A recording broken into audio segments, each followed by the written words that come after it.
Okay, we're going to get things rolling here. Good morning. I am Tom Suter, the founder of the Advanced Technology Academic Research Center. We've gotten a few events postponed with the government shutdown. It's great to get everybody back, and I'd like to welcome everybody. I especially want to applaud our government employees that are now back in the saddle. Yes. It's good to see everybody. People are getting out. I think we're getting somewhere near normal, hopefully at the beginning of the new year. I'd like to thank Craig Abod, Mary Lang, and Hannah Horowitz, Felicity Amos, and the rest of the Karasoff team for providing us this facility. I don't want to take too much of your time. We've got a packed day. We're going to just dive right into it. I'd like to invite Jason Miller. He's around somewhere, isn't he? Executive editor at Federal News Network, who is moderating our first panel, up to the stage. And as you know, Jason does the trivia. So just start thinking, start getting your, hopefully you had enough coffee, but he's going to get you with trivia questions. Where's Jason? I'm working my way. Okay. It's a lot of pressure now. A lot of pressure. It's a lot of pressure. I hyped you up pretty good. You did. Where's the panelists? I don't know. Oh, they should come up here maybe. All right, panelists, come on up. I don't do introductions.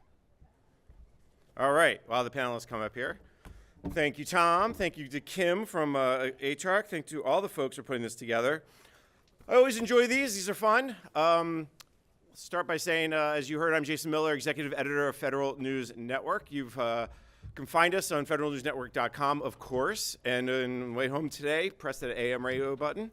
I promise you it will work, and we'll probably be a preset on it, because you probably haven't done it since you bought your car. So about 1500 AM. All right, as Tom said, we're going to have a good panel today. Everybody's here, which is a good sign. And as Tom said, I enjoy a little trivia to get us going, because I'm a big fan of audience participation, and I figured this is a good way to get you warmed up. So someone said to me, don't do jokes, don't try to be funny. So no jokes, but trivia. So call out the answers. Should be some of them should be fairly easy. And our topic is IT infrastructure modernization. So let's do some trivia. All right, earlier this year, if you remember, GAO issued a report about the oldest IT systems in federal government. It named 11 of the most need of modernization.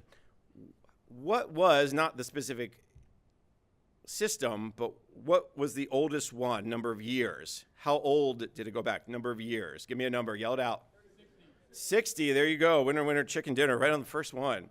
Second place was the Treasury Department system, 59 years old. And in fact, 5 out of 11 systems were more than 50 years old.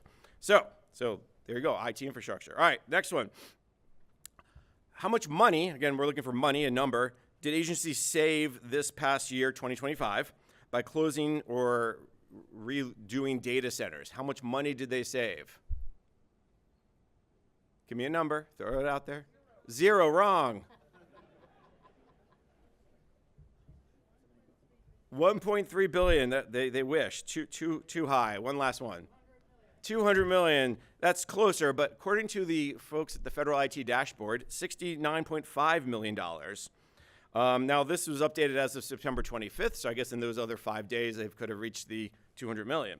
Now this is down from 515 million that they that they saved in 2024 and 618 million that they saved in 2023. Now, since 2012, when they've been tracking this, according to our friends at the IT Dashboard folks, they've saved over $9 billion. So, all right, last one. All right, how much money, again, money here, are agencies expected, keyword, to spend on cloud computing goods and services in 2026, so the fiscal year we just entered? How much money? This is from one of our friends in the market research firms. Give me a guess. How much money? 5 billion, too low. 50 billion, too high. We're getting closer. 10 billion. All right, we'll go. According to our friends at Deltek, market research firm, they estimated 19.6 billion in 2026, and by 2028. 21 billion. Look at that. You guys were good. You got warmed up, got us going. And guess what? Tonight, when you go home tonight, you have something to talk to your friends and family at dinner. Really, you do. All right. Here's how we're going to do the panel today. I've asked each panelist to take about 2 to 4 minutes and tell you something you don't know about the topic, right? And then we're going to get to audience questions. We're not going to do bios. If you don't know what the State Department does, you can look them up. If you don't know what NOAA stands for, you can look that up too. And then We'll get through that and then get to your questions, and then we'll have a great conversation. But please raise your hand, ask questions. I'm going to steal one of the mics and walk around, or take Tom's mic at his table, and then we'll do questions. So raise your hand and let's get involved. Make this conversation yours. Remember, I'm a reporter. I can talk all day. So we are unplanned. We are unrehearsed. I will start at the far end of the table at Ankur, because I know Ankur has a little bit of news to share, in fact. So Ankur, take it away. Great. Good morning, everyone. How's everyone doing? All right. Mic works. That's good. Good start. So Ankur Seni, and I'm the acting Chief Technology Officer for Federal Motor Carrier Safety Administration. That's one of the modes under DOT. I've done these way too many times, so I don't know what I can share that you guys don't know. So I'll share some latest news to go with it. Yeah, you just made news yesterday. I don't know if we made news, but we have news, let's just say. So an important part of the trucking ecosystem is you registering yourself as a trucking company or as a motor carrier. So if you've ever driven on any of our highways and had a big or large truck pass you by, a tractor trailer or any box truck, you'll see on the door, you'll have a DOT number. And that establishes you as an entity within the DOT ecosystem that we can now regulate you and see if you're compliant with all the regulations and whatnot. That system hadn't been modernized, like, I don't know, ever. Definitely not in the last 25 years. So, and by the way, FMCSA is only 25 years old. So we inherited that system from our parent mode, Federal Highways, when FMCSA was actually separated out as a agency. So the news that we have to share is, on Monday, we launched the modernized version of that system for the very first time ever. And it's great. And it's a big deal because the way we are approaching modernization at FMCSA is we are not taking our systems and replacing one-to-one. We're not saying we have an old system, let's have a new system, because there's one problem with that approach. In 5 years, you'll still have another problem that will be the same thing, because technology is moving at a rapid pace, right? What we are doing is we are reimagining how we can do work now that we have better tools, better technology, cloud computing, agentic AI, whatnot. How can we make the experience of somebody as a motor carrier registering with us better? Can we make it faster? Can we make the process more automated? Do we need to collect these 300 pieces of information every single time they engage with us, since we already have that information? So if you are a motor carrier today, you literally have to traverse a labyrinth of systems to interact with us.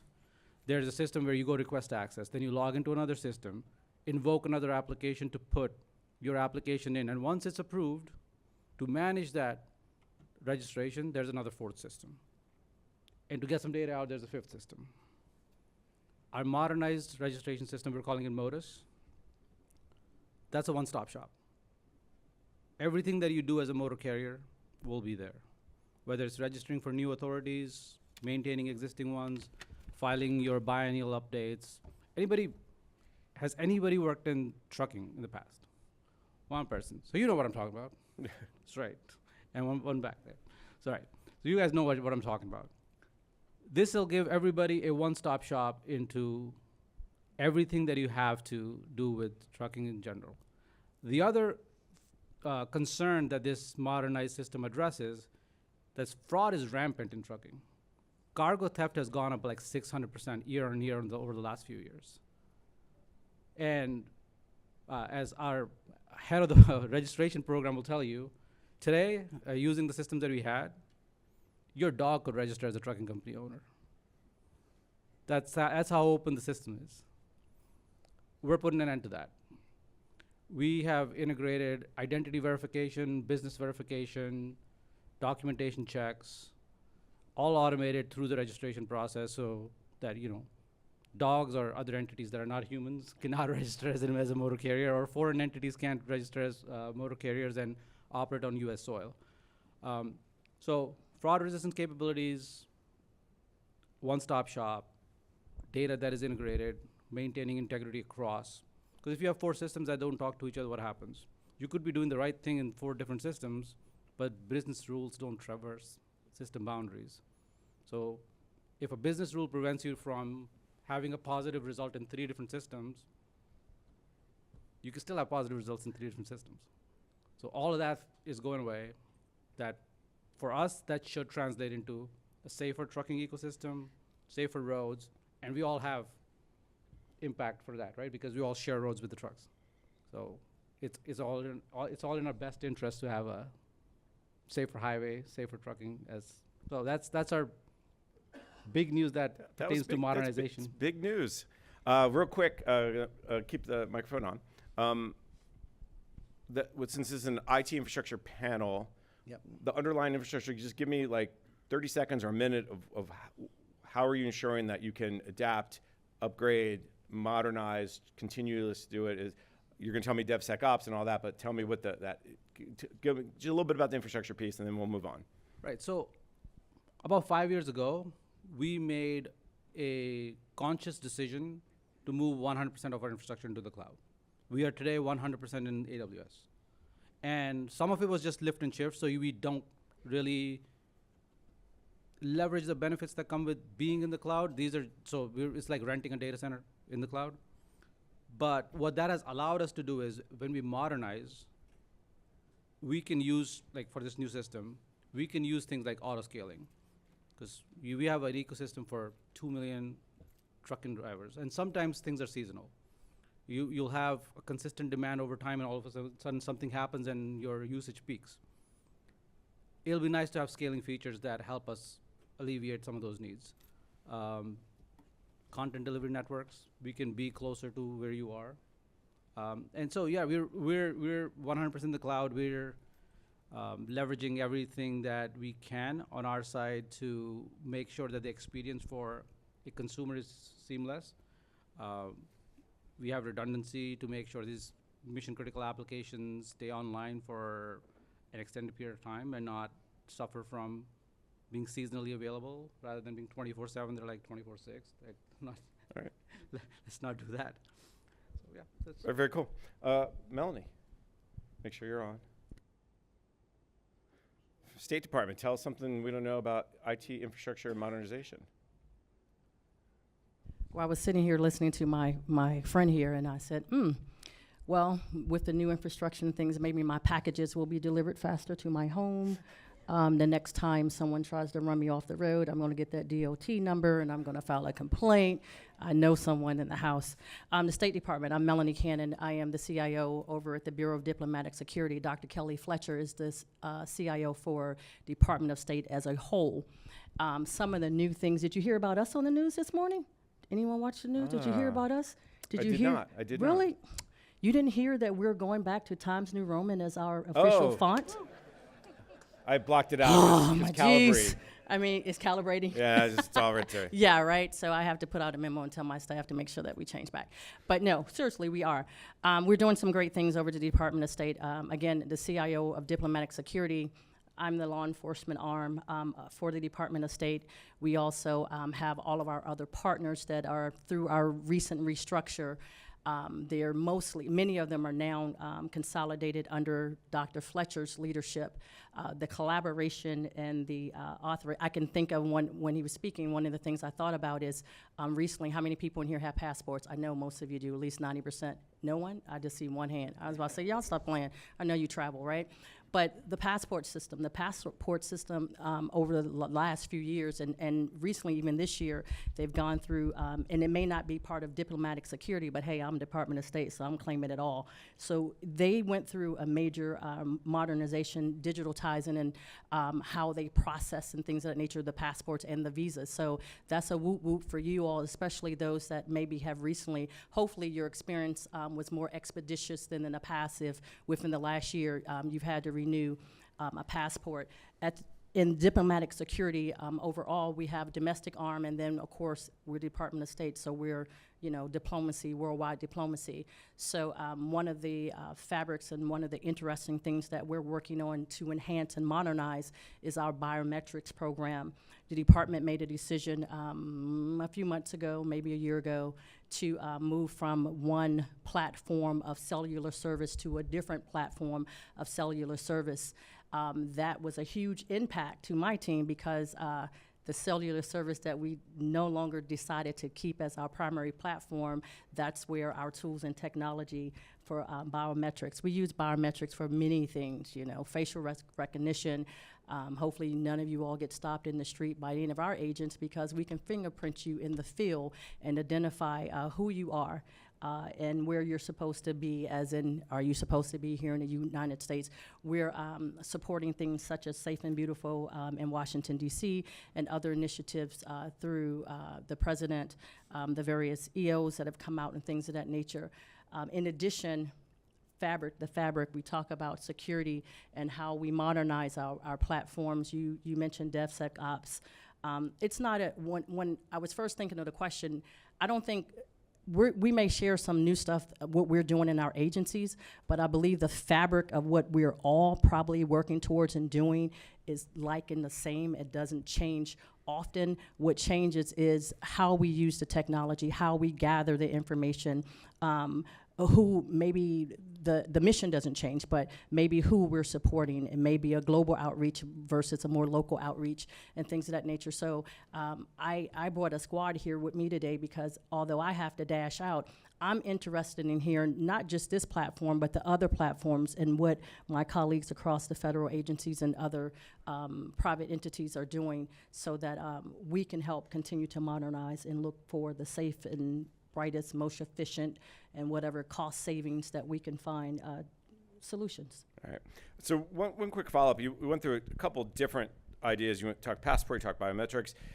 From a State Department perspective, whether it's diplomatic security or the bigger State Department, what's the move been to really set that foundational element of the IT infrastructure to say, hey, we can now improve the passport system. Hey, we can now improve our biometrics. What have you guys done across the State Department to really set that foundation over the last, if you will, year or so? What has changed? What progress have you made? I can say for me personally, the passport situation had been ongoing, so I don't necessarily attribute to the current administration, but I do attribute some of the things that I am able to do right now because I have a new Assistant Secretary Todd Wilcox, and I'll tell you, he is IT driven. So the solutions, some of the efforts that we were putting on paper the last 18 months that I've been in the role and trying to move forward, it comes with a different oomph. It comes with a different mindset because I'm speaking to a technologist that understands that, yes, we have to protect the facilities, we have to protect the people. All of that underlying comes with application support and things of that nature. So those things, it's not just the guns, the bullets, and the bulletproof vests and things of that nature in our environment, but the things that we put forth. Everyone touches IT. Technology touches everything that we do. So I believe it's the leadership support, the backing, and us being able to articulate. Yes, I still have to speak in plain language, but I can take it up another notch to connect those dots. So that's what I've seen personally since our new Assistant Secretary has arrived. We have a panel later today to talk about that, the importance of that culture leadership piece. So good lead in. Rick from NOAA. So Rick Miner, some of the interesting things with NOAA is with all of the different drivers for required innovation and modernization is the push to improve our weather forecasting in the United States. So I work with NESDIS, and so we provide the observations, but being able to see how we are innovating the technology, but also innovating our cultural attitude to try and do it. So we've been very conservative over the years because the weather forecasts are so important. They're important for economic reasons. They're important for life and safety reasons. And so as an agency, we've always been hesitant to try and touch it. So it's one of those systems that tends to live for a little bit longer. But with this drive now, that brings many opportunities for innovation and innovation in a much quicker time frame, which is a challenge, but it's also kind of exciting. And being a button pusher, I'm the kind of person who likes to sit here and play with all the technology and get it going. It's an exciting era as we're trying to not just go to cloud or use AI, but stretch it and see how much can it do, how much can it provide, while still meeting the mission and the requirements. All right, so don't turn your microphone off. You opened the door, so now you're going to let me walk through it, hopefully.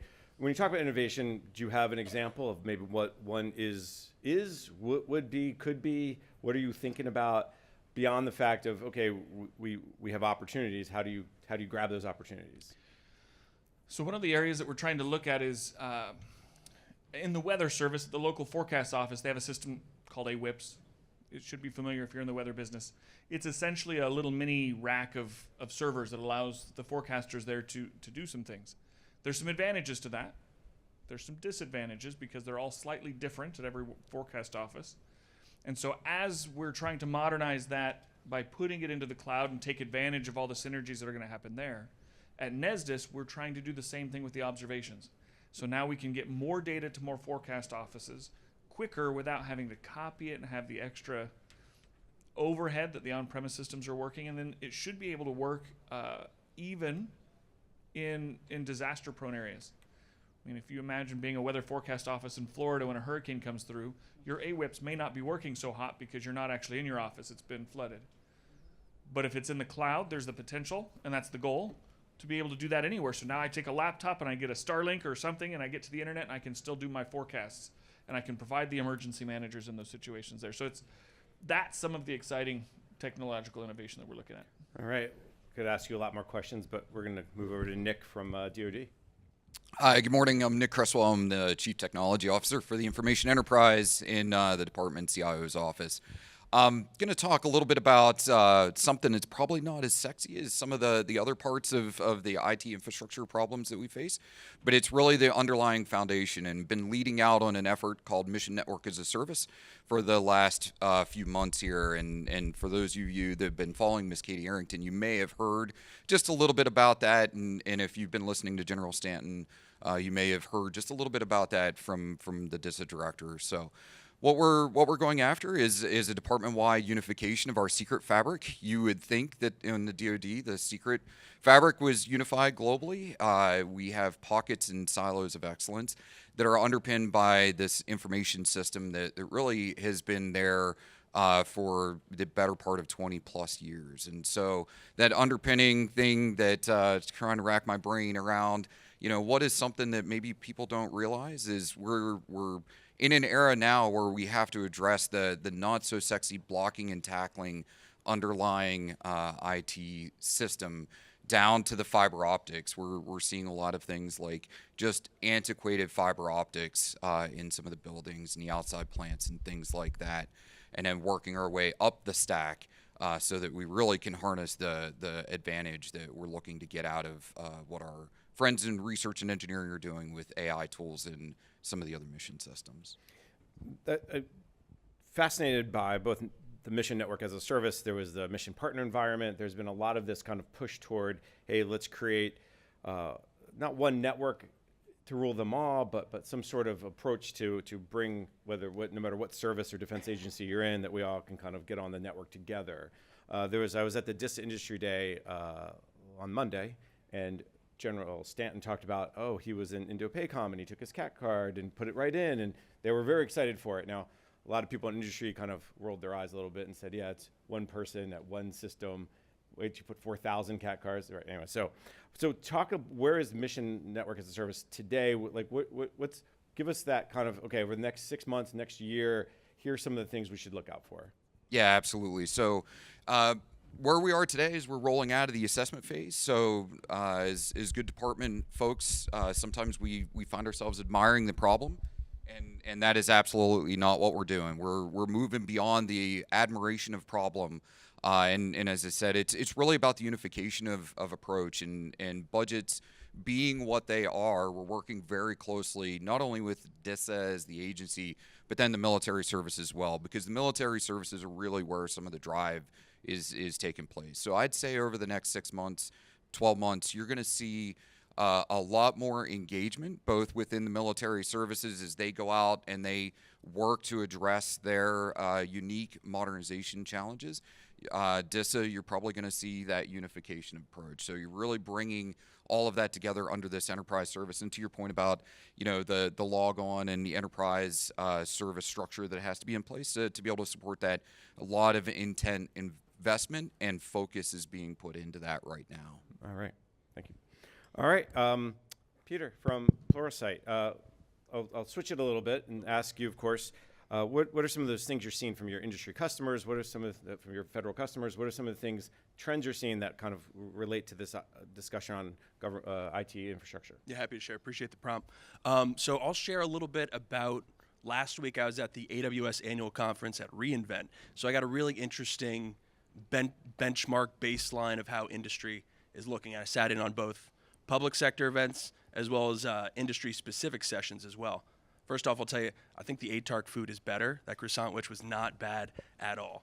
Now, one thing that was interesting, and I don't know if this was something all the AWS moderators were instructed to do, but they all did these hand-raising exercises where you raise your hand, hey, are we in the cloud? Hey, are we hybrid? Are we fully in the cloud? And anytime they did this, I was really surprised because they started off, hey, who's in the cloud? And it was about 70, 80%. And they said, who's fully in the cloud? It went down to like 30 or 40. And then being AWS, they naturally got into AI. Hey, who's running an agentic AI model? And it went down to like 10 or 15%. And this is like a room of like 300 to 400 people, so it's a pretty good data set. And then they said, who's running more than one? And it was probably 2 people who had their hand raised. So just in terms of looking across industry and benchmarking and the old adage of government being 5 to 10 years behind, I was pretty encouraged by looking at where industry's at and then seeing also how government is progressing. So when we talk about meeting the pace of technological change, I don't know, I walked away from that very impressed with how the public sector is stacking up in terms of meeting the call of both cloud as well as AI. All right, we're going to get to your questions in a second. I took Tom's microphone, so I will walk around. But Peter, I'm going to ask you that first question, and then we'll get in the audience. I'd heard from someone in industry a couple weeks ago that surprised me that said we're still very nascent in the cloud from a federal government perspective, and I was surprised by that. Something like I don't remember the number offhand, but it was some high number, 60, 70% not in the cloud. What are you seeing when you talk to your customers? Are most of their customers saying to you, we want this software, we want to do this, and we're in the cloud? Or, well, we're kind of in that in-between stage? Like, give me a sense of that IT infrastructure piece. What are you seeing mostly from your clients when it comes to, hey, how do we implement, how do we provide this service in a new, better, different way? Yeah, absolutely. I'd say across the board, anyone that we're talking to is generally very much so interested in migrating to the cloud. I think that's just the nature of the conversation. Maybe they aren't. We just don't end up talking to them at Pluralsight. Now, what I will say is no one is where they want to be today, and it's generally not a technology restriction. It is a capacity restriction.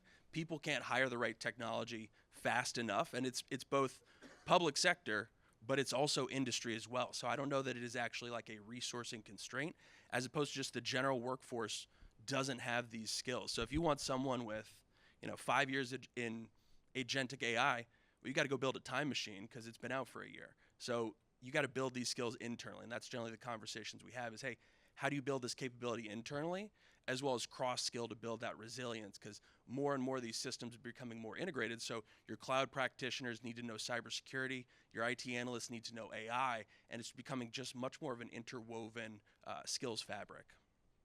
All right, we have questions from the audience. It's my mic, so tell them who you are. My name is Don Bauer. Yeah. Oh, question. So, having managed large infrastructure myself previously, I'm somewhat, when everybody says, oh, we're all cloud, I'm like, we've had some really crippling outages here over the last year. We had the CrowdStrike outage. We had the AWS outage here recently. So when you say redundancy, I'd really like to understand, how are we protecting ourselves from these mission critical systems that when we have a failure like we had recently, people are like, I can't do my job anymore. The on-prem systems were still running. They might be clunky and old, but they were still working when this huge outage was taking place. So it's a double-edged sword, right? It's like there are some things that you can't counter. If it's a global outage of a network, then it's a global outage of a network. I think it's fine, but the counter side is, there may be situations where your on-prems are now working with the clouds working, right? Those things happen too. Power failures, hurricanes. If your data center somewhere, those things happen. Hold on. There's a big room. I think ultimately, though, the responsibility, if you're the owner of a system, the failover, the DR site, all of that stuff has to come into play. So when I hear somebody say redundancy, it's like, well, it's in the cloud too, and if there's an outage, I have no mission. I mean, to me, that's To me, that's unacceptable. Well, I mean, you can still build redundancies. There's like different zones, different AWS. Maybe put a finer point on it from Don's perspective. What does resiliency look like today? How are you addressing that resiliency challenge? It's a never ending. So like maybe Rick, if you don't mind, I'll put you on the spot on that one. Yeah. You mentioned, hey, these folks with the weather forecasters had their closet and they had this, and you had to move data by tape or whatever. Now you're going to put it in the cloud and they'll be like, well, what if we can't get access to do our weather forecasting? What's the resiliency? How are you thinking about it? Sure, that's actually a great example. So right now, if that office is down, what happens is they fail over to another office. Now what that means from a practical sense is the forecasters with the expertise in the area they're talking about, weather patterns, population trends, things like that, are no longer the ones that are doing it. You're getting a good weather forecaster, but they're used to another area. When we can get into the cloud, we start to do like the things he talked about. AWS is a great example. As we're starting to look at that, it's like, well, we should not have this entirely in one region. We need to decide what parts we need to have in multiple regions. Maybe not the whole thing, but the mission critical parts can be there. So that now we're switching our dangerous redundancy parts, not from the expertise and the people who are going to do some heroic efforts to make sure the mission continues to function, but we can let the technology help them to just do their job. And I think that's the biggest deal right now is a lot of our on-prem stuff, there's hero work that's done in order to keep it running. Nick, same question, I guess, as you guys look at mission network as a service, right? That's all about redundancy. Yeah, You're good. Okay, just making sure it's hot. So, yeah, so obviously, our number one focus is warfighting, and when it comes to our secret ecosystem. So that means it has to be highly accessible, highly resilient. As we continue to push forward with mission network as a service, that means more compute resourcing to the edge, more ability to do what we call disconnected, intermittent, latent operations, DDoS operations. And resiliency is right at the top of that list. So we're looking at more of, I would say, hybrid cloud type technologies. One thing to really, I think, to keep in mind for all of our cloud service provider friends that are here in the room is that is inclusive of cloud extension. So a lot of the things that maybe you've heard about in Joe, and then roll that into some of the approaches that we're doing on Joe CE so that we have the right mix. It's about putting the right applications into the right environment so that we can take full advantage of those compute resources. Okay. I got one here and I got one up there. I'll come back around. It's a great audience, Tom. You did a good job, Tom. Where'd Tom go? All right. Tell him who you are. It's my mic. Don't touch my mic. Don't touch my mic. I'm working on it. You keep putting your hand up. So we talked about this. We have talked about this. Tell me who you are. Hello, my name is Rob. Thank you. Hi, Rob. Hi. So it's not a question, it's a laudatory comment for the Department of War. This week they rolled out GenAI.mil to every desktop. A push, you don't have to go anywhere, it just shows up and you log in with your CAC, so it's a little bit of a firewall and it's going to be a productivity multiplier. So hats off to the Department of War, that's the way you do business. Look at that. All right. This gentleman had a question too. Still my mic. Hi, this question is for Rick. I know you talked about AWIPS and the move to the cloud, which is ongoing right now. By the way, my name is John Cyrus. And you mentioned the Office of Observations, or were you just talking about the observations which Nesdis has in terms of which you need to disseminate and you want to use the cloud for that? Just want to clarify. I was specifically talking about Nesdis because that's where I work, so it'd be the satellite operations. I imagine, I don't know for sure, but they're probably thinking about some of the same things. All right. I'm all the way in the back. You can't see me because of the big TVs, but I am back here. And tell them who you are. Hi, my name is Chandramali Nautiyal. I'm with the Department of the Army. I have a question maybe for the entire panel. when you talk about data and movement of data and all of that, how are you protecting the data when you talk about DOT and DOS? How are you protecting that information? Same goes with Department of War. And how does agentic AI models help with that? And especially for Department of War, how does Zero Trust come into play? All right, so we got a couple questions there. Let's start with the data piece and how are you kind of protecting the data, and then we can get into the AI if we have time. Anybody? I'll Melanie pointed. All right, I'll point. All right. So protecting the data is let's address it from a fundamental place, right? So we've built a aggregation platform. We call it True Data that aggregates all of our transactional data through a data lake, a data warehouse, and we can curate data sets to disseminate to our various stakeholders. We work with law enforcement agencies across all 50 states that need our data and use our data to do enforcement and inspections and investigations, the whole gamut. We are encrypting our data at rest when it's needed. We are encrypting our data in transit where it's needed.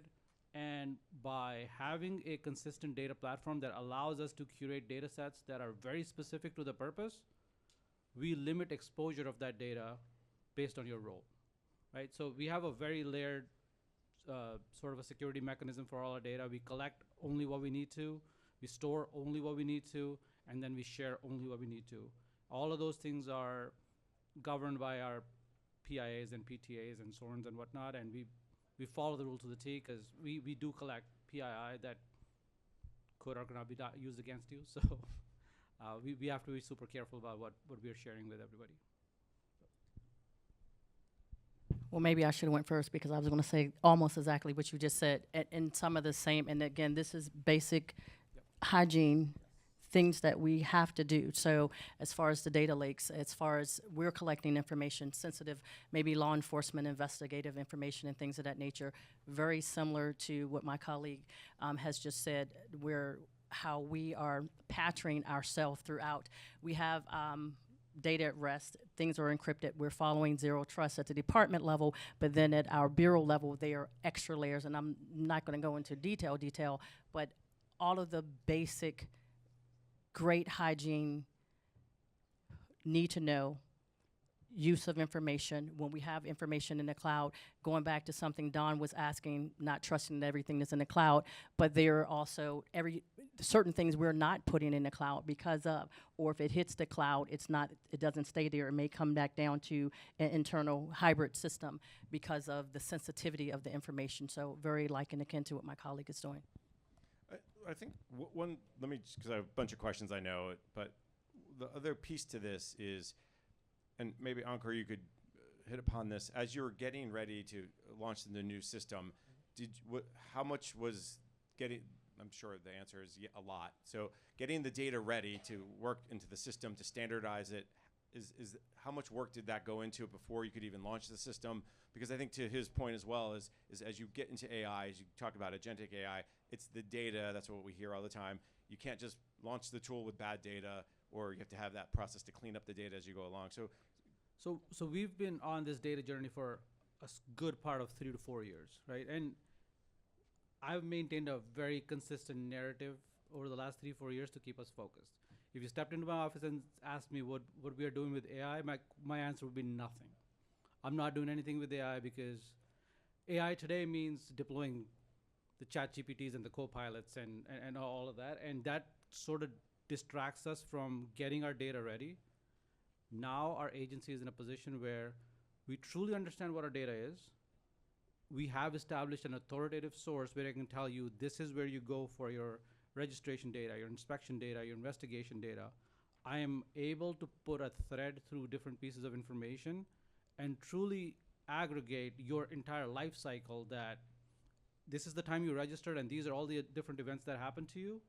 And now I'm able to deploy machine learning, agentic AI models, and pattern recognition to say, when these 4 things happen in a motor carrier's life cycle, it generally results in something bad or a crash, right? So that allows us to now go and take those proactive actions. We haven't deployed any of those things in production yet, but in terms of prepping our data and getting us there, we are far on that journey. And like I would like to believe that we can accelerate this adoption of AI just because of the work that we've put in for the last 3-4 years. Anyone else on the panel, or I have another question? All right, let's tell them who you are. Consuela Butler, Department of State. I jotted mine down so I wouldn't forget my question. So as you modernize, how are you ensuring that cost transparency, cloud optimization, and mission outcomes stay aligned, especially when modernization efforts require multi-year investments across fragmented legacy systems? Raise your hand, Nick. That's Yeah, Melanie. Does she work for you, or do you work for her? I think I work for her. The way that question just came out. Yeah, maybe I'll take a first swing at that. Yeah, so multi-year operations.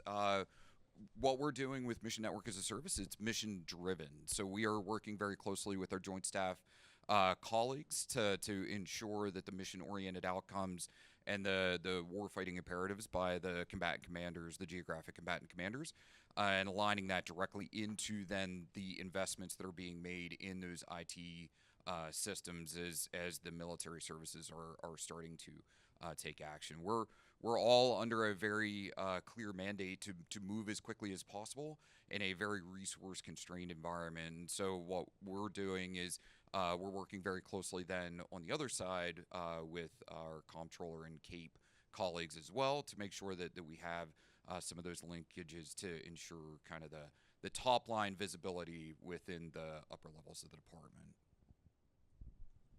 Here, I'll go ahead and add on to it.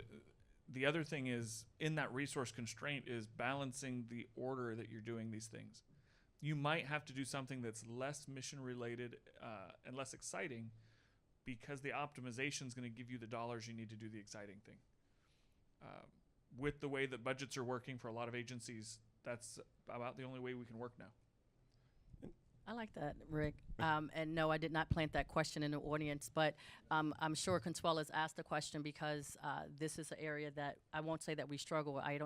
We look at opportunities, and I like, again, we have to do the less geeky things maybe first in order to get to the other side. But one of the things we use, deploy various methods, and I often talk about TBM, technology, business, and management, because as I was saying earlier, oftentimes I am now in an organization where guns, bullets, protecting folks, not IT. So I have to speak to that management, the business side of the technical things that we're doing.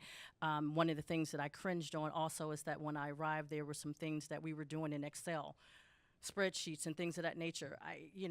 That's data that I'm not able to cross-connect and things of that nature. So we had to build some systems that were maybe Power BI or something to tie some of this information together for the transparency for those that don't understand that everything you do, technology has something, it touches it at some level. So that's what, maybe that's why she asked that question, because that's her portfolio. I get very excited when someone talks about TBM and now FinOps. That's the latest. Yay! Yeah, Me too. Peter, let me ask you to jump in the conversation real quick. When it comes to the cost piece, the efficiency piece, the big buzzword, it's also like, oh, so the government hasn't been efficient previously, so now all of a sudden we are. But anyways, that's a whole different discussion. But talk a little bit about that discussion you're having as you talk to federal clients about that how to prioritize, how to kind of, okay, here's what you can do in the short term, here's the long term. Yeah, so it goes back a little bit to what you said, Nick, about working backwards from the mission. When you start with the accomplishments you're aiming for and not the tech stack that you aspire to, it tends to be a much more efficient process. Additionally, then you can resource against that mission as opposed to, hey, I need to go get a specific platform specialist, and then you start to build more generalists across your organization. So as we engage with organizations, we see a whole variance in terms of folks who start from the platform or folks who start from the mission. The mission-oriented individuals tend to be much more efficient and effective. All right, very good. Got another question? Tell them who you are. Yep, Kerry Vereen with CACI. This is a question for Director Cannon and the panel. When you're moving into a mission organization and you have a new vision and you're trying to modernize and consolidate, what are some of the challenges you face in terms of collapsing some of those stovepipes, getting folks to play nice together, getting them to buy into the larger vision so you can move out and take advantage of those initiatives? No challenges, just opportunities for improvement. The way I like to look at it, and you have to try to stay positive. Some of the stovepipes and silos as I entered into the new organization, not new to the Department of State, but into the specific bureau, it's culture, it's people, right? If you go flip the light switch, it's going to come on unless it's something behind the wall or, that's out, or as Don was talking about, AWS outage, unless it's something bigger there's a larger outage. We expect those things to work. But as people, we tend to come with our own set of whatever it may be. My style, and I think this goes into my style of leadership, I'll show you, I'll tell you, I'll show you, and then we need to get to work and get it done. One of the things that you have to evaluate also the culture that you're coming into, because one of the things I kept hearing is I would ask a question like, well, why do we do this? Well, we've always done that this way. So I had to put up a legislation in my office saying, never tell me we've always done this that way unless you come and tell me why we've done it that way. Because if we can't answer that, then we need to look at it and we need to reevaluate. Do we still need to do it? I come from the mindset that I believe that everyone that comes in, I was talking to someone before the panel started, and we were talking about the mission. People love the mission. If it's DOT, if it's about the weather, if it's DOW, whatever. We come to work, we come there because of our mission. And if we stay focused there and we enable our staff members to do the things that they need to do. Now, some offices, you may not have money. You may not, but you can find things to do within those resources that you do have to take yourself to the next level. We never, in IT, we can't be stagnant. I mean, it's just too much going on. Our adversaries are always trying to invade and get into our stuff, so our security stack always has to be on point, things of that nature. The tools, because if we're not providing the tools, I don't know about some of my colleagues up here, but we have a lot of technologists within our agency, and they'll go and try to build it themselves. And then I have something else on my hand that creep. So I hope I answered a part of your question, and I'm sure my colleagues can continue to expand. I'll add to it. So every time you find yourself in a situation where modernization is an imperative or it's critical for the agency to move forward, you're going in as a change agent, right? That's sure. So in my experience, because I've been in a couple of those situations, two things are common. One, there's a lot of opportunity, right? Because the bar is low at that point because you've probably failed your customers for probably a good part of a decade, right? So anything you do is great, right? So a bias to action is very important. Like you go and you do something, just don't talk about it, right? That's important. Second, you have to account for a lot of organizational trauma that exists at that point. Because these people have been through the gauntlet, as in they've seen 17 modernization plans come and go. Has anybody gone through a modernization PowerPoint deck? Mm-hmm. One thing about PowerPoint decks is they always work on PowerPoint. As soon as you move off PowerPoint, there's problems that happen, right? So these people have gone through a lot of these situations where somebody had come in and said, this is my grand vision and we'll change the world, and yet we are here in month 72 of a 4-month project, right? So there's a lot of that happens. So when you go in and you give a presentation of saying, look at my vision, and they're like, ooh, this is version 8 of what we've seen before, right? So the bias for action and your propensity to deliver a quick win will carry you a lot more forward than any of the words that come out of your mouth at that point, right? And I'll give you an example. When I started this position that I'm in, we were well on the path of acquiring a new inspection system. That was going to be some low-code platform that we're going to modify to do something. When I looked at the proposal, I'm like, this is not going to take the agency forward. So my first act in my new role, a weekend when I don't know my boss, was to go in and say we should cancel this solicitation. And fortunately for me, he was as new as I was, and we agreed on things, and we got that solicitation canceled. But the part B that came after it was we had shared a vision saying we can deliver something better that will fundamentally transform the way we do inspections at FMCSA. And we did a pilot within 4 months of making that decision. Because if we had gone in and say, in 3 years, I'll give you an inspection system, people would have laughed at us and would have walked us out of the room. So making bold decisions, but following through and delivering results as we go along 3, 4, 5-year modernization plans are great, but as you are doing those modernizations, there are people in the field that are doing the work and suffering with all the tools that we built over time that don't align with the mission. Mission still comes first. You gotta cure the disease, but you still keep giving them the little Tylenols and the ibuprofens that take away the everyday pain, right? You gotta give them the painkiller doses as you modernize the whole thing. So I think that's important when you go in. All right, I got all the way in the back. I got one last question for us. Tell them who you are. Not my mic. Hi, good morning. My name is Tom Fitzsimmons, a former civil servant, but now in the private sector. This question is geared towards Melanie Cannon, but please open it up to everybody else on the panel. Yesterday, I had a conversation with a gentleman that is working in cryptographic encryption and identity verification. In light of what happened with Secretary Rubio, where someone was able to hop on and impersonate the Secretary of State. What are you guys doing in regards to preventing the spoofing? I mean, I've used Gemini. I can put pictures of myself with Jeff Bezos smoking cigars. What are you guys doing, and what technology are you implementing? And also,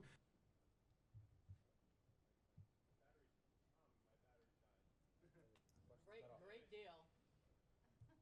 I'll just address the first part. So, yeah, there's a lot of spoofing going on, and outside of just the hygiene of good behavior, the department, and this would fall under diplomatic technology, and others as well. We have, in DS, we have roles as well. But the department continues to enhance, and I'm going to be very vague on purpose, so don't say, oh, she didn't know the answer. I'm being very vague on a purpose. So, however, we are taking steps, not just with the Secretary, of course, because he's our head, but across the board because we are seeing this. We continue to increase our cyber fabric as far as the monitoring tools that are used. As I stated in my last response about the many adversaries that like to come up against, I believe it still may be State Department is the target for most. I think we get the most hits per day across federal agencies. I know we used to. So saying it again for the last time very vaguely, we have continued to harden our internal, external, and then partnered around our security boundaries from an IT fabric. A lot of times these things are happening, of course, on the external side, but you know how it is. I think Don, he walked away, but Don had called out a few of the strikes that came out, but this is a daily thing that we fight every day. And there's a whole squad of people fighting it as well. So again, I'm gonna say it one last time, Jason, I was vague on purpose. I'd like to hop in there too. I think bringing up Gemini and some of this, there's a responsibility that we all have as technologists to start to help educate everyone around us. You know, the idea that a picture didn't happen. I can make you a picture now. I can make it happen. And so how is it that we are dealing with this as a society and as individuals when I can create a video or a picture that looks just as good or often better than what I would have taken in real life? And so how are we doing that? How are we as people who understand and know that this is a potential explaining that to our kids and our family and our coworkers who are not technologists so that they can understand what this means and they can understand that there are ways there, and then working to build ways to make it so that it becomes less of an impact in serious ways. All right. We are 2 minutes above time, but let's give the panelists a big round of applause. You guys are a great audience as well. Appreciate all the great questions. Made my job easy. Tom, I'm going to throw it back to you. Thank you, Jason. Great panel. Great way to kick things off. Our next speaker, and we do these lightning tech talks, and I really enjoy them, but it's very timely. And if we can get the speakers maybe to go to the back, because you might get a few questions. But we were just talking on the last panel about data protection, and our next speaker is actually going to talk. The title is Setting Up Your Agency with Next Gen Data Protection. So we have Ashish Gandatra. There he is. And he's Senior Manager of Mission Systems Engineering at Oracle. Thank you.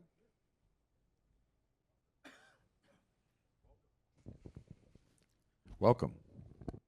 Hi. Ashish Gandotra, Thank you very much. First of all, I'll say ATARC workshops, conferences are very insightful always. And having great speakers, government leaders back in full force, I think it's even amazing. So kudos to them to come here and share their insights and with us, which is very useful for us. From my perspective, I manage mission systems, and we were talking about everything about mission systems, and I lead the team for that.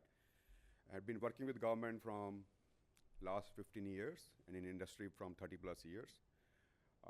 Today, what I'm going to talk about is, which is very real problem happening today in industry, right?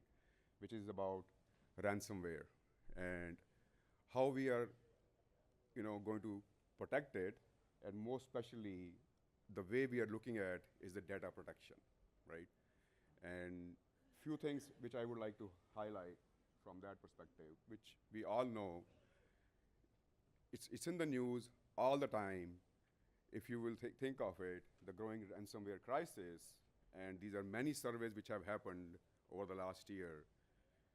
This 100 yearly ransomware damage by 2028 is going to be about 125 billion, which is, if just to look at the next one, is 59% of organizations have experienced ransomware attacks in 2024, which is huge. 149% more attacks in the US in the first 5 weeks of 2025. So this is kind of an epidemic when we are looking at protecting our data, building our solutions, hybrid, cloud, multi-cloud, on-premise, everything comes into engulf of that. So I think it's very critical for us to really look into the protection of that. And the average cost per attack, much higher in finance and healthcare, which is about 4.9 million, right? And 51 of companies paid the ransom, but only 13% got their data back. So it becomes critical to to figure out a way, have a technology, have a way to protect your data, so you do not, first of all, you do not get into that situation, and if you get into that situation, your data is protected, your data is available, and you can come back online quickly. Just on a ransomware perspective, it's continues in the news, as I mentioned. I'm not going to read about it, but if you just think of it, just in a few months, huge organizations which got impacted and millions of dollars which they have to pay to get out of those problems. One thing I want to say, which were many things which were mentioned earlier in this first discussion, we talked about databases, right? So today Oracle provides a unified database which gives you a way to store any kind of data. You think of data types, right? You think of a workload, if you are bringing any modern workload, which is AI or AML or IoT or graph or others, gives you a one single stop shop for that, as Mr. Ankur was mentioning earlier. And the biggest thing which I say is that the same database runs everywhere. May it's on-premise, may it's engineered system which we provide, may it's containers, may it's autonomous database, our premier database service in the cloud, base DB service in the cloud, a cloud at customer where we can run our cloud behind your firewall, and also in our partner clouds at Azure, at Google, at AWS. So the same database runs everywhere. So think of it in a way that if you have to protect it, you have to have a same technology to protect it. If you have managed it, you have to have same technology to manage it. So when you're getting new technologies, you have to think of skill set, getting more different kind of people to manage different environments, different security for each repository. So imagine that how much cost goes beyond it, and the security becomes difficult when your data is moving into different repository which needs to be managed in different ways, secure in a different way. So keeping that in mind, if you think of, for that same AI-infused next-gen data platform, unified data platform, Oracle is providing a next-gen intelligent data protection. And it's available in on-premise for your any workloads which are running in on-premise today, which we have many workloads, enterprise workloads running on-premise, and also in any cloud, if you're running any of those workloads in the cloud. It gives you extreme protection and resiliency, protect database transactions in real time. And if you one thing you will see that why we are calling it we're not calling it a backup solution. We are calling it a zero data loss recovery solution, right? It's all about recovery, right? We back up, but we don't know it's going to be recovered or not. So focus is always on recovery. Zero data loss, that you will never lose data. You can go back to any minute, any hour to recover the data. It's extreme performance and simplicity. It's built on Exadata infrastructure, which if you're aware of it, it's a highly redundant infrastructure. And it's the world's best database protection, which you can get anywhere. And the big thing from a cost perspective, which was also a question on going to a cloud or going to anywhere, this solution is low cost with the same price per GB, just as object storage. Thinking of you paying S3 cost or object store cost, this solution will not cost you more than that, but give you a protection at a highest level. So in this, as I mentioned, there are two options: zero data recovery loss appliance, which you can put on premise and gives you the full suite of solution, where you can build that cyber vault in a disconnected way and will be refreshed. And you can also build a clean room to build a new environment if in any scenario there is a cyber attack or there is a ransomware attack on your database footprint. You can build these things in the cloud. You can build the same solution in any of the cloud. You can have protection using the multi-cloud option if you think of it. If in any case scenario that there is a issue with the problem with the non-availability of a cloud.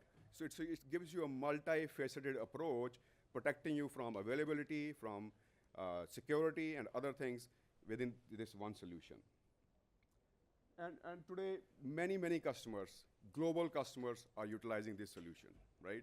Starting from global banks, commercial, in the government, utility companies, retail. There's so many who are large organizations worldwide who are already utilizing this solution, which is available on-premise, cloud at customer, in any cloud.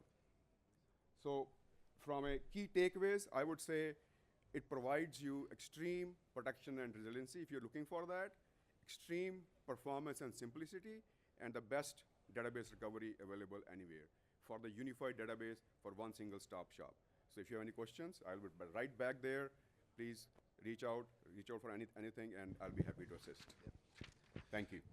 Thank you. I just got a quick follow-up. You were within the time, which is fantastic. State and local, why do they have so many more challenges, it seems like, than the federal side? Is it resources? Is it training? We've had a lot at ATARC, and a lot of the state and locals have been attacked. I think it all depends on how you're protecting your data, right? It's not about being a state and local or being or federal or DoD or any. It all depends on how you are storing your data, how you are protecting your data. If you are not doing it right away and not building the redundancy as you should, there are chances, because the protection does not just come with a firewall, right? It has to be inside out. That's what we provide from our databases. So the protection is built in the database. Even if somebody enters the firewall, jumps the wall, enters the gate, is not able to get to the data. Great. A round of applause for Ashish. Thank you. All right, we got one more here. And we have Garrett Guinevere, who's going to talk about the current threat landscape and the growing impact of the human attack vector. And he's a senior sales engineer at Proofpoint. Welcome. Thank you. Just want to make sure everybody can hear me in the back. Give me a thumbs up. All right, cool. All right, so first off, a little bit of background on myself. My name's Garrett Guinevere. I'm a current solutions architect, former threat analyst at Proofpoint. I've been at Proofpoint about 5 years now. Before that, I was doing strategic cyber threat intelligence for the Department of Energy, O&I, Army and Navy customers. Also, right now, I'm an Army Reserve officer, building and kind of leading a cyber threat intelligence practice, for lack of a better term, within the larger cyber protection brigade here in Maryland. What that translates to is As my daughter would say, I do nerd stuff on my civilian job and my military job, and I wear green pajamas on my military job. That's the best way to kind of describe it, but that's kind of what I've been doing. Why I'm talking here today and why I want to make sure I provide really not only just, hey, this is an overview of what we do, here's what the landscape is, but something you can take away today for everyone here. There will be actionable piece that you can take away today for your security posture. When we talk about kind of a little bit more about this, I want to start off with, beyond just myself, kind of what I do, where I sit. There's a lot of numbers here on the proof point side. When we look at kind of the bigger picture perspective, we look at what Proofpoint is. Long story short, we protect 1/3 of the world's email. That's really what it comes down to. When you look at that people protection line, that's what we do. We see and protect 1/3 of the world's email. All that translates to is looking at basically the best telemetry when we look at email threat intelligence, really anywhere out there. Why that matters for everybody here, whether you have Proofpoint, whether you know about us or not, is that telemetry gives us that insight to actually do something about the email threats that are out there. In addition to the emails portion, we also cover a wide range for the company perspective. We do information protection, DLP, ITM. We're the #1 DLP provider on the planet. We do archive solutions. We have a lot of different things that are out there. We're happy to talk more with everybody back here in the back left where the actual Proofpoint table is. But today I'm going to focus in on the email threat perspective as something you can take away for your security and awareness practices, also your cyber threat intelligence and larger threat intelligence security practices. That's what I go through today and provide an example of what I see kind of the biggest piece on the landscape. So within this slide deck, I believe this is being recorded. You can take screenshots. You can also come talk to me afterwards in the back left corner about any more of these threats. On the left-hand side, I want to kind of provide an update when we look at the larger landscape. The left-hand side it's a very busy chart, but it basically goes into all the different malware payloads that we track at Proofpoint, and not only what the threats are, but what we're doing about it. When I was at Department of Energy, when I was working other cyber threat intelligence functions, I would present a threat, but also how do you mitigate it? What we're doing, what our threat research team is doing, we have hundreds of threat researchers and engineers out there across the country.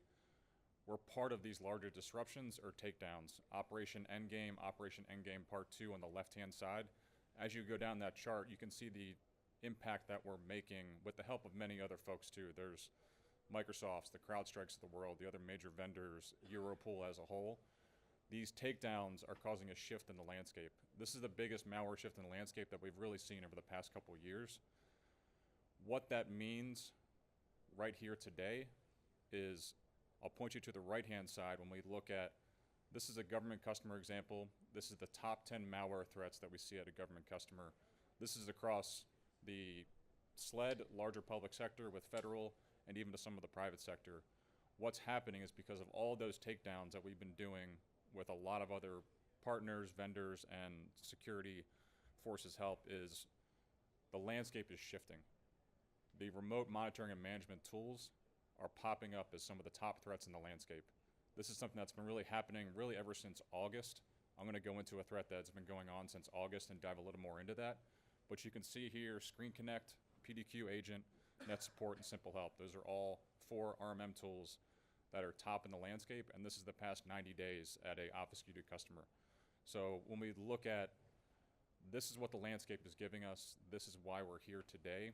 This is one of the bigger shifts when we see traditional malware being taken down at scale across the world with the help of law enforcement agencies and other vendors and partners of us. This is kind of what it looks like. Going one level down, again, there's a lot more to this, but on the left-hand side, you can see Enable as a new remote management tool that's being used. When you look at kind of some of the TTPs of this actor, we're seeing the abuse of plus addressing on the right-hand side. There's a lot more to this. There's a lot more into the TTPs, the indicators, what the threats are giving us. On the bottom left and to the bottom right, that's looking at the actual lures. So again, I say something you can take away today for anybody here that works with your security awareness and training teams, your larger security teams. This is what the threats are currently in the landscape as we speak. The nice part about it is these actors are using the same lures again and again and again. So there's a lot of indicators, there's a lot of TTPs that are out there around what these actors are doing.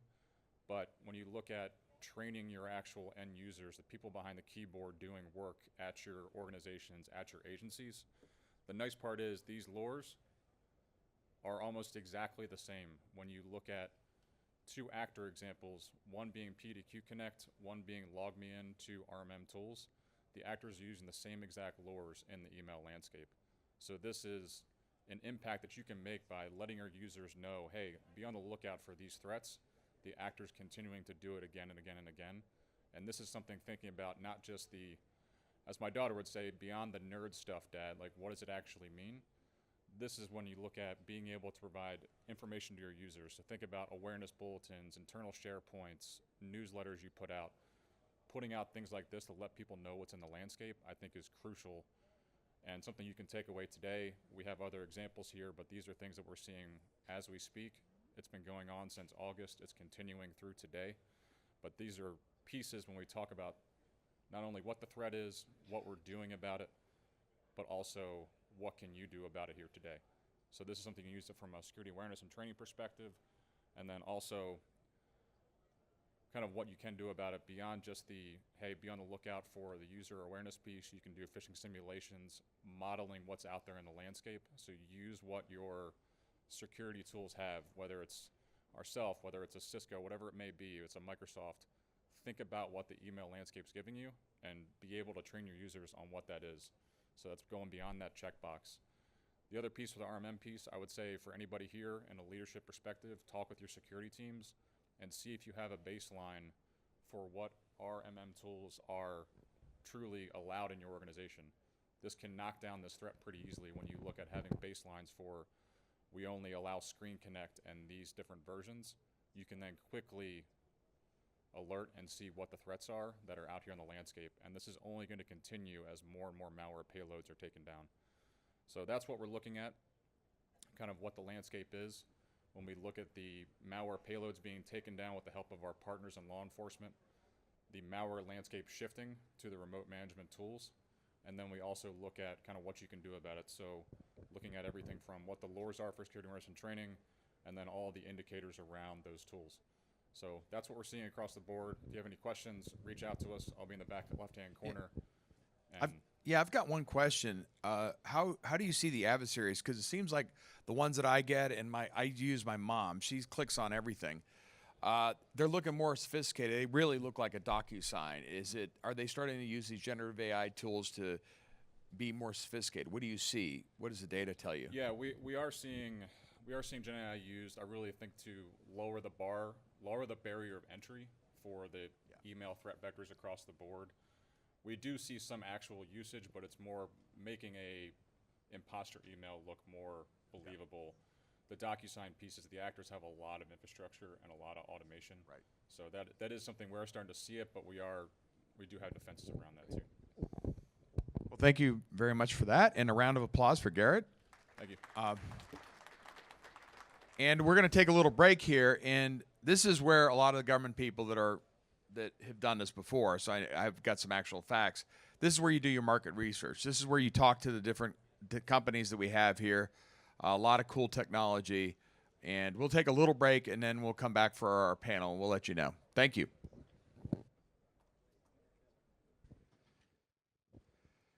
Okay, we're going to get things rolling here again. This is our panel before lunch, and if all the panelists can come up, I want to introduce Amber Korn, who's a consultant with us at ATARC. And just as a courtesy, she's a West Virginia Mountaineer fan, so please don't mention their football team and anything about that this year. She's going to get really upset about that.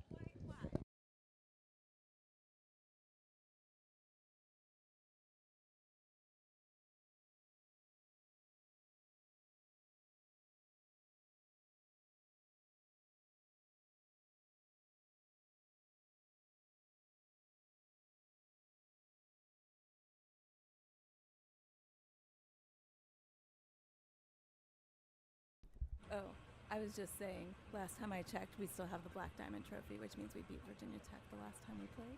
So, say what you will about this season, I don't want to say anything about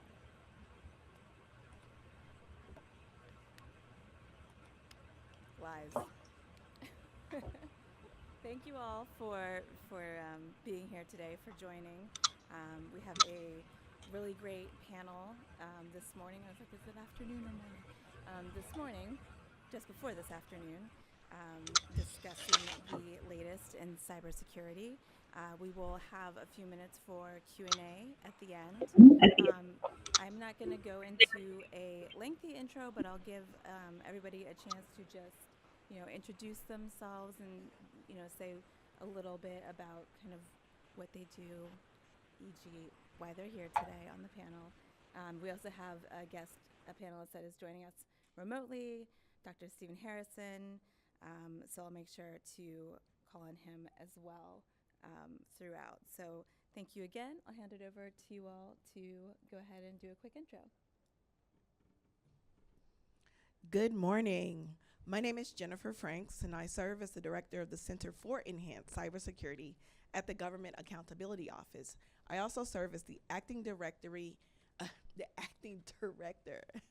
of the Analytics Foundry. I'm already ready to talk about Active Directory and all the things that we need to do to protect that. At the GAO, I have twofold. I work for Congress, and we go into different federal agencies, and we are looking at how they bolster their cybersecurity, making recommendations to make them a little stronger.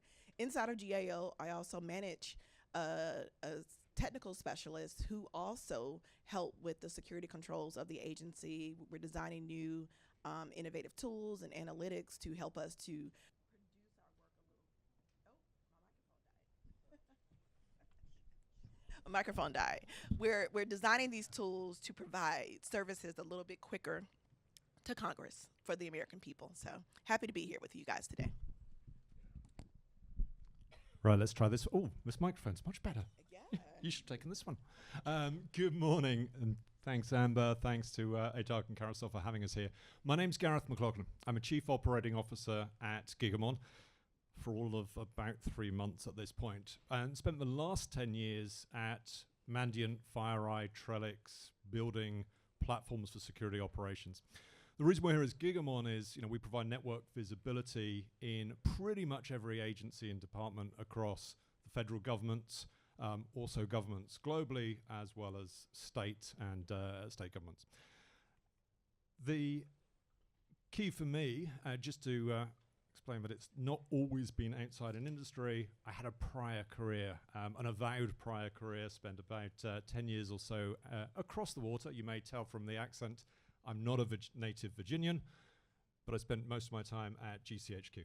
Great to meet you all. All right. Hello. Okay, you guys hear me? All right, I think we're good. Dr. Justin Newbear. Just go by Justin after this, thanks. I am the Chief of Cybersecurity and Operations for the Federal Transit Administration, and in that role, I cover the cybersecurity, IT operations and infrastructure, privacy, and then a half a dozen other little hats for that agency. I've also recently been tagged to work on the Department of Transportation's architecture, security architecture, engineering, and tooling. So I've got a lot of little projects there during that detail. So nice to meet you all. Thanks. Hi, yes, I'm Dr. Stephen A. Harrison, Stephen Harrison. I work for Defense Information Systems Agency. I'm in charge of the Spectrum Program Control Group here, oversee basically the programmatic, some of the, and I'm also the issues here, and also the senior engineer for the group. I also am an artificial intelligence doctoral professor at Capital Technology University. During this forum, I'll be representing my own views, not of any of the institution or where I work. Thank you. Thank you so much for those intros. So I'm going to start broad, and we can kind of just sort of define the landscape that we're talking about here today. Speaking of landscape, it is, cybersecurity is so rapidly evolving. It's something new every day. Keeps things interesting at the least. But maybe we can talk a little bit about the intersection of cybersecurity and emerging technology, emerging cyber threats. What are some of the biggest kind of cyber threats to the the government right now, to government missions posing the greatest risks, especially as they have evolved, recently, and how should agencies best address them? Jennifer, do you want to take a first crack at that? I had a feeling you were going to ask me first, but yes, happy to. So our professor here has already started with the AI conversation, so I look forward to hearing from you. So when you're thinking about our expanding global landscape of evolving threats and vulnerabilities, we do have to consider all of the emerging technologies that are at the forefront of our everyday existence. And that does start with artificial intelligence. We cannot at this point go a day without seemingly using some tool, whether it's the Google Gemini, and there was a recent vulnerability that just happened yesterday, or your chat GPTs, or just anything that you're using with your banking systems and all the other connectedness networks you're using every single day. So whether like it or not, we are constantly training these new tools and technologies to do the work that we have had humans do for quite some time, to do them a little bit more efficiently and effectively, but that doesn't mitigate the cyber vulnerabilities that are also coming at an alarming rate. We also have to think about the supply chain risk. A lot of us, and we have a lot of vendors here with us today, and I love to see it, but oftentimes when we're getting these tools and technologies, the software into our environments, we're introducing ourselves to new vulnerabilities and new risks that we have to be cognizant of. We also have to think about the evolution of the insider threat. We're seeing it all day, every day with our modern work environment, and we have to be cognizant of the equipment that we're using for our staff and our employees to log into the network every single day. Oftentimes, the general user who doesn't understand cyber, doesn't really understand the critical need that they have to really be protective of their data, of their access. When you're authenticating into your environment every single day, you yourself have so much power into your organization. So, thinking about the threats and thinking about some of those accessing vulnerabilities and really being able to continuously monitor and provide those audit logging skills, it's really helping us to see some of those evolution of threats that we must consider.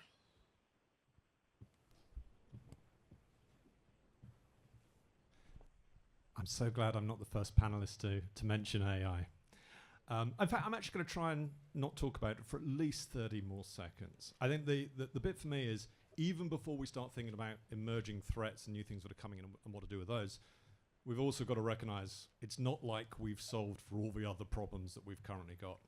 And for me, when I talk to kind of agency departments, and this is the same in government as it is in industry, most of the vulnerabilities, most of the risk we have really comes from the tension between trying to go faster and do more and be more efficient from the rest of the organization we're trying to put security in place. You think about what we've been doing in all of the migrations to the cloud over the last few years. One of the previous panel kind of mentioned the going fully in cloud. But very few organizations are there. We move the workloads are easy. We go, VMs to begin with because it's easy just to lift and shift. Then we start to move some things across to Kubernetes. We start to go serverless where we can. So we end up with all of these different environments, but there's always some stuff still sitting back in data centers that we can't quite move across. And for me, even just that complexity and risk, as we start to fragment our networks and build this, almost end up with a complete hybrid infrastructure, often running in multiple clouds, but even knowing what's going on is difficult. And I completely agree with the supply chain. As a vendor and a partner for federal government, it's on us to do everything we possibly can to try and figure out how to avoid things coming in. But there are always going to be situations where new vulnerabilities become available. We think about what's happened for just over the last 6 months.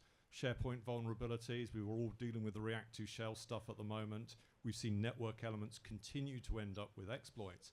So you get to that situation where our own infrastructure, you can't always fully trust. So you have to start thinking about the watcher of watchers. Like, how do we make sure that we can be confident about the logging that we're taking from individual network elements?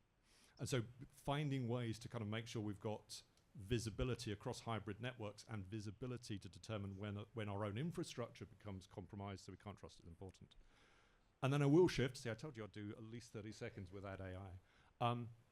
The AI for me is all around, it's the economics. It's the economics for attackers to actually go and find more exploits more quickly. Some of the research, some of the examples to show that you can use AI to go find new 0 days is frightening for us.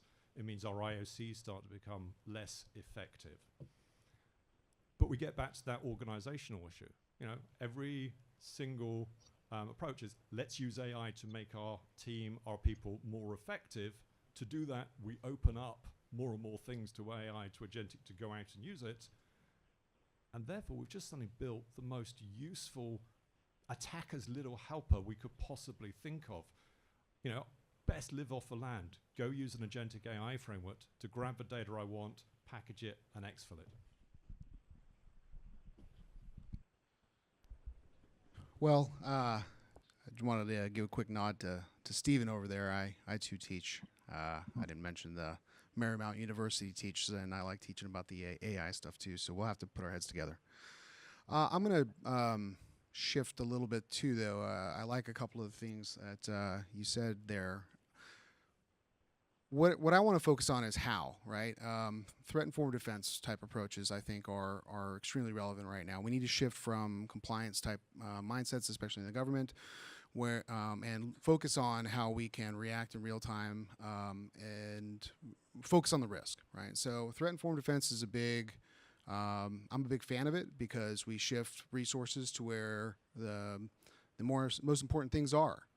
And we start looking at adversarial behavior rather than simple IOCs, right? And I like that call out of our IOCs are not necessarily our trusted these days because things shift so fast and we've got so much going on, and especially with AI being something that we can leverage both attack and defense.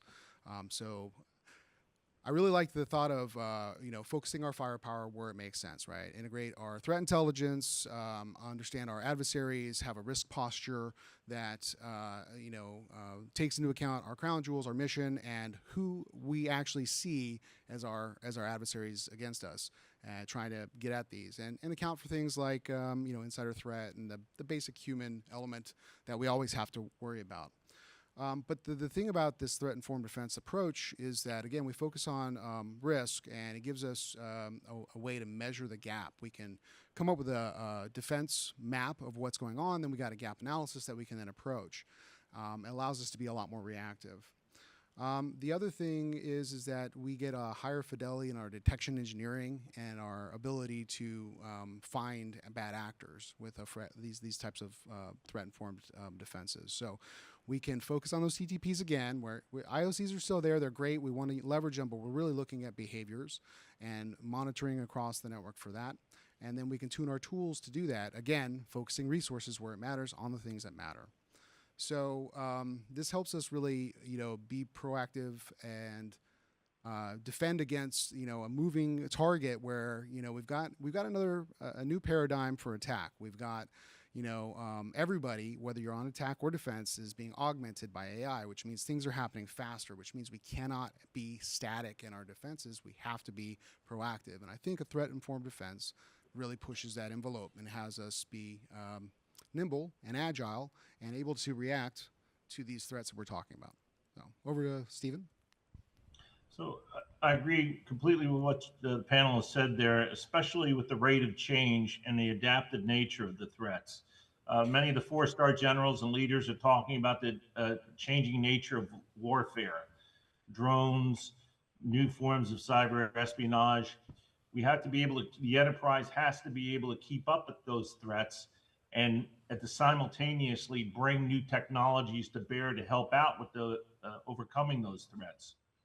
One of the continual things I tell my students, what worries me a great deal is not necessarily Skynet, but CronyNet. And what I mean by that is that we as a government, try to find ways to prevent and give assurance that through the cybersecurity and information assurance domain, that our services are protected. But then there's always, as was mentioned, the insider threat that has a tendency to want to bypass and circumvent or obfuscate these sort of checks and balances. It is critical in this future that we kind of find a way to manage these sort of internal threats, as well as our rapidly changing external threats. And my hope is through quantum technology and through AI, we will be able to augment, not replace, leadership, but augment leadership with these types of decisions. Over. Thank you so much. So many good responses in there, so many threads that I am interested in pulling on.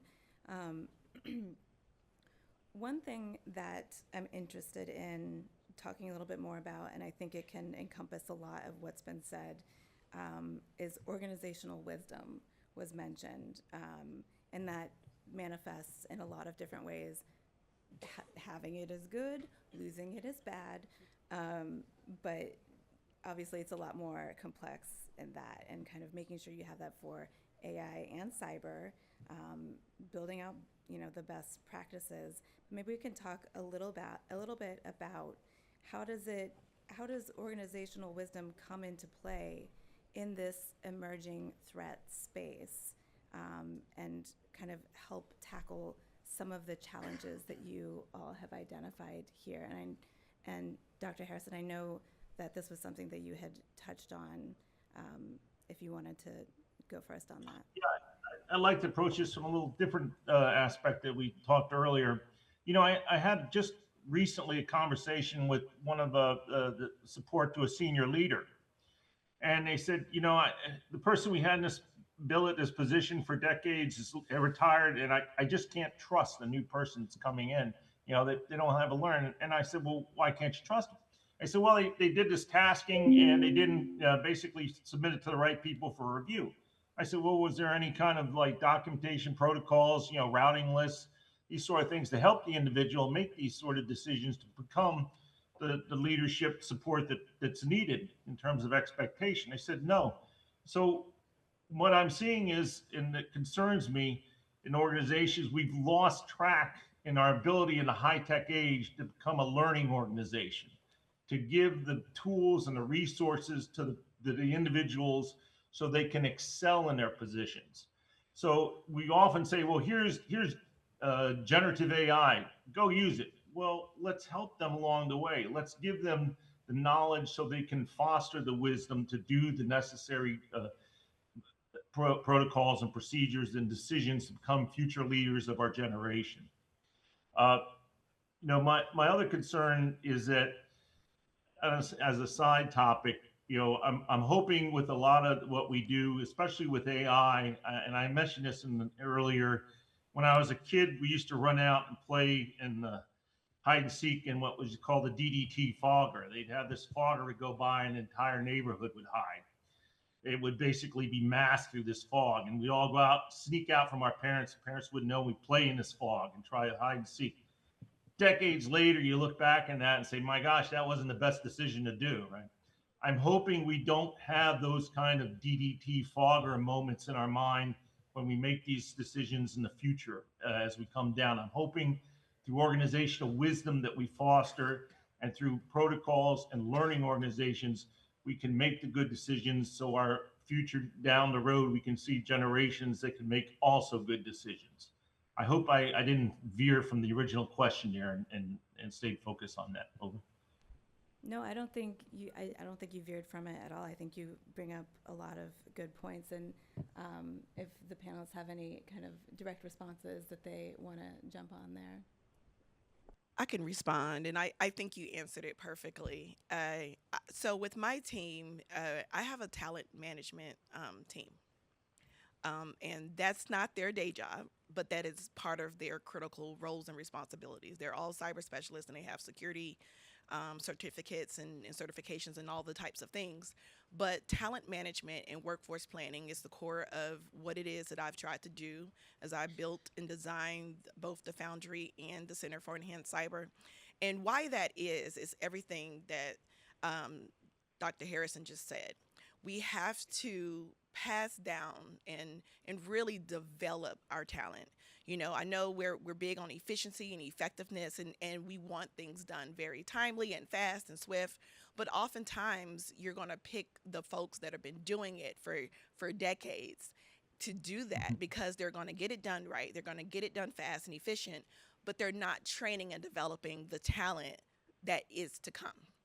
And when you're having evolving threats, this is one of the greatest examples in your question. Oftentimes, the biggest thing is mitigating that threat and that vulnerability very quickly.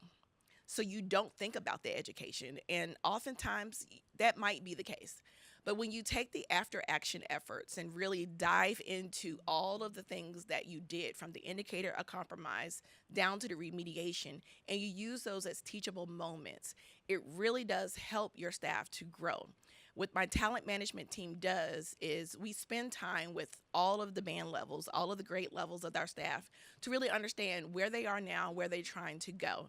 Oftentimes, just having certain conversations and giving them certain tools to just advance, putting them in rooms with GS-15s and even SESers who've been doing it for quite some time, letting them to just, I have a lab, so you can get in there and break some things. Get in there, do some code, do some development, see it break. Why did it break? Ask those hard questions. Oftentimes, they have questions, but they don't understand the what, the who, the why. And really getting in there to understand that development is so key to that evolution of that knowledge transfer, and we can't lose that.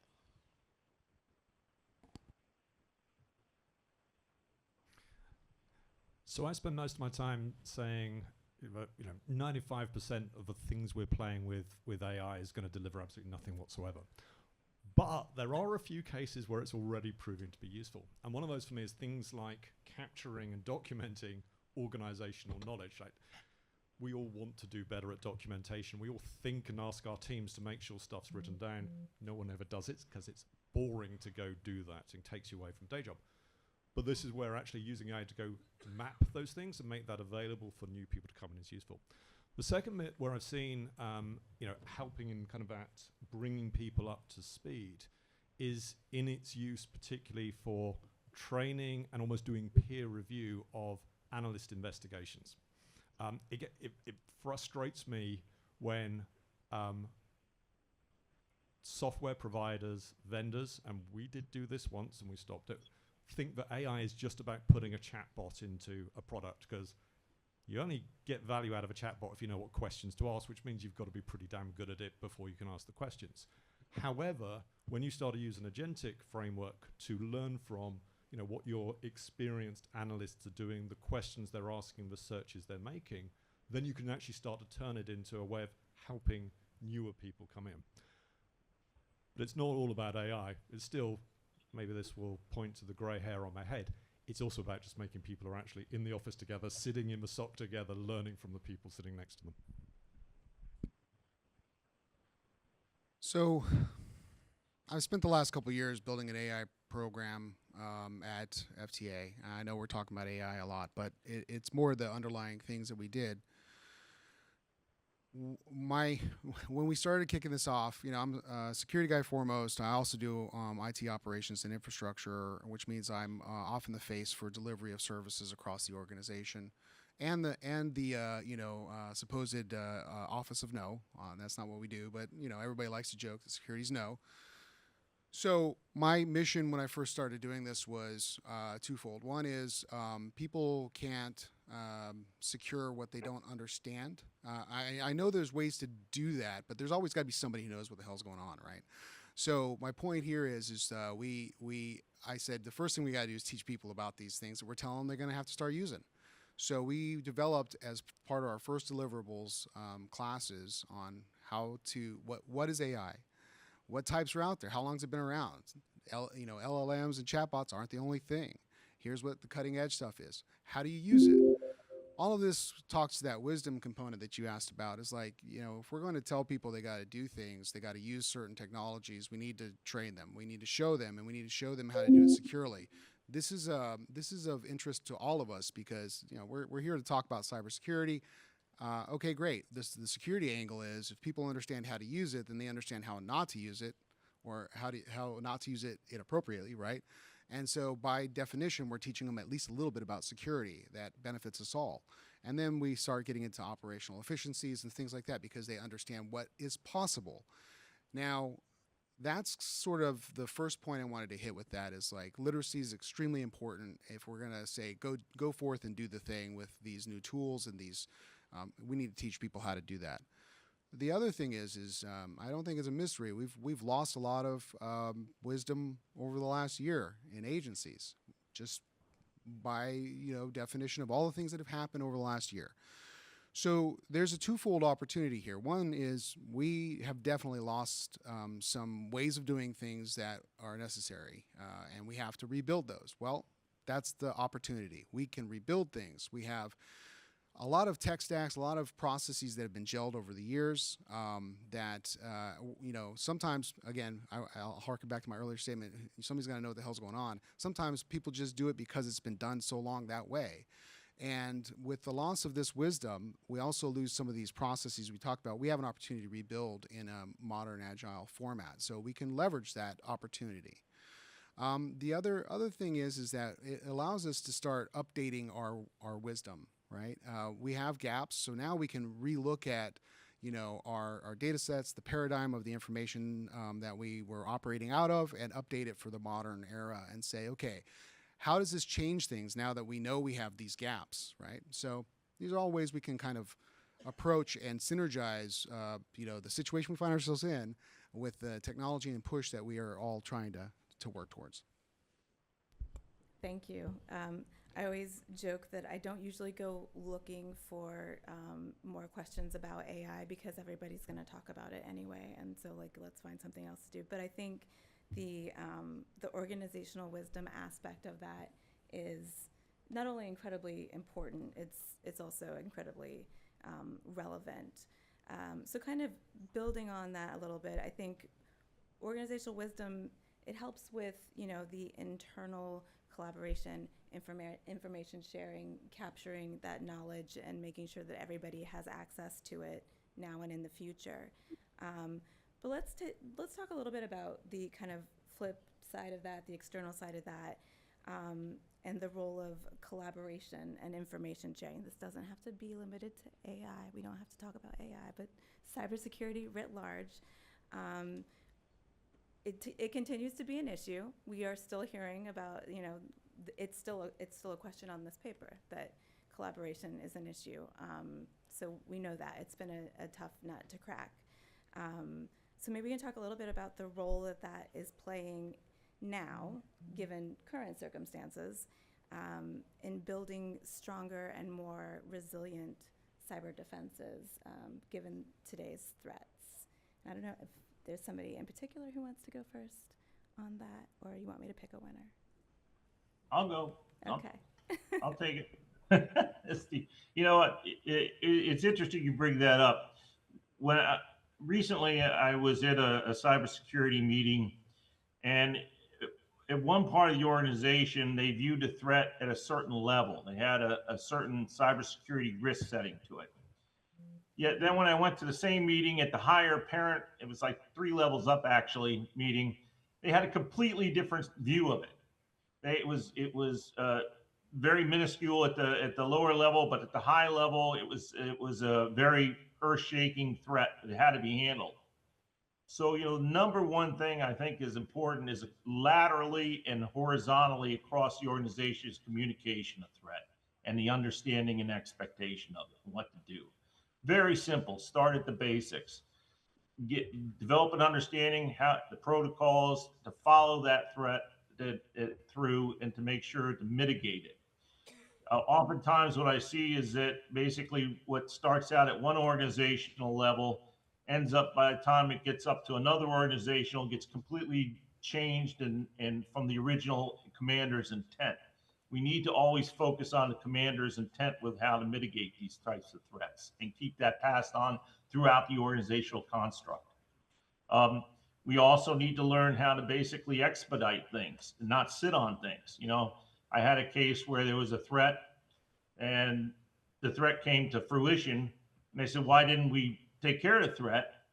And they said, well, there was this funding and then there was some other issues we had to take care of. And we never got back to it. Well, there needs to be some sort of mechanism to basically of due diligence within the organizational structure in the cyber, regardless of whatever technology you use. Due diligence has to be a part of the cyber mantra for this in order to have successful mitigation of the threat. Over. Thank you. Do either of our government agency folks want to take a crack at that? And then you. Okay. So with this question, the first thing I kind of thought about was the new executive orders on eliminating silos for data. We've got a history of over the last decade or more of trying to tackle this problem. So it's not necessarily new from that perspective, but we definitely have a much sharper emphasis on it this last few months. So from a collaboration perspective, I started looking at this, and I look at the wording of the EO, and a lot of people are like, open data, everybody gets to touch the data. I'm like, well, not really, right? So I got to be the cyber guy and kind of contextualize that a little bit. It says it so in the EO as well. So I'll tell you, my interpretation of it is that the right people get the right access at the right time, and we make sure that that happens as quickly and efficiently as possible. That's what the open data EO reads like to me, which means that we have to then come up with a structure that is secure, efficient, and from a user perspective, largely invisible, so that it just looks like the data is there and ready to be accessed. Well, that sounds a lot like the model we should be following for a lot of things, right? Not just open data, but generally speaking, how we should interact with government services, how our services should be delivered. Incidentally, for the DOT, our new OCDIO, the CIO and Data Information Officer, Pavan, has required that we look at collaboration and making these things seamless and invisible for the user, right? User experience is huge. How can folks get to the things they need to? Why is this such a big deal? User experience has always been sort of a word like, yeah, we want to do it, but it's the government and it's kind of hard and everything's kind of always. Well, because if you like to use the product and the product works well and you can get to the things you need to, maybe you're not having fun, but you're working fast and efficiently, and that helps collaboration and helps us push things forward. So this is actually inherent to the vision that our CIO is pushing at DOT and implementing right now. And I think fits really well with that executive order push. Again, that executive order push on the open data is something I think we can emulate across services and collaboration models entirely, not just for this one type of silo.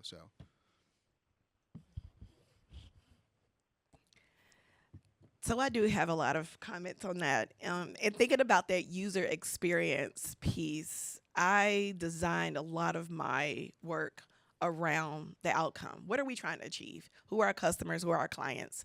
What are our stakeholders expecting of us? And from that, you can really look at what it is you need to do for the full life cycle of your environment. I did COVID-19 healthcare related cyber work, and you would be amazed, or maybe not be amazed, how many times I was in conversations as the only IT and cyber person, right? Sitting in healthcare settings with physicians and the nurses and all of the administrators needing to make very critical decisions about patient needs and necessities, and never once in their life cycle design thought to include an IT person that would help them to efficiently run their systems effectively. Then there's the security piece. I don't need security. I haven't been hacked yet. So you're having those very last minute conversations and bringing us into the fold too late, when we then need to help you remediate potential vulnerabilities that could impact so many American citizens, right? So what it is I've seen in the last 6 years is more collaboration, more conversations at the beginning of the design and the development of your systems, of your programs, even when you're purchasing the tools, what tools do we already have that we can recalibrate to do what it is we need to do? Do we need to design a new database? Do we need to design a new system? Or can we leverage some of the tools and services we already have? Those conversations are now being had in all types of environments for an agency, but even across the federal government.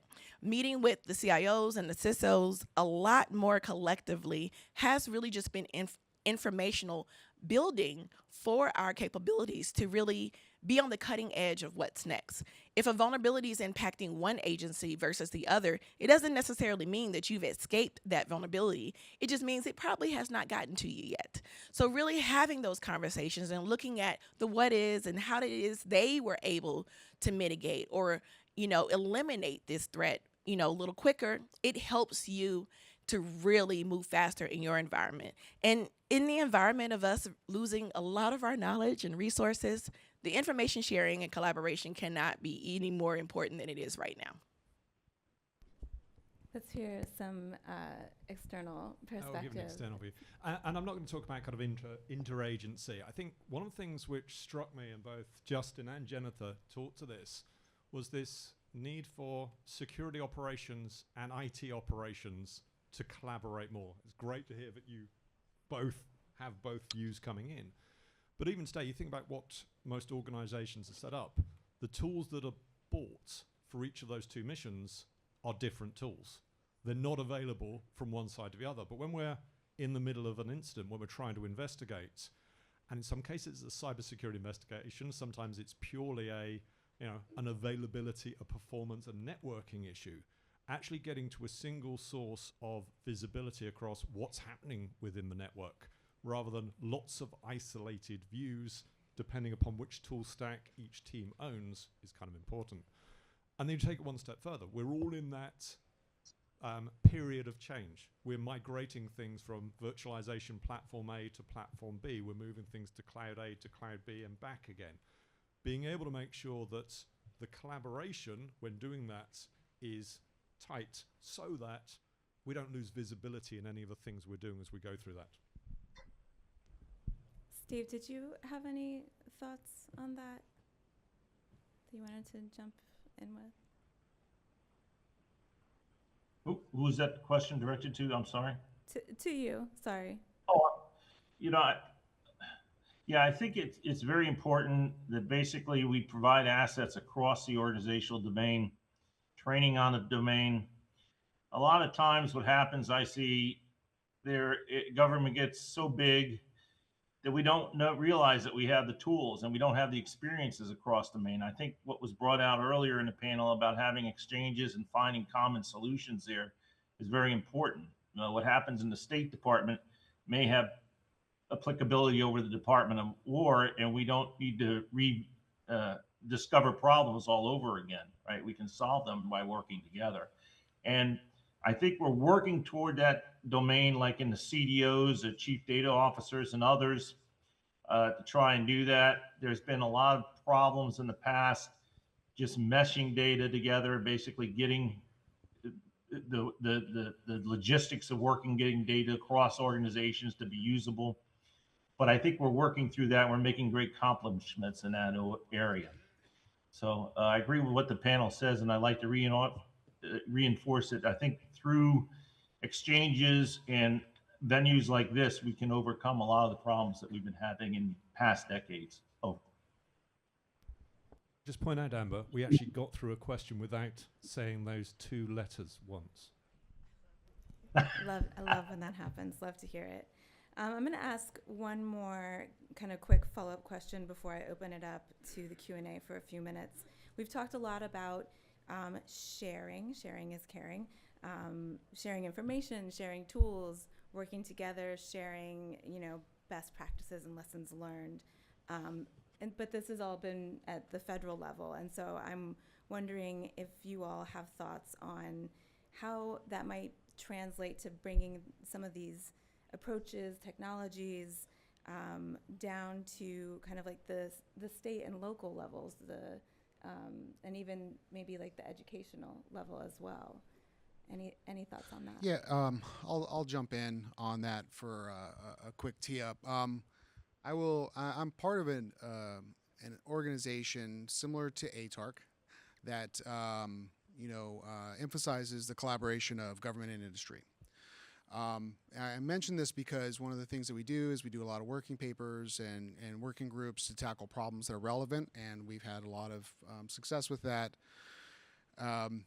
But I wanted to specifically mention a new initiative that we'd spun up in the last few months, which was reaching out to state CISOs and asking them about if they were interested in the type of collaboration that we were doing with industry and federal government. And it was a resounding yes. We, this organization has had, the state CISO for New York, Colin Ahern, come and talk. James Saunders, the new CISO for Maryland, is also part of the organization and is leading the effort to collaborate at the state level. And there's some real challenges because the thing I've heard in these sessions where we do these leadership approaches for this has been around the fact that state and local have the exact same problems we're talking about here. Everything's the same with less resources, and they have several hundred counties, and everyone has their own set of resource pools and their own needs. And so when they try to integrate this all up and try to find the way forward, it's very difficult. And the excitement that we saw in approaching this from the perspective of, again, a collaboration across industry, federal government, and state and local is there's the collaboration and exchange we just got done talking about allows us to say, hey, we've built things or we tackled these problems. Here's how. What things have you seen that you are unable to tackle? And to me, importantly, I really like the idea of never reinventing the wheel. There are things that happen that folks do when they are in extreme need, and they will build the most amazing stuff out of baling wire and spit. And so when I hear about some of the amazing stuff that I've seen from the state and local level where they've put together some scripts to solve a problem, and all of a sudden they've got a solution that was pretty novel, how can we bring that over to us and use that, right? So there's a lot of ways that we can tackle this problem, but I really think that we need to ensure that we have these collaboration points. And again, these types of organizations, ATARC, I don't want to say the other one because I don't want to, ACTIAC, since I'm a board member over there. But these types of organizations, we got other ones across, right? Wherever we have, these industry, government collaboration. I say government as a broad term here. That's where we can really do it, because the biggest point I see is exactly what we get to do here and what we do over at ACTIAC as well. We get to talk without all the other business getting in the way. We can talk about the real problems. We can talk about how to tackle it, and then we can synergize all of our knowledge bases and come up with an approach. And this helps all of us because now, industry understands what we're trying to do.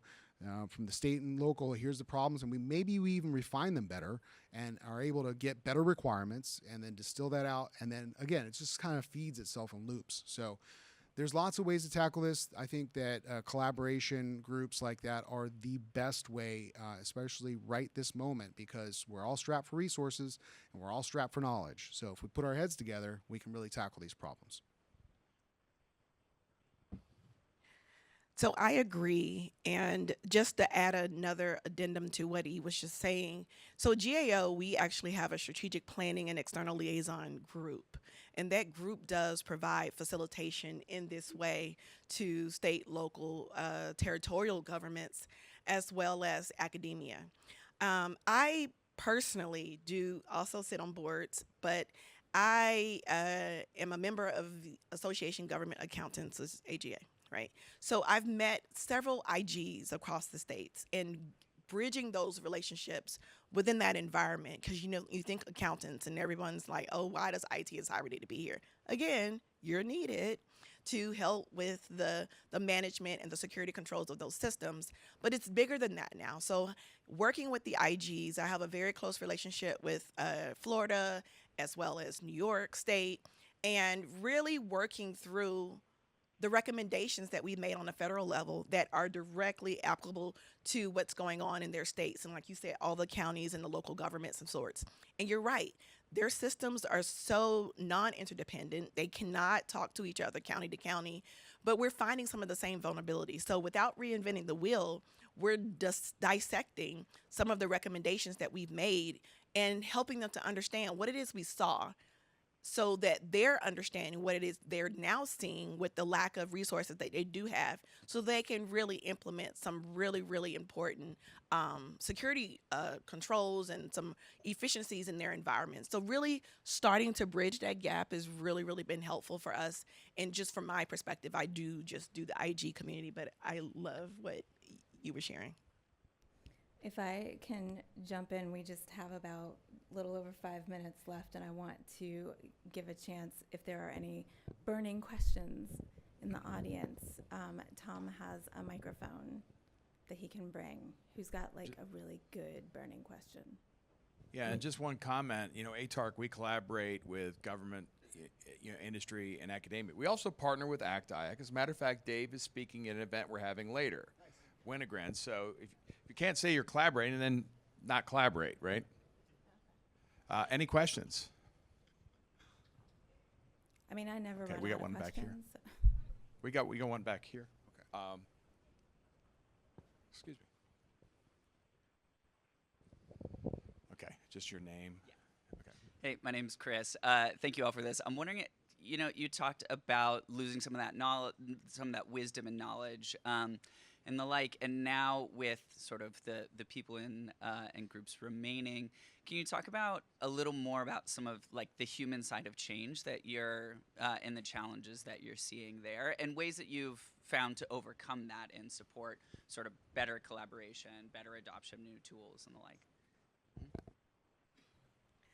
Who, that human side? That's a good question. Speaking of someone who was accepted and worked during the shutdown without a paycheck. Listen, it's different out here. But we make it collaborative. We make it fun. I still love what I do every day, and so does my team. And, we're picking apart the latest vulnerabilities and the new insights that are coming out every single day. So we do get into these opportunities where we're learning from each other, learning with each other.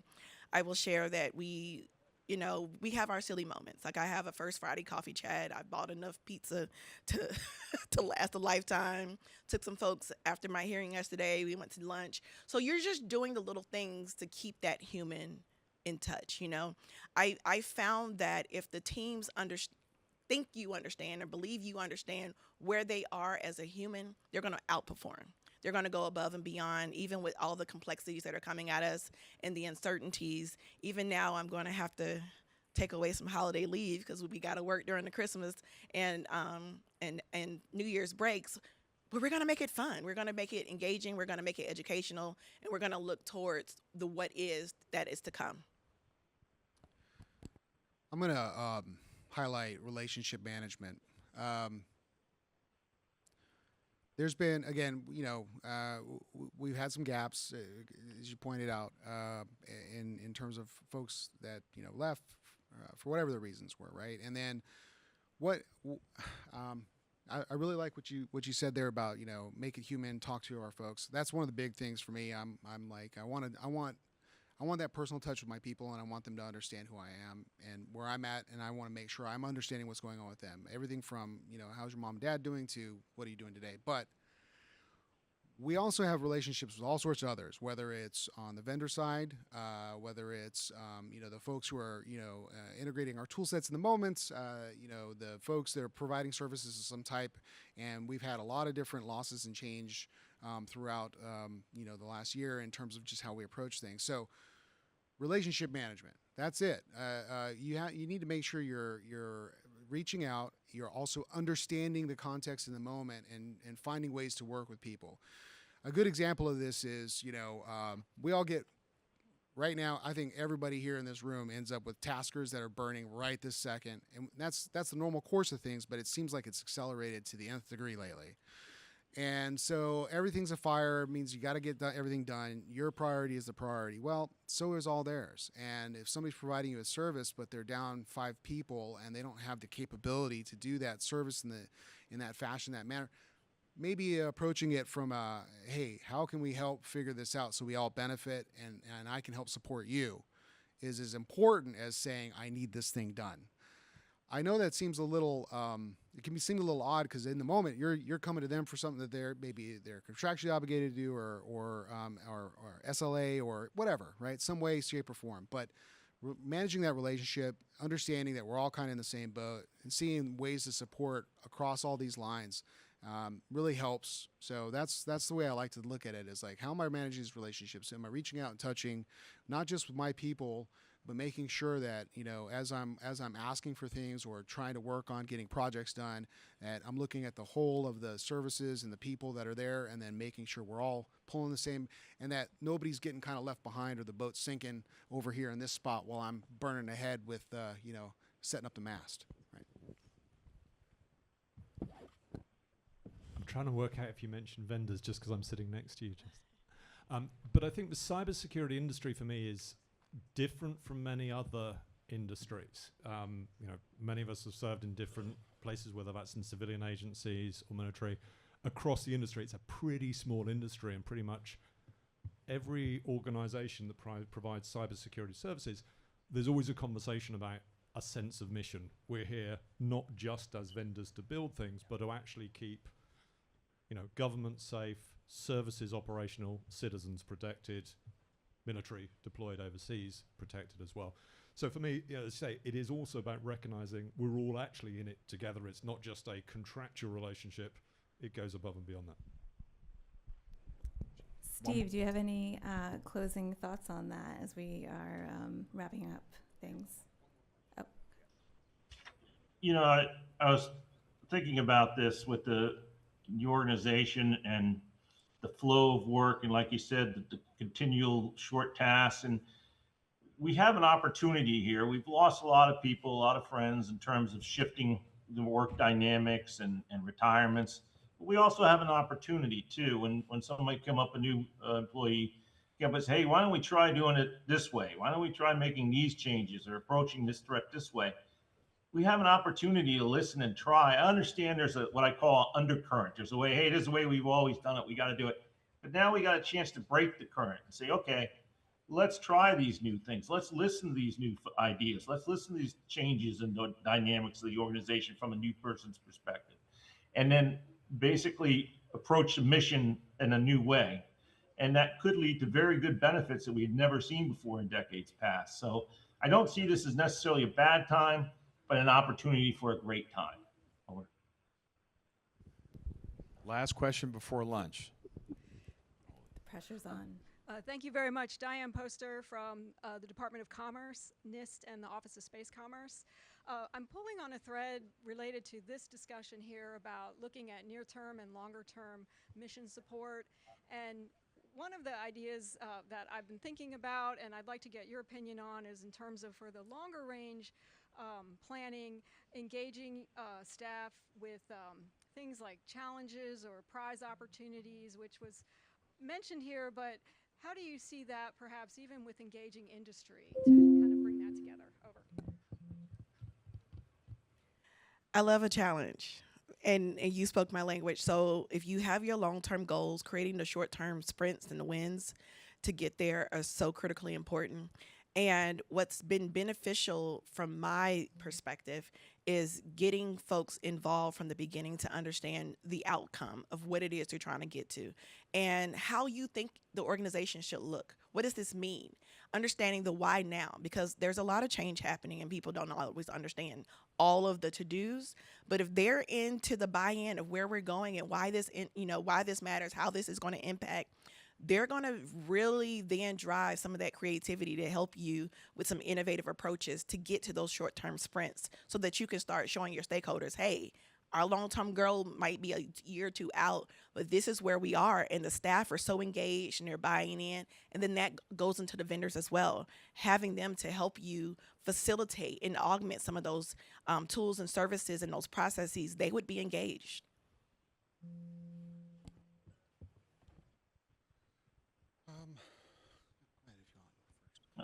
I'll jump in quickly then, if you don't mind.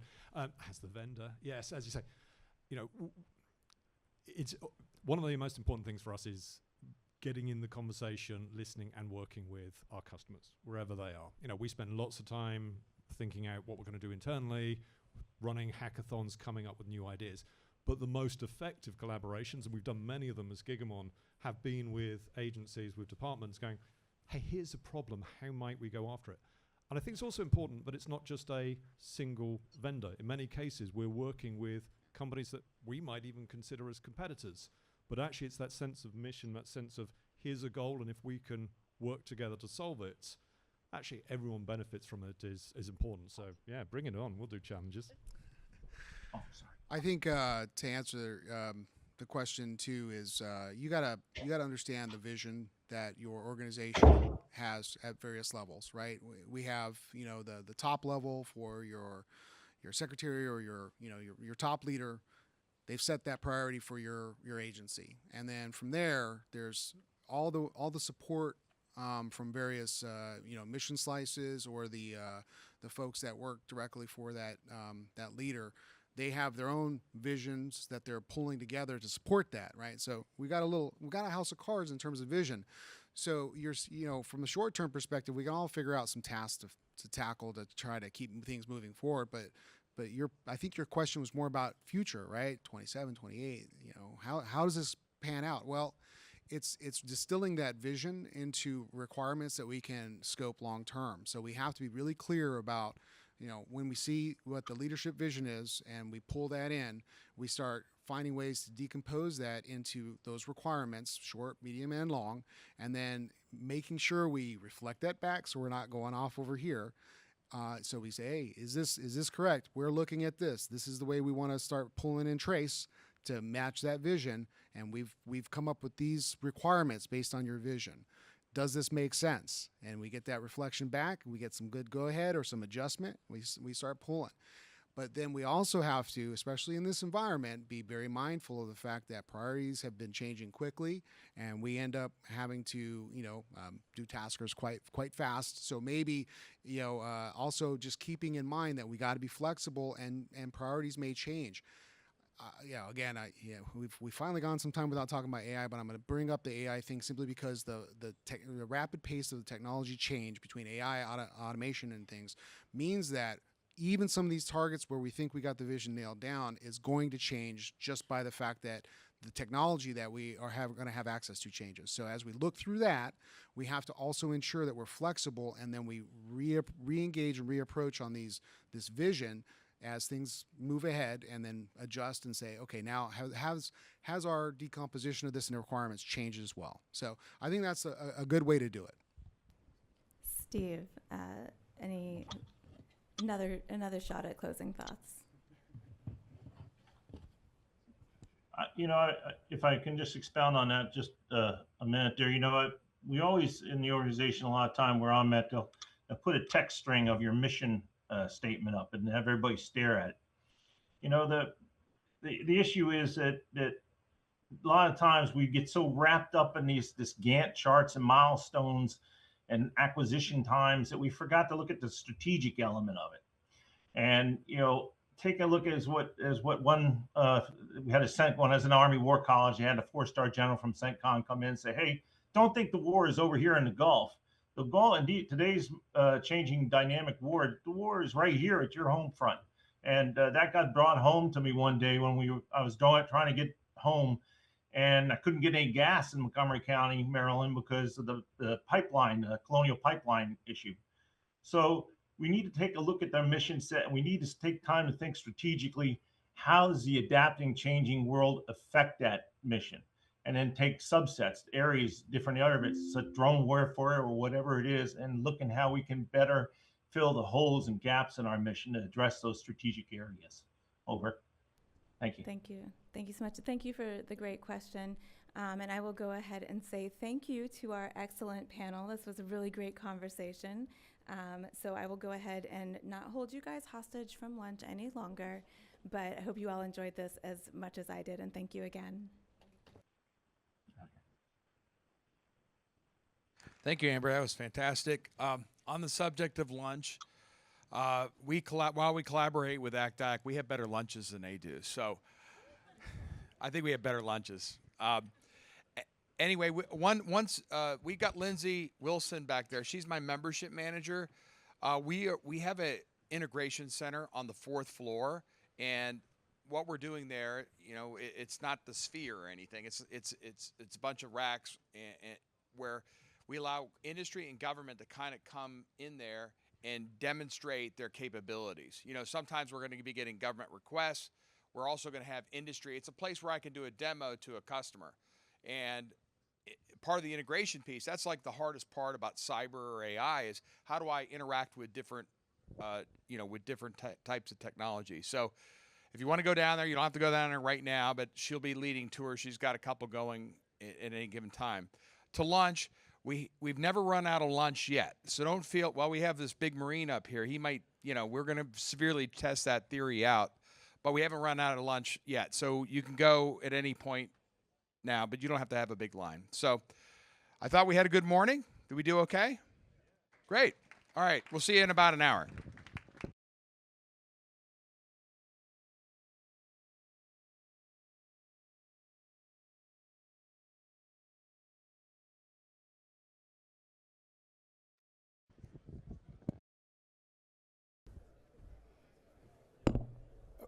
Okay, did everybody get enough to eat? Everybody do okay? I heard somebody told me, I haven't confirmed this yet, but I heard the desserts were carb free. I don't know. I'm not 100% sure about that, so don't quote me on that one. We're going to change things up a little bit. We're going to go with a tech talk. Is the panel that is being pulled together. But we have a tech talk. It's on how to simplify and modernize IT without handing over the keys. And we got Anish Patel, head of sales at Cloudflare. Welcome. You want a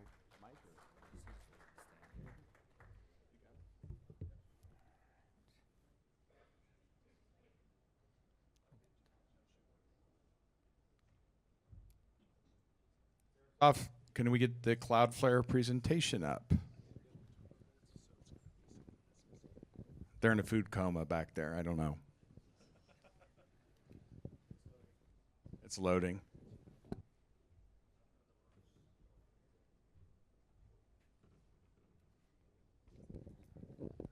It's the Cloudflare presentation.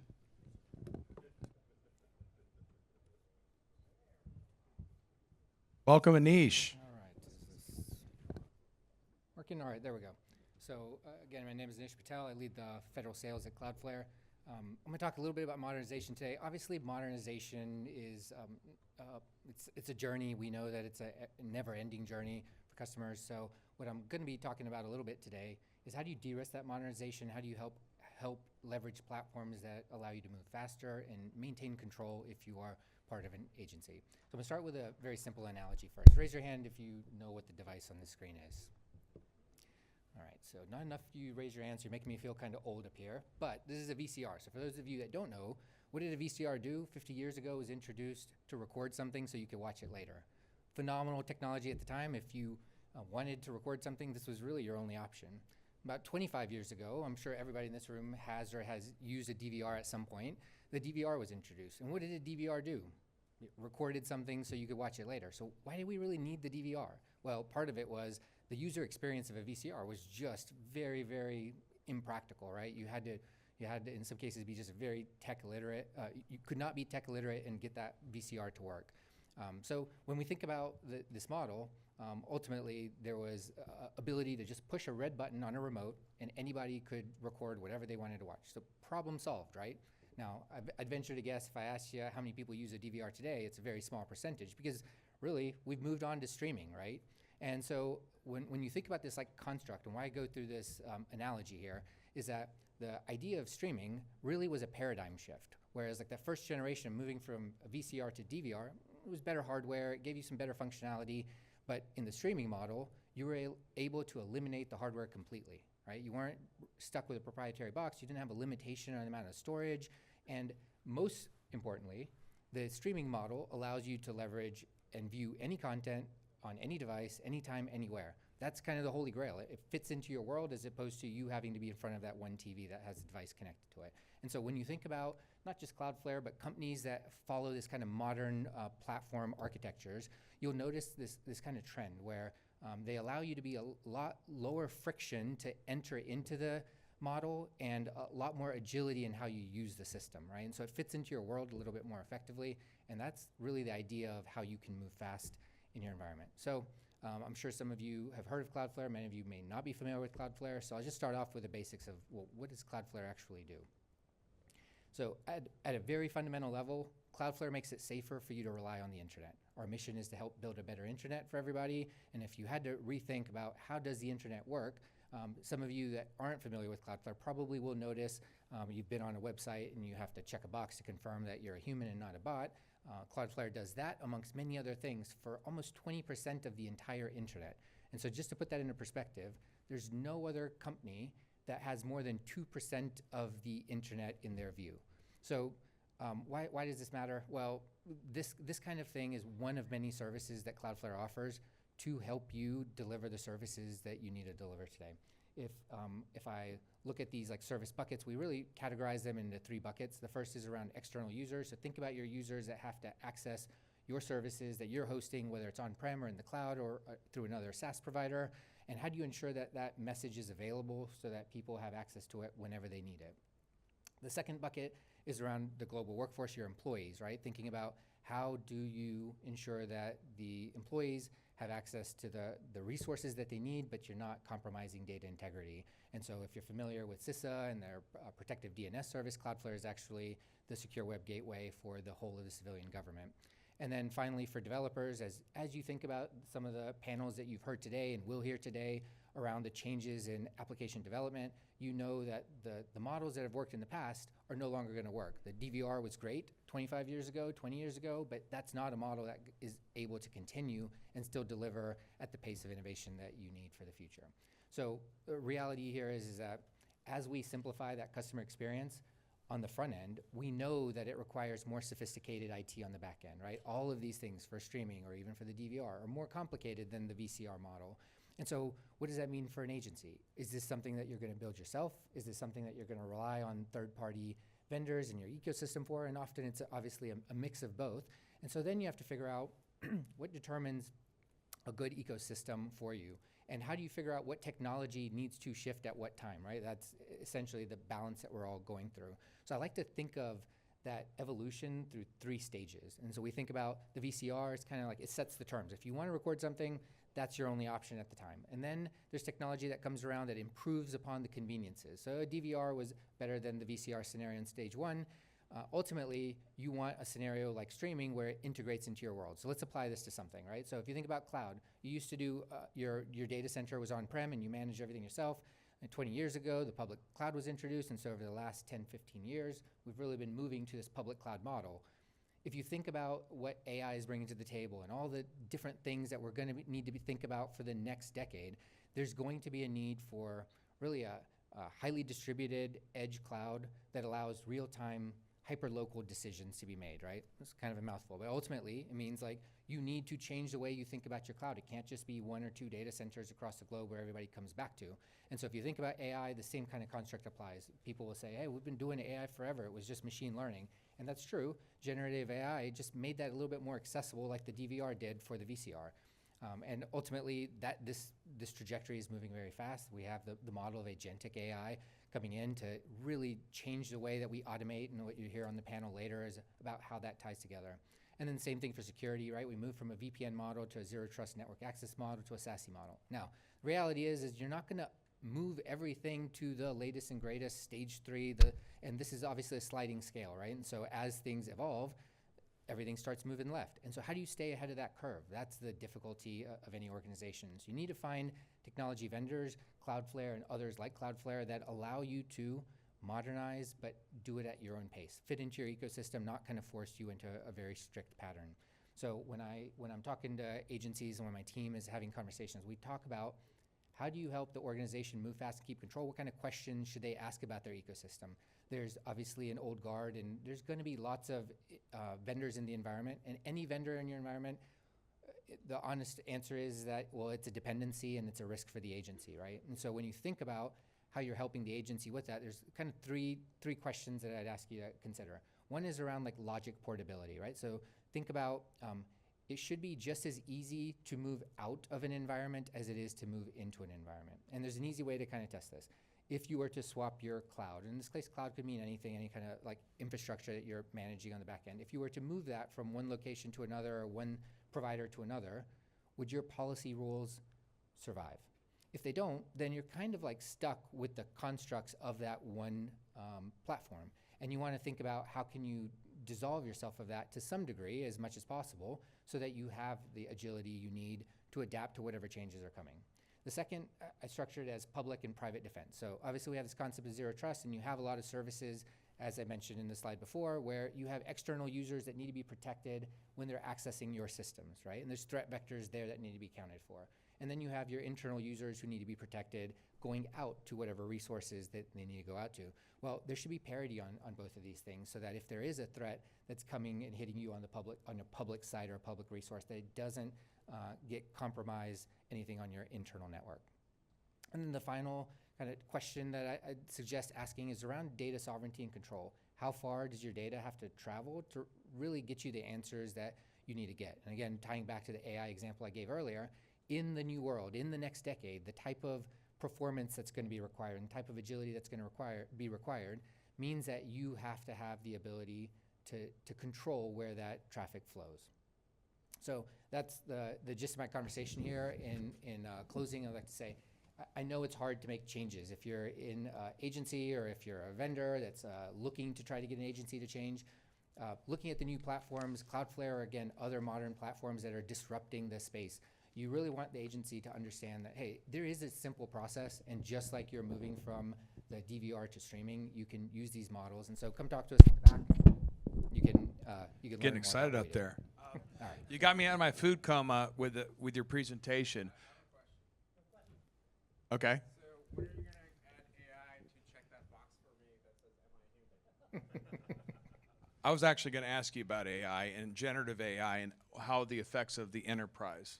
And you can ask, you can answer that one if you want. Yeah. So I will say, like, there is this cat and mouse game, right? Like, we have the case of, yes, AI is being used to try to trick these type of systems that determine are you a human or not, and it's getting much more sophisticated. And so when you think about how you're protecting your organization across that, the thing that I mentioned before about Cloudflare having such a wide breadth of the internet, it actually allows us to see early on what are the trends, how are the hackers going about changing their patterns to mask as human and protect you against that while allowing the good AI to get through. Presentation, thank you. People have been pretty good in doing it in 7.5 minutes. I like it. Next we have, and I don't have my glasses. Sorry, I'm old, Alexandra. We have Alexandra Kelly. She's a staff correspondent, NextGov FCW. You know when it's a big event is when we pull her out of the city and bring her to the suburbs, because I don't think she gets out here very much. So with the folks. Well, if you can get yourself and the rest of your panel can come on up, we're gonna have a good one.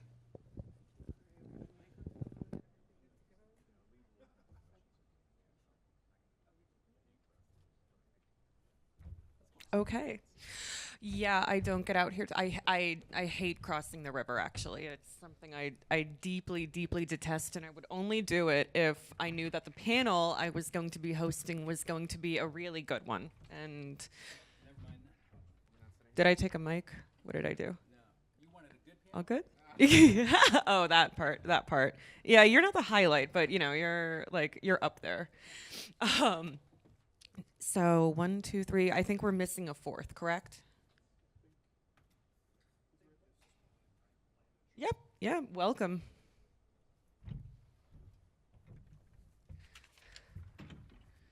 Okay. Hope we can hit that slide and change it.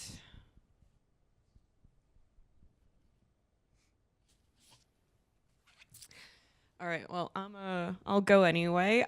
So this panel is entirely about AI and automation in focus. And I don't have to tell everyone here that AI is the only thing we're all talking about in our professional atmosphere, in our daily lives, probably.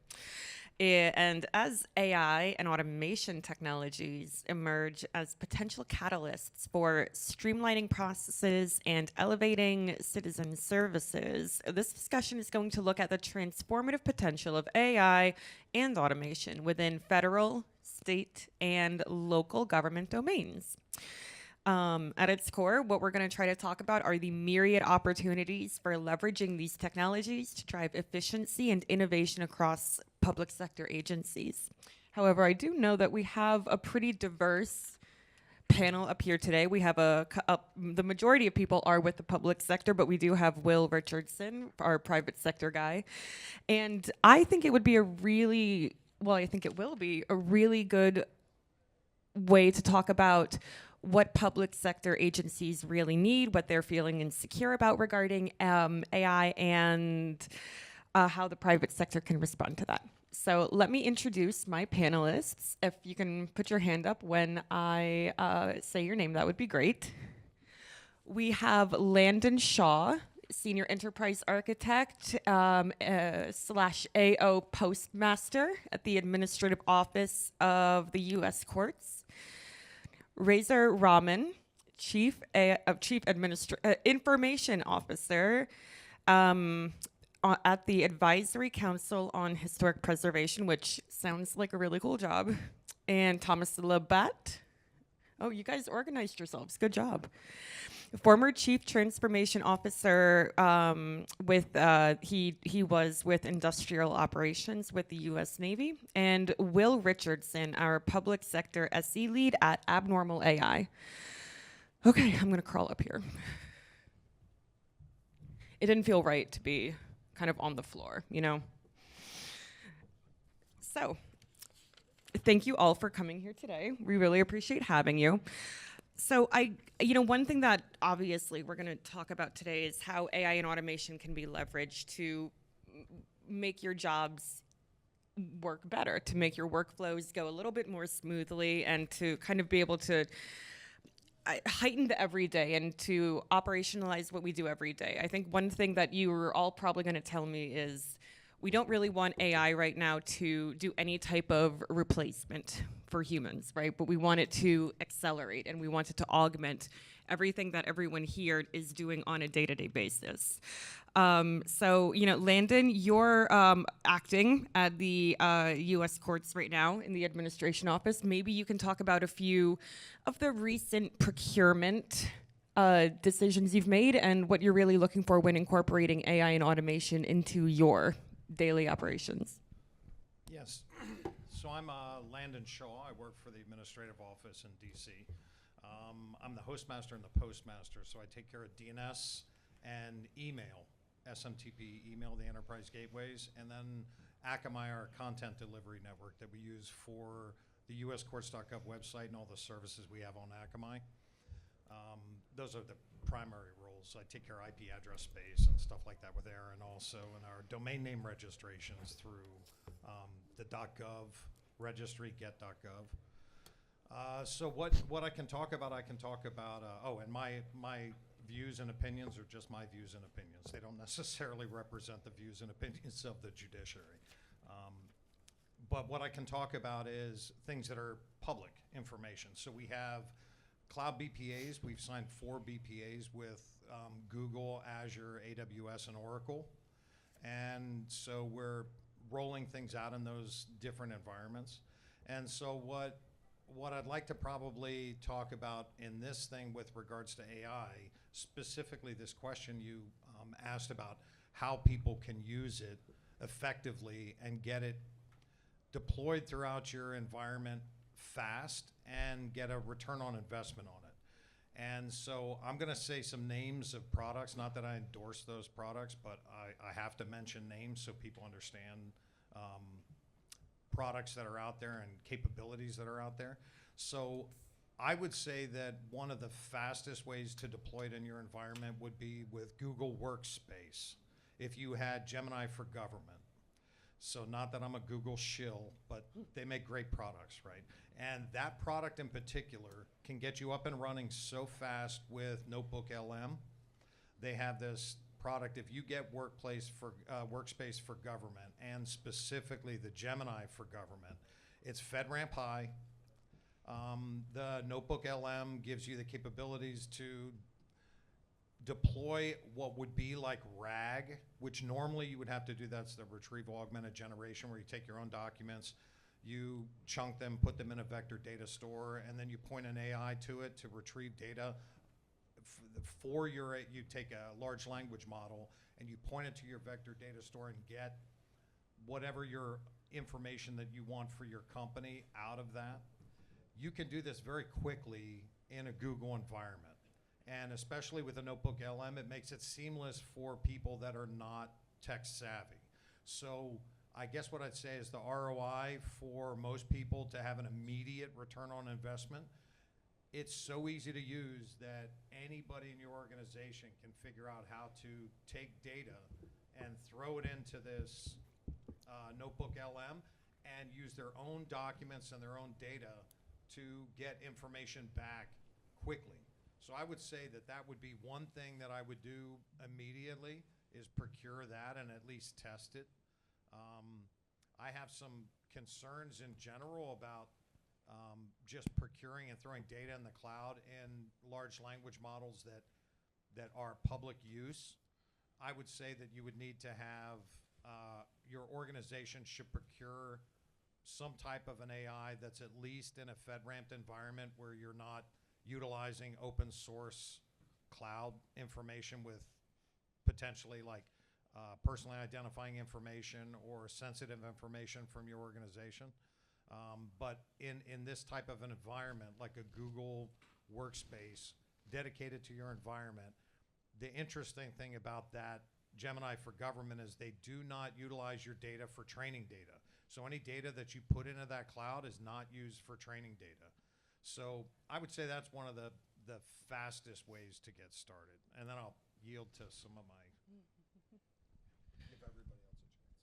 Yeah, definitely. Thank you for kicking us off. You touched on a lot of you touched on a lot of different. Don't take my picture.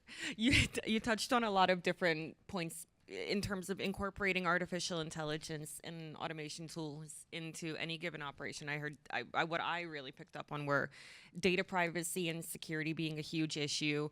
I knew what RAG was, retrieval augmented generation.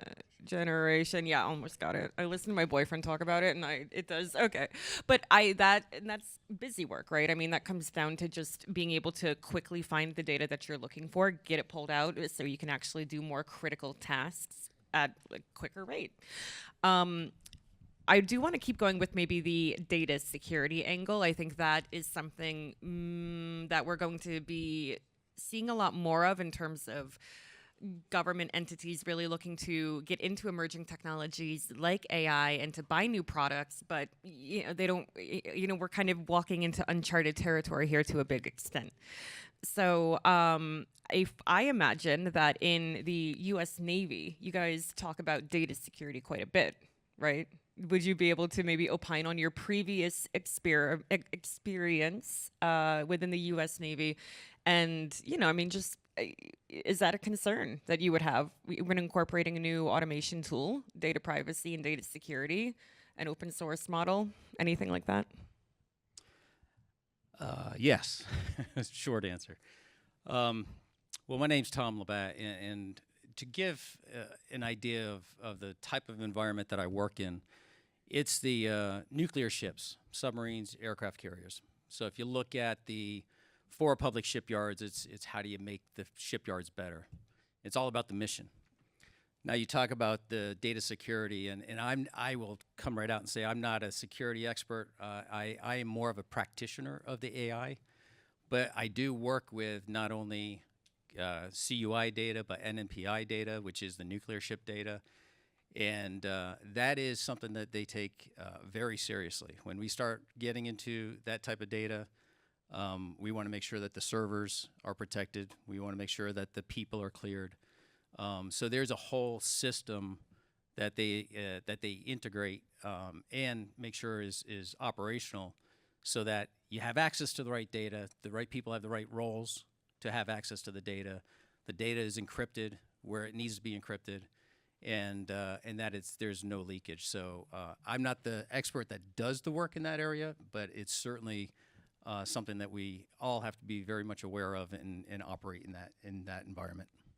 Okay, so I want to engage the audience a little bit. All right, show of hands, who here is with maybe the public sector and you're curious about being a customer for and given AI automation software or whatever? You're looking into it. You want to buy it. You want to use it to operationalize.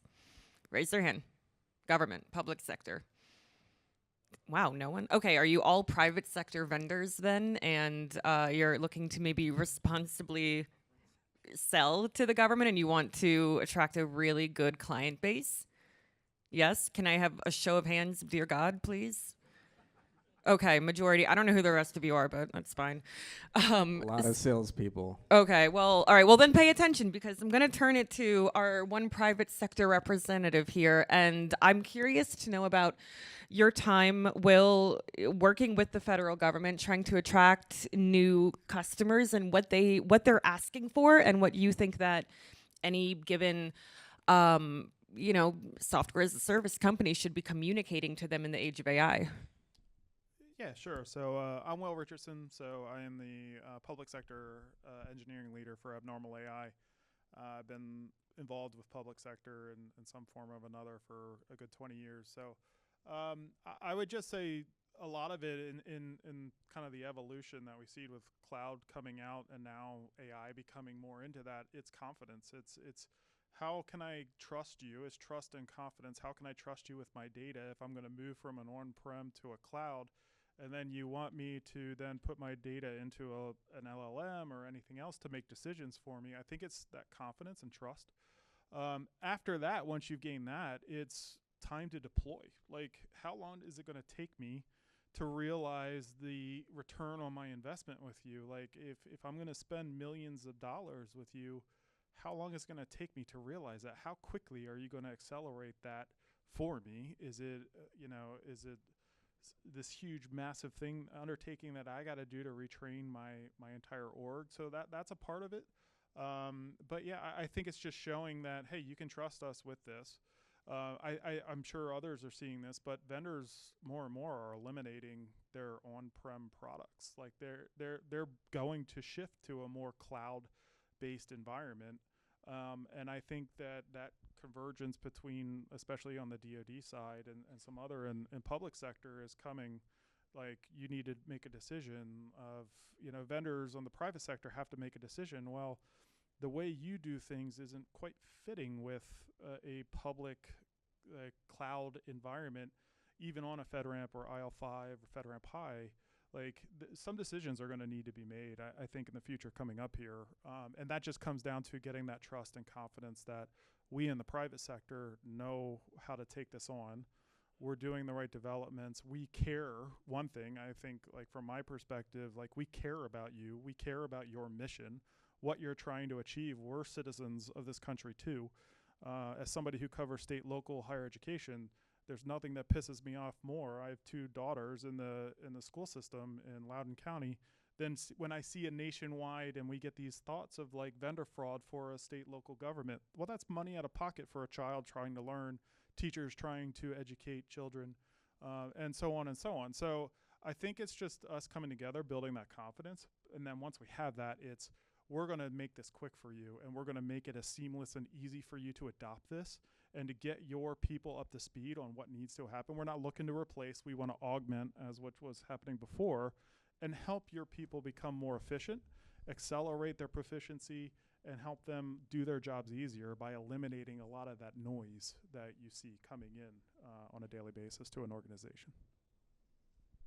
So I want to kick it back to Landon really quickly. You kind of started this discussion about security, which does come down to what I think Will defined really well as a trust between your vendor and then your agency or your customer or whatever. I mean, what do you make of what he just said? Is that the kind of thing that you're looking for in terms of if you're trying to do business with any SaaS company, is that what you want to hear? Yeah, I would say with security concerns are interesting. I think one of the first things an organization has to do is make sure that you have somebody that can be like a CIO, somebody in a position to have policy with regards to what AI is acceptable use for employees versus what they're going to use for corporate work and company work or official documents and what they're going to use on their free time, because I think there's been a lack of guidance in most agencies, and everybody knows that AI is available, and their employees are actually using public AI with potentially sensitive information, and you're leaving it up to an individual to discern whether or not that document is acceptable to put in a public AI. And so an example would be like Abacus AI. Abacus AI is awesome because you can use like 20 different large language models that are top of the line large language models for $10 a month. Or you could go to ChatGPT. I'm not banging any of these companies. I'm just saying Abacus gives you $10 a month availability to almost any large language model you want. Conversely, if you go and try to buy ChatGPT, you could be spending $30, $50, $100 a month for Perplexity or ChatGPT. You get the same models on Abacus AI. So your employees are probably going to say, oh, I'm going to do this spreadsheet. I'll just take this document, I'll throw it into AI and tell AI, make me a PowerPoint presentation with graphics for everything in this document. And that may be fine, or it may be completely unacceptable to throw that in a public AI, right? And so I think one of the biggest things is you have to, if you don't have an AI that's available for employees to use and you don't educate the employees on what they should or should not do, they're going to know that they can use this AI and cut their time in half, right? Like I use AI, a local AI that I have, that I set up that does not talk to the cloud. I do work in 8 minutes that would take me 2 days, right? So of course I'm going to use that because it makes me, more productive. But you're going to have employees that are either new or just they haven't been trained or educated, and they're going to make improper decisions on what they think is acceptable. And they're going to put data in the cloud. And we all know once you put something in the cloud, it's there forever, right? Whether or not you think you have accessibility to it or not, you know that data, once it's out, it's out. So I think people need to, the organizations need to give very strong policies and fast. If they haven't done it already, they're very late, right? But they should be giving their employees guidance on acceptable use of cloud resources that aren't dedicated. So I'm afraid that if people don't go out and procure their own cloud with some type of a secure environment, that their employees are using just publicly available large language models for free, because like Gemini will give you 1,000 queries a day. Grok, you can log in with just your X account. And so people are going to use this if they don't have anything else. So I would say that from a security standpoint, the best thing you can do for your organization is outline policies that dictate acceptable use of cloud large language models, but then realize that if you allow cloud large language models that are just publicly available and not in a private cloud, that you're going to have data leak, right? It's going to happen because you're leaving it up to the discernment of a single employee, and people view things differently. So one person is going to say, "Oh, that's benign," and another person is going to say, "Well, that's very critical, sensitive information that should not be put out in a public cloud." Because when people say, "Well, the public cloud is free, if I use this LLM in the cloud, it's free." Yeah, you know why it's free? Because everything you put in that cloud, they're training on that data. That's the reason why it's free, right? They're allowing you to put your information in their cloud because they're using what you put there to train their models. So you don't want somebody in your organization to throw a spreadsheet out there and then in 6 months you do a search in a large language model and your whole entire company's directory shows up as training data in a large language model available to everybody around the world. And it's stuff like that that people don't, I don't think necessarily that every organization has thought that through, giving very strict guidance on what's permissible and what's not. Well, on that note, you did touch on the need to really incorporate all of your employees into have a common and shared understanding of what are we using and how are we going to use it. And that does go into frameworks and other more like agency and office-wide regulations, which I think the federal government has done like maybe a like 3-star out of 5-star job on that, right? Nothing super sweeping, but I think a lot of agencies are taking the initiative to figure out how to wrangle AI. And that brings me to Razor. I want to talk to you about how the Advisory Council on Historic Preservation, which if I had to work for any of the entities here among the 4 of you, I would want to work for that one. Yeah, I want to. Yeah, what do you? Yeah, I want to know what you do day in and day out, and we'll talk about the AI part later. But I do want to know more about what you do. Mic check. All right. So I just completed 20 years of federal service at the agency. I'm still trying to figure out what we do. But the nice thing about it, given my position there, I'm the CIO, CISO, and now the most awkward title, CAIO. There, I've had the freedom to build a lot of products and bleeding edge kind of things. I recognize a lot of the cybersecurity companies that are here, been customers with them for a long time. We were, if anybody knows the term threat hunting and the relationship to the company Squirrel, SQRRL, we were working with their ML models as early customers for cybersecurity. So given that kind of base there, we had GPU clusters, NVIDIA GPUs early on. I didn't know how valuable they would be, and now should have held on to some of those, but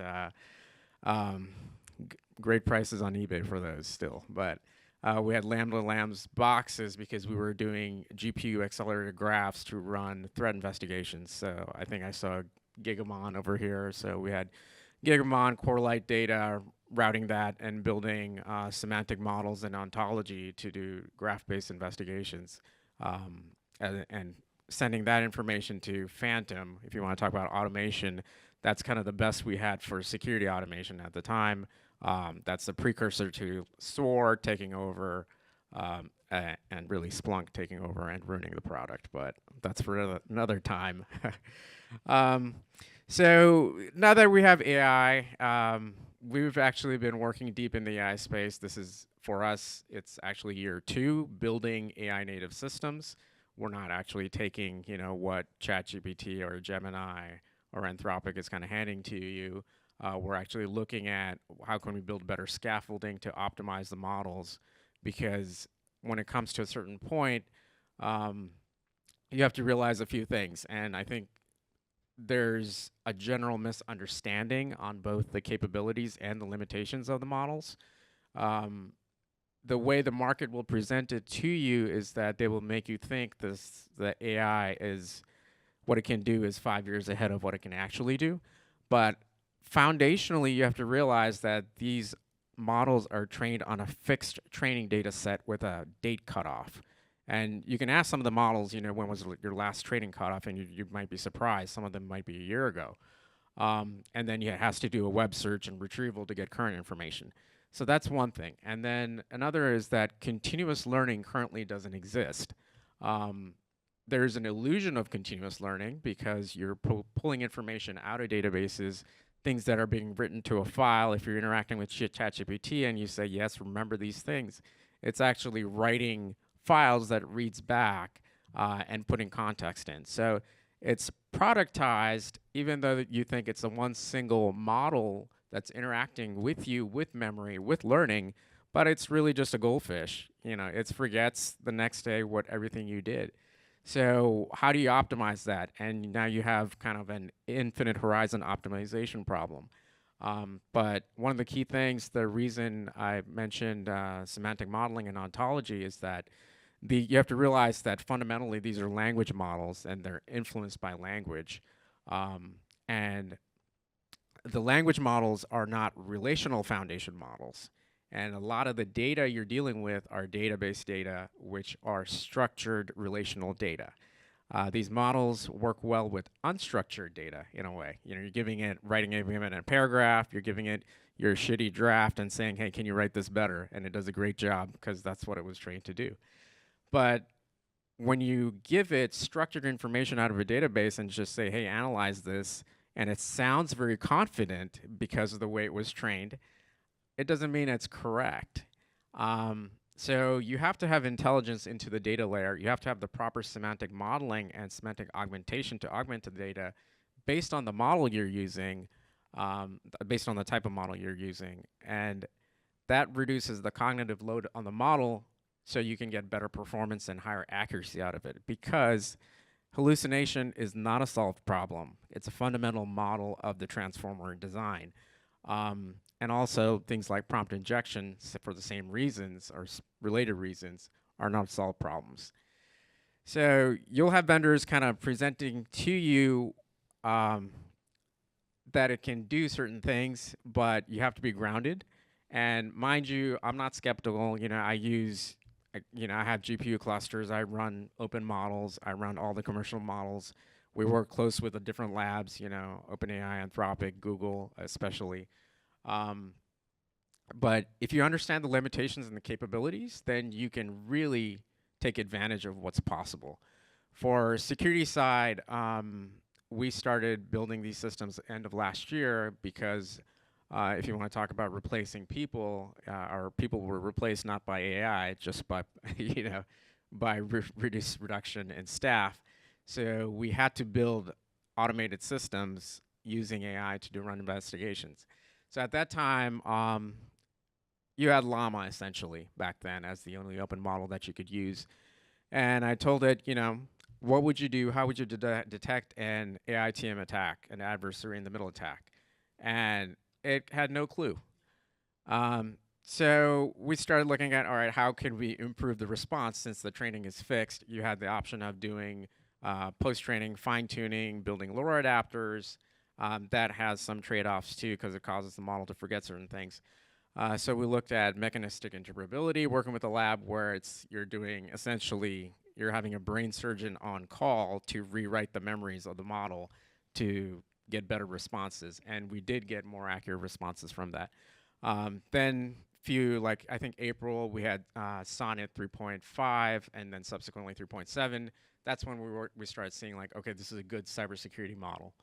And then 4.1 and so on, it got much better to the point where now we're building agentic AI systems that can do long-running investigations. So one of the problems that you have when you run these agents is that they'll blow up, or one agent will poison the other agent and they'll just go off the rails. To be able to do that well and efficiently takes a lot of very careful engineering and dealing with the fundamental problems that the industry has not solved. And that's context management, managing the context window. These are fundamental limitations of the model, how much information you can feed it at one time, because it's a goldfish. It's limited in memory. How you optimize the information that's being sent to it. So when it detects patterns, how efficiently can it produce that output that you're looking for? And the other side, which is really important now, is the scaffolding around it. If you want to improve the performance of what you're getting out of the model, because the models are also hitting a ceiling. You have 1 trillion parameters in the training data and you're not getting better output. You got to just keep adding more compute at test time and it's getting very expensive. But if you see recently on the ARC AGI test, they outperformed Google Gemini's DeepThink, their own results themselves, by building better scaffolding and those frameworks. So in our case, we're also building a system at national scale that's AI native. And for that, there were no reference architectures. So we had to do that ourselves. And in the case, we had to build these architectures, 5-6 months ahead of Google had their own reference architecture. So I'll just say that to say, like, there's a lot more you can do than, like sort of the enterprise work products that the vendors are giving you. And also, they have a specific focus and a specific market and objective. You can optimize these systems to do a lot. And there are also certain limitations, so you have to engineer for those to really get utility out of them. All that for, oh God. That may not work. Yeah, I'm going to borrow the mic. We're having a little mic shortage up here. Apologies. But all that for historical preservation. That's really, it's encouraging to hear how thoroughly your office is looking at incorporating AI. I think what I found really interesting, and I think people here might find more interesting as well, given that we have a very disproportionate private sector representation. You mentioned using Sonnet. Did I hear Claude maybe? You're working with Google and you have GPT clusters or whatever. You have the best models. Like, you have really good technology, and you're still running into an occasional problem. You still have to really refine it and fine tune it to what you need precisely. And you're talking about the scaffolding and really getting your own internal infrastructure rallied around actually bringing it to a good operational level. How much, I'm wondering, do you work with your private sector, public sector industry partners to help you break through a couple of those, like, what do you call them? Hindrances, a lot of the bugs in the model, versus how much is it internally, your own, like, individual public sector labor kind of addressing that issue? And then I saw you after that, and we'll talk. Yeah, I mean, one of the problems right now is private, public, whatever, just the AI talent, there's a shortage. So there's that issue. And then, as I mentioned, the lack of reference architecture, fundamental problems that all the labs are dealing with, but there's a monetary incentive of these labs to not release this information. A lot of the, unfortunately, and I said this when I spoke at the Google Public Sector Summit too, a lot of the open models that you're doing your research on are Chinese models. They're not US models. We have Google Gemma, but the context window is very small, and they're not trained on tool use, which is really important right now. If you want to use MCP and tools, code execution, you need a model that's trained to do that. And we have GPT OSS, but there's a lot of issues with that model too, but that's the best we have. But what I'm saying is that, and there's a paper on this too, all the models kind of converge based on the way that we're trained using similar techniques. You're going to hit a limitation on their essentially producing very similar outputs. And the optimization you have to do is what I was suggesting just earlier, is modeling your data to be optimized for the product or the purpose that you're trying to go towards, and the framework, which is the code. And I've always been actually against like deterministic frameworks, popular like LangChain, LangGraph, for that reason, is that you're forcing these models which are not deterministic, they are generative. And to be deterministic, they actually lose performance when it comes to reasoning. And if you want to get to where the imaginary AI exists, is for the model to be able to generalize based on the information it was trained on rather than repeat what's been memorized, you have to be able to do that. So I know these are like really deep AI lab problems, but if you want to build the best system possible, you have to look at every single segments of these. You can't just be like, oh, my vendor is Google or OpenAI or Salesforce giving me my AI, but you're just getting 20% of the performance, and the labs are holding back because a variety of factors. So. Well, if you're not Google or OpenAI here, you definitely pay attention to that. I appreciate all those labs. I use yeah, stuff totally. every We all day, do. We all love them. We all love them. But I mean, I'll have one model debate the other model. I'll have multiple models run together to produce a better output. So. Some people go to dog fights, but you just have AI fights. That's funny. All right, I'm sorry. Go ahead, Thomas. Yeah, no problem. Okay, yeah, all right.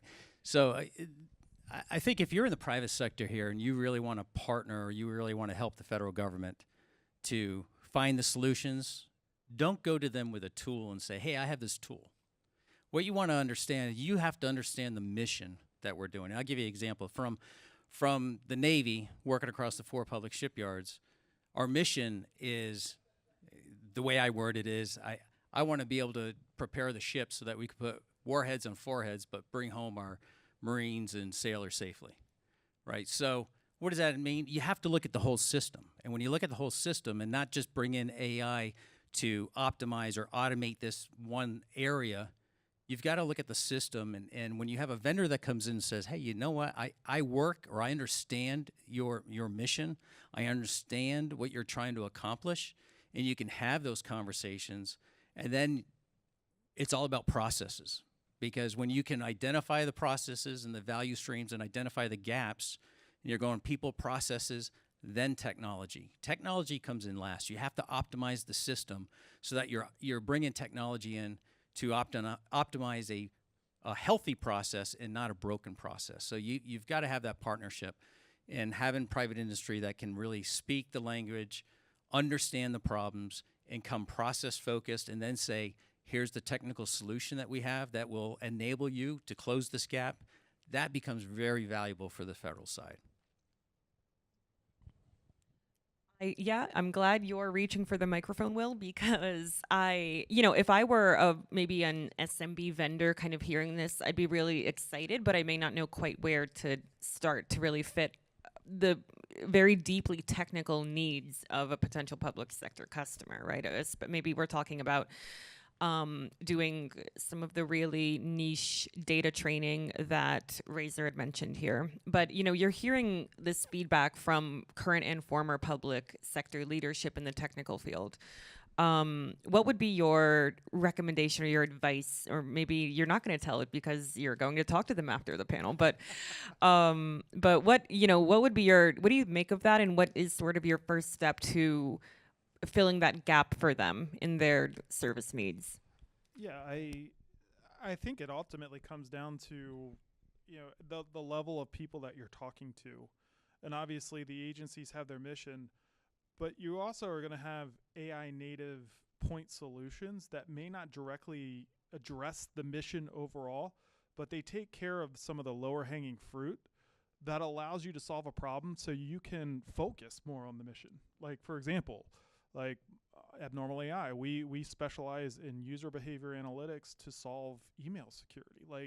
It's not sexy. It's not a fundamental thing where we're going to help your ships get to places and do that. But we have so many CIOs and CISOs that come back to us and be like, you solved email security for me. Do you understand the amount of time that my staff now gets back that we can then focus on other things and be more proactive? We're not just dealing with all these phishing emails and vendor frauds and account takeovers that are coming in. It allows me to remove something from my plate that I can look at the bigger picture. So I think it's a mix, and I think in general we're talking much bigger than what I'm talking about. It all comes together, but I do think there's a place for everyone, to help solve a problem, because there are lots of problems that are out there that, the executives across federal, state, local, and higher ed are dealing with. And I do think there's a lot of vendors out there who can specialize in something that aren't trying to be everything to everyone, that can help you solve a problem so you can focus more on those. We're not a Google. We're not. We're not trying to come in and help you kind of train data models and do the different things at the mission level, but we're trying to help you solve a problem. 84% of breaches start through email. That's a major problem. It's a major, major problem. And if we can apply AI from that standpoint to help you solve that, well, that's one thing off your plate to help you focus on something else. Yeah, I don't think you need to convince anyone that there is a huge amount of value in that. And then when I think of, okay, you've got a niche product, not niche maybe, but a smaller product that isn't going to be the big, large language model that will revolutionize my entire workflow. That's fine. I think what I might wonder about then would be interoperability with other, cloud platforms or other AI software we're running right now. So, do you ever come across, is that a challenge for you in particular, or am I just completely wrong there? What do talk to me? I think most vendors, no matter if you're Abnormal or somebody else, they have the API integrations that play nice with the others in the sandbox. If you're not trying to be everything to everyone, well, then you have to provide a way to play nice with the others that can do the things. We provide out-of-the-box API integrations with your CrowdStrikes, with your Splunks, and all the others out there. And so, I think that is key, and I think that is where what I'm hearing back from when I go and talk to a CISO, CIO all over across the country is, I need you to play nice with other vendors that I need to provide a security posture that stops nation states from coming in and attacking me, that stops vendor fraud, like coming in and stealing funds that I don't have readily available. It's crazy. We have more on the commercial side. A large shipping company, I won't name them, but like they had a $17 million a year budget to just simply address vendor fraud. Like that's money they put away because, in people that like bourbon, they call it the angel share. Like they just call that the devil's share. Like that's just money we got to put away. So if we can help and we can work with other vendors that are in this room to help you implement an AI point solution that talks to each other and works for the better good of the public sector, that I think that's a win for everybody. Well, I ran a little overtime. I apologize, and I know we did want to open it up to audience questions. Do we have time for that, Tom? You better make it a good one. We got maybe one in us. Anybody want to ask a question? No pressure or anything? There you go. It's fine. Okay, well, can I take just like 10 seconds for maybe each of them? I'd like for you guys to be able to kind of go down the line at the conclusion of our panel here. Any final words about, AI automation, what you as the public sector customer are looking for, what you think vendors should be aware of right now, anything like that? And go ahead.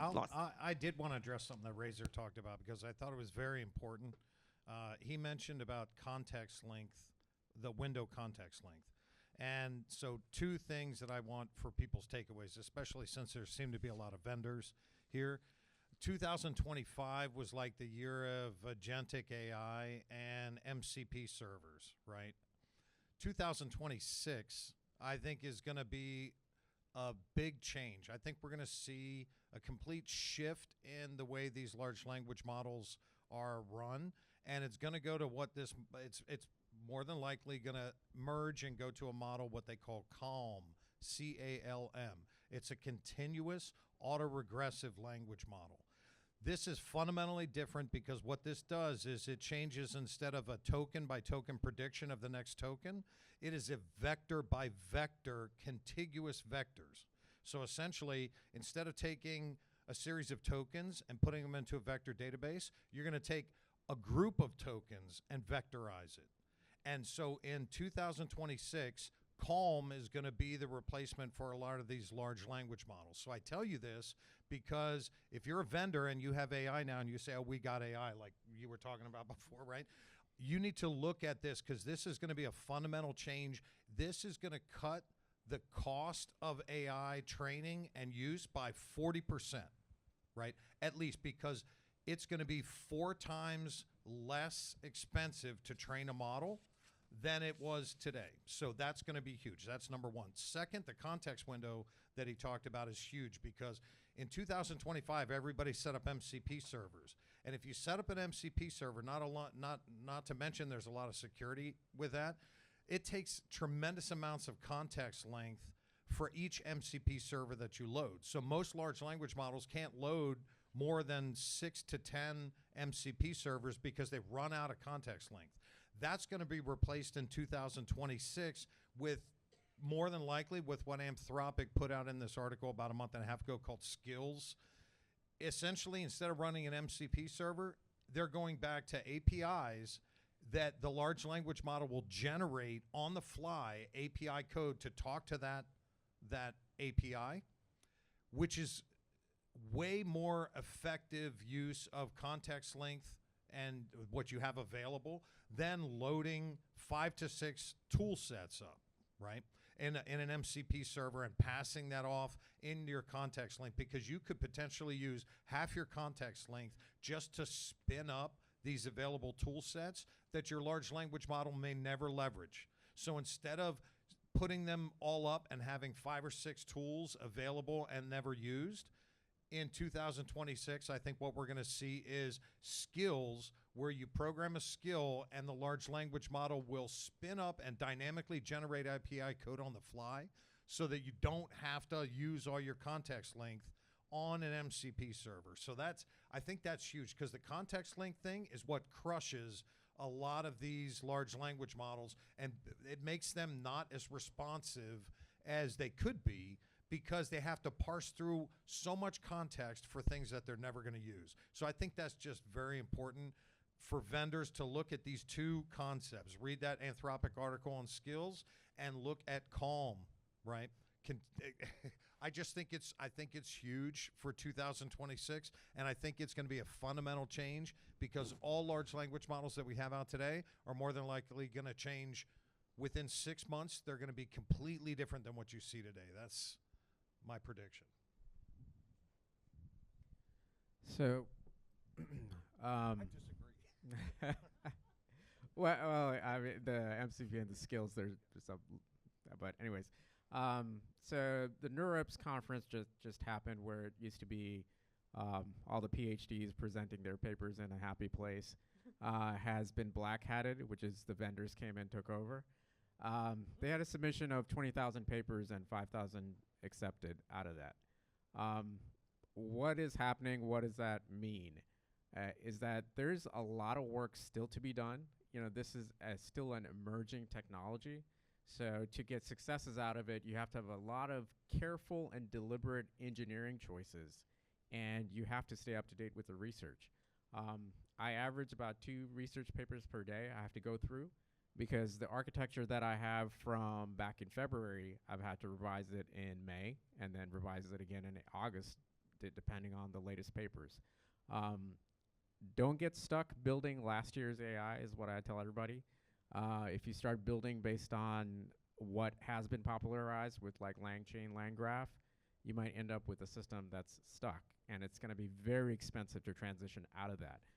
What's going to happen with the models moving on as they're being trained on tool use and also structured data too, is that a lot of the scaffolding is going to be unnecessary, scaffolding being the frameworks, and it's going to be flattened out, where the model itself will have more capabilities, whether it's externalized using code execution or internal to the model training.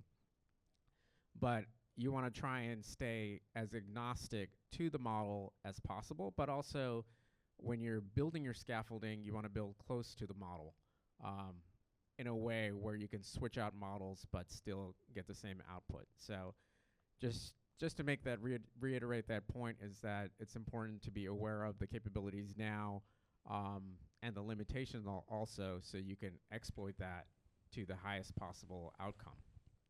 All right, Tom, 10 seconds. All right. AI, in my opinion, works best. I think Landon went a little over, by the way. Don't give him the microphone again. AI works best when the system is aligned. The gains are really going to come from the alignment of the data systems, the data sources, and then the overall system itself to the mission. So if you align it and then you optimize it, then you can use AI. Yeah, so I'll just close with, for the leaders in the room that are trying to drive innovation and get to that next step, and use AI, because honestly, if you're not using AI at this point, you're behind, and you're bringing a knife to a gunfight, so to speak. I'll just say it starts at the top, and just whether it's simply just getting more productivity using Gemini or something else, or training the LLMs and doing what's necessary to get to your mission. That starts at the top and it disseminates down into your org. A lot of people are afraid of it. It's coming around, I would say, in the past year, especially from somebody who just came into using AI in my daily life over the past 12, 14 months. It's been amazing. But that takes our leadership coming down and saying, we're going to use this. This is how we're going to use it. And I guarantee you it will better your life and take away that low-hanging fruit problems so you can focus on more strategic stuff. So that's just what I see across the board, whether I'm talking federal, state, local, higher education. It's across the board. That is the message. Okay, well, you heard it here first. Thank you all four of you for a genuinely good discussion. I took a lot away from it. I'm going to be following up with a couple of you and annoying you, so enjoy. And thank you, for the audience who looked up from your screens. I hope you learned a lot. And yeah, best panel ever today. Appreciate it. Everyone, give my panelists a round of applause. More panel. It's in contention for the best panel ever. Mine's better. That was really good. Thank you very much. So thanks for sticking with us. We're almost there. We've got a quick tech talk, and it's very, very timely. On Tuesday, everybody in the room is going to be getting an email. We are launching a new cyber AI convergence group, and we've been talking a lot about that. How do I secure AI? How do I use AI for cyber? And we're going to have a very, very interesting discussion there. But next we have, and leading into that, we have Matt Bale, Senior Federal Solutions Engineer from Palo Alto, and he's going to be talking about Prisma ARS and securing the AI revolution. So super timely. You want to just... That sounds good. Awesome. We got the clicker. Good stuff. Where do I aim it? Somewhere. What do I aim it towards?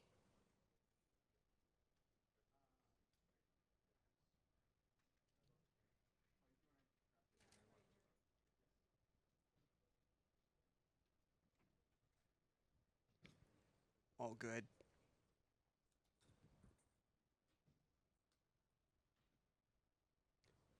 I can, if you want, I can just tell you to... Oh, are we good? Very nice. Awesome. Awesome. Thank you guys so much. I'm really excited to speak to everybody today.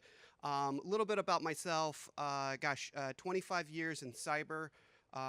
Grew my security sea legs working at a research and development arm of the federal government.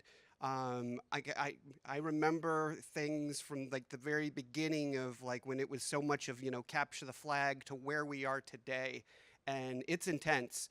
And I feel like it's almost like, we're hanging on to the race car as it's going around the track with the speed of innovation and everything that's going on.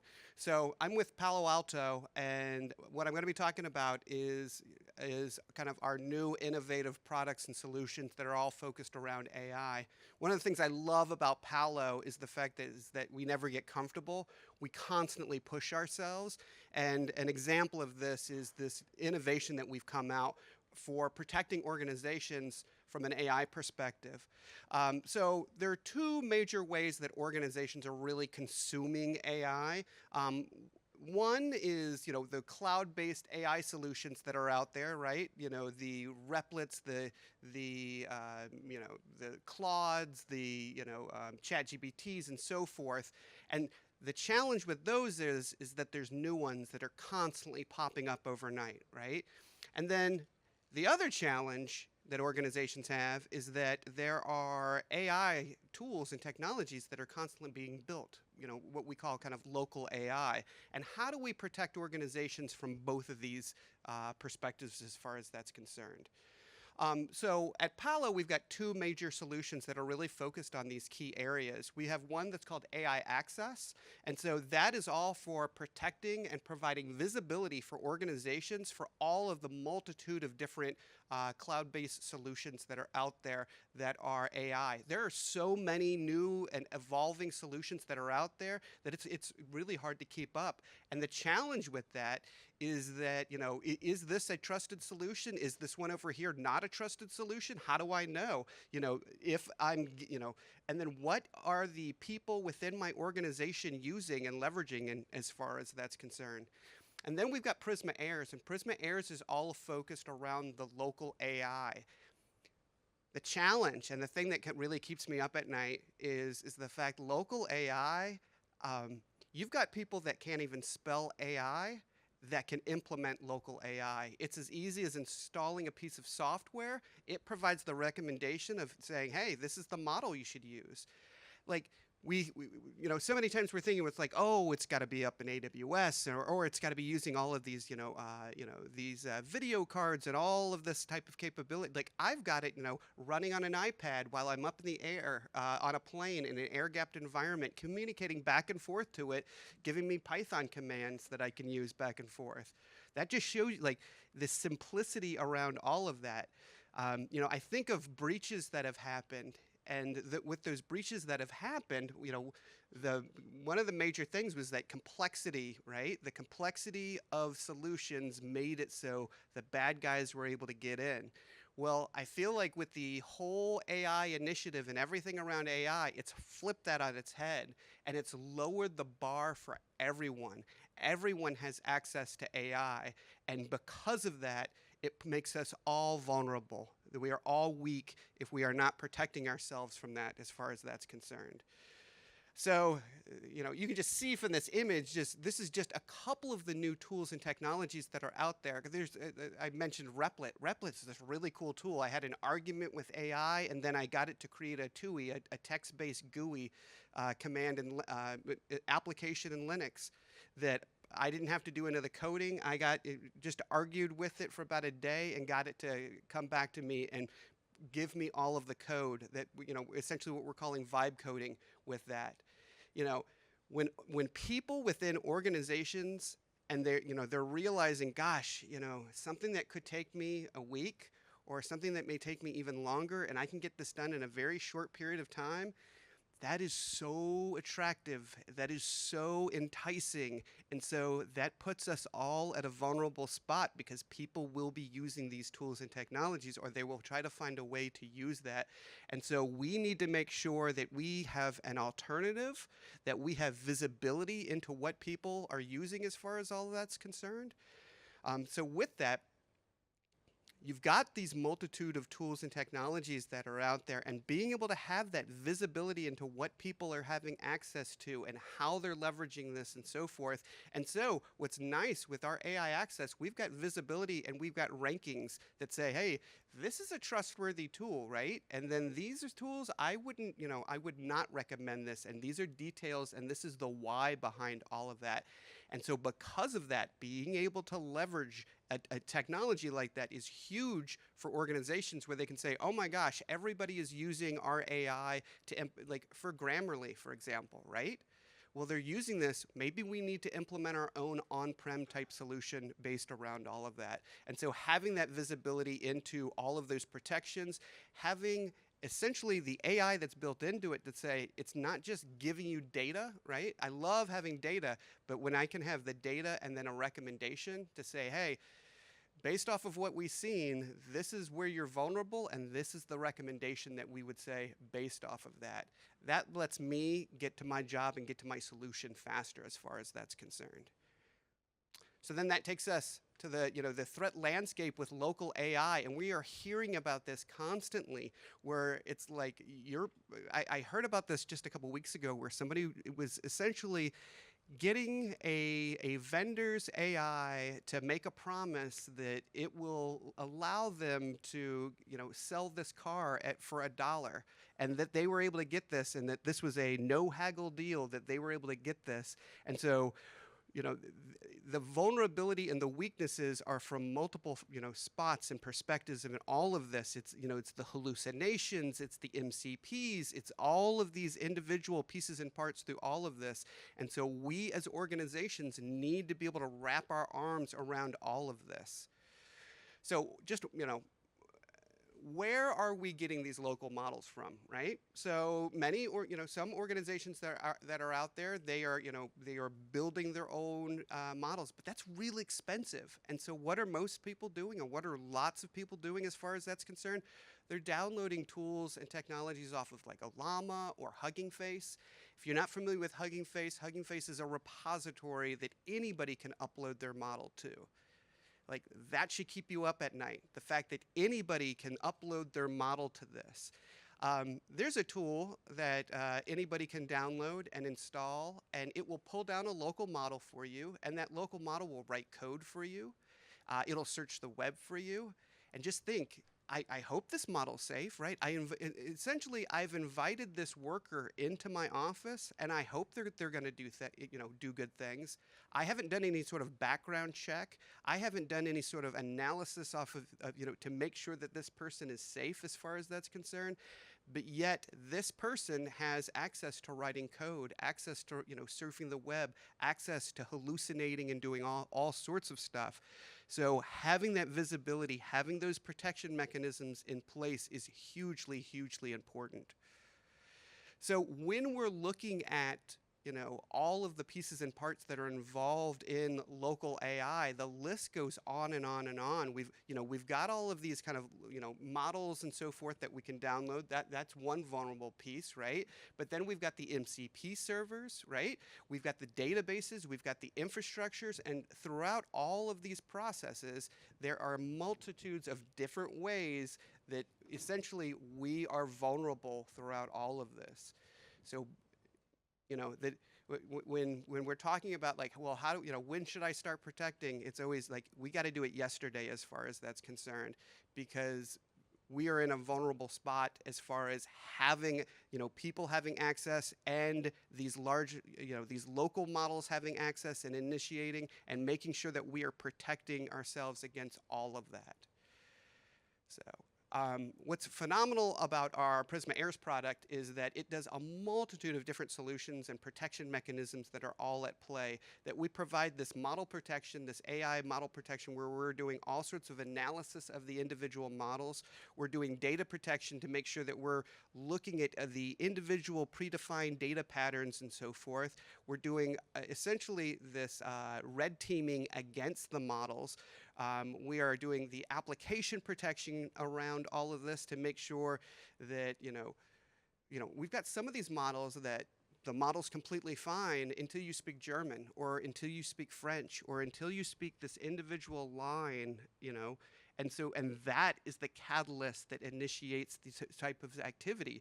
So the model on the outside could be completely benign, but once I engage with the model and interact with the model in a very tactical, specific type of way, essentially turning the key for that model, that then puts me at a very, that's when essentially, I think of that movie, I think it was either from the 60s or so forth, where, the person hears the tone and then essentially they are switched over and then they have turned malicious.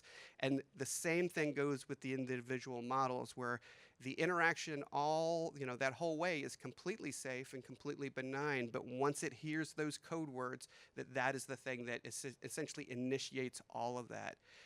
So the gist of this is, with Prisma AIRS, we have a multitude of different ways and mechanisms that provide those protections for organizations for their local AI. And then with our AI access, we have a multitude of different solutions to protect and provide visibility for organizations for their AI solutions that are up into the cloud, as far as that's concerned.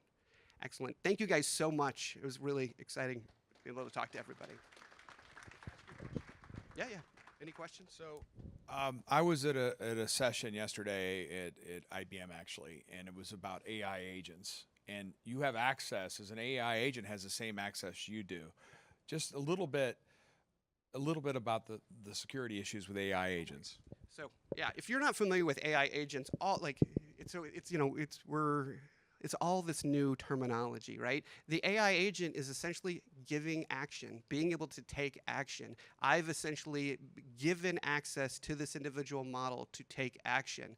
And so, gosh, are you going to allow that AI agent to have access to your credit card information? Are you going to allow this individual, AI agent to make purchasing on your behalf, or do internal types of attacks or so forth, where that agent has can have full and unfettered access, where that's a very vulnerable spot that we're in as far as that's concerned. Well, thanks again, Matt. Yeah, we'll get you at that session on Tuesday, too. I think it'd be great. Okay, the diehards. Another round of applause for Matt. The diehards. We have one last panel, and where is Jason Miller? Yeah. Always in the back. He just needs a dramatic entry. It's like part of his whole thing. Yeah. There we go. We got Landon back. The panelists are coming up. There's one up there. Okay. Yeah. Again. Yeah. All right. As the panelists make their way up here, I appreciate everyone that's sticking around, hanging out. We got one more panel. And you know, if we get one more panel, it means we have one more set of trivia. Yeah, I know. Who's excited? Yeah. Again, we know, you want that one? That's the dead battery one. She'll get me a new battery and a live battery. I'll take yours, Tom. Once again, Tom, Kim, everyone at ATARC, great job today. I really appreciate it. Enjoyed the panels. A lot of great speakers, a lot of good information. So today we're going to talk about, as you see up there, efficient leadership in the digital era. What does that mean, efficient leadership? So our panelists here, we are unfortunately down one panelist, but we understand he had got called away at the last minute, but we have a great set of folks here. And we will, again, very similar to the first time, if you missed me this morning, again, I'm Jason Miller, Executive Editor of Federal News Network. You can find us on 1500 AM. Don't forget that button in your car on your way home does press. And, of course, federalnewsnetwork.com, my shameless plug. So, like we did this morning, we're going to do two things. I'm going to ask our folks to tell you something you don't know about what they're working on, how efficient leadership works in their agency, what they're doing, what they've seen. Then we'll get to audience questions. Please participate. I know it's the end of the day, but we're going to have plenty of time for audience questions, and really do want to make this a good conversation that meets your needs versus my guessing of what your needs are. So, leadership. Let's do a little trivia and get you going. Little energy. So, call out the answers. All right. Question one. What percentage? We're looking for percentage here. Of major federal IT investments are considered moderately high or high risk? It's according to our friends at the IT dashboard. Don't look it up. What percentage? Give me a guess. 58%. Nope, too high, way too high. 10%. That's closer. It's still too high. 5%. That's closer. It's 2.43%. According to the Federal IT Dashboard, and it was just updated in December, more than 62% of those IT projects are considered low or moderately low risk. All right. This is really interesting. I had to look this up too. How many permanent CIOs, permanent, keyword here, are new in their position this year among the 26 largest agencies? So figure CFO Act, add Army, Navy as well. How many are new? Well, give me a number versus a percentage. I don't do math. Come on. Say? Close. Too high. Close. 14. There you go. 14 permanent CIOs are new. There's 8 acting CIOs. So 22 out of 26 CIOs have been replaced. Why is that important? Because CIOs obviously are part of that effective leadership. All right, last one. You guys are good. What was the most, there was a recent customer satisfaction survey by ACIS, the American Customer Satisfaction Index. Generally speaking, we're talking about the average score across government. Anyone know what that average score was out of government? It's out of 100, so a number out of 100. 55, too low. 73, too high. We're so close. This guy knows all my trivia. Huh? 64, too high. 70.4 out of 100. Now, it's the highest average in 18 years for customer satisfaction among federal agencies. And 2006 was 72.3 out of 100. They also looked at the high-impact service providers. I just thought I'd add this out. USDA got the highest score of 77, a 5% change over 2024. Treasury got the lowest score of 63, but was still a 3% increase over 2024. All right, look at that. You guys are great. Little energy there, right? We're getting going.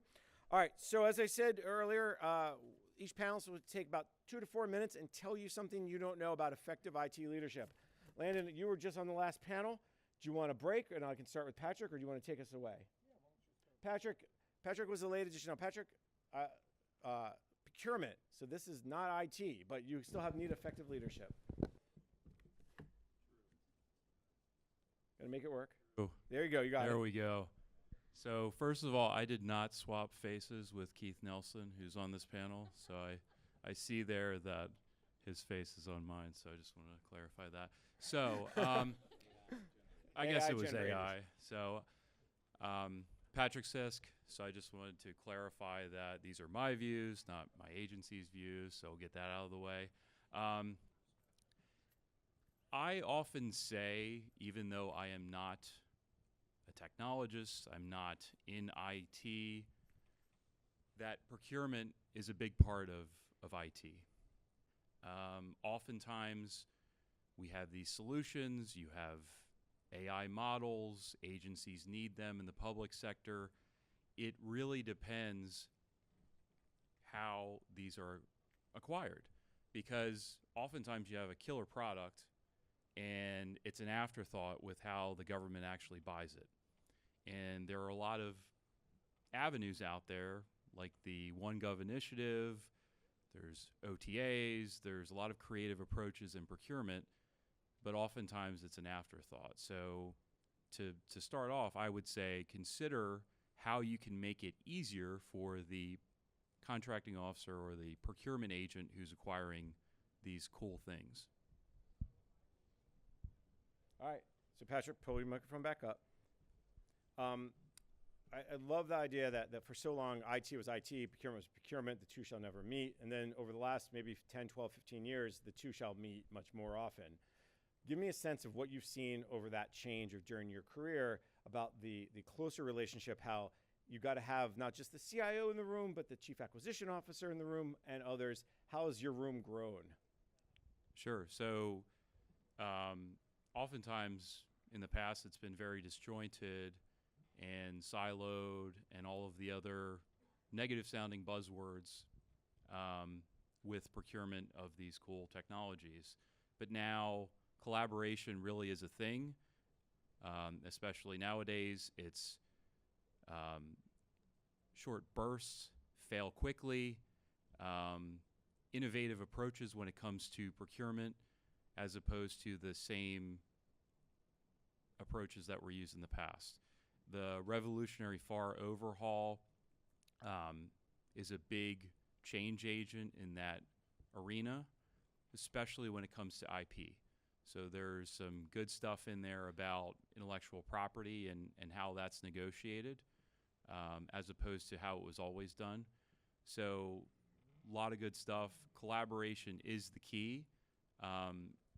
Typically early on in the procurement process, that is when the engagement needs to be the most furious on the industry side, because that can dictate what procurement offices do with the strategy of the procurement. So a lot of times folks don't get a seat at the table. So I personally hate RFIs. I think they're not really that useful unless it's R&D or something that's really cutting edge. What I prefer is generally draft statements of work, draft PWS. So you get to bolster, industry helps bolster what the government is looking to buy. So from all that, to summarize, be out front in the procurement process and it will help with the strategy. All right. I could ask you a lot more, especially about the RFIs, but we're going to go to Vicki from the Energy Department. So thank you, Jason. I happen to say I love RFIs. However, I'm coming at it from a different place.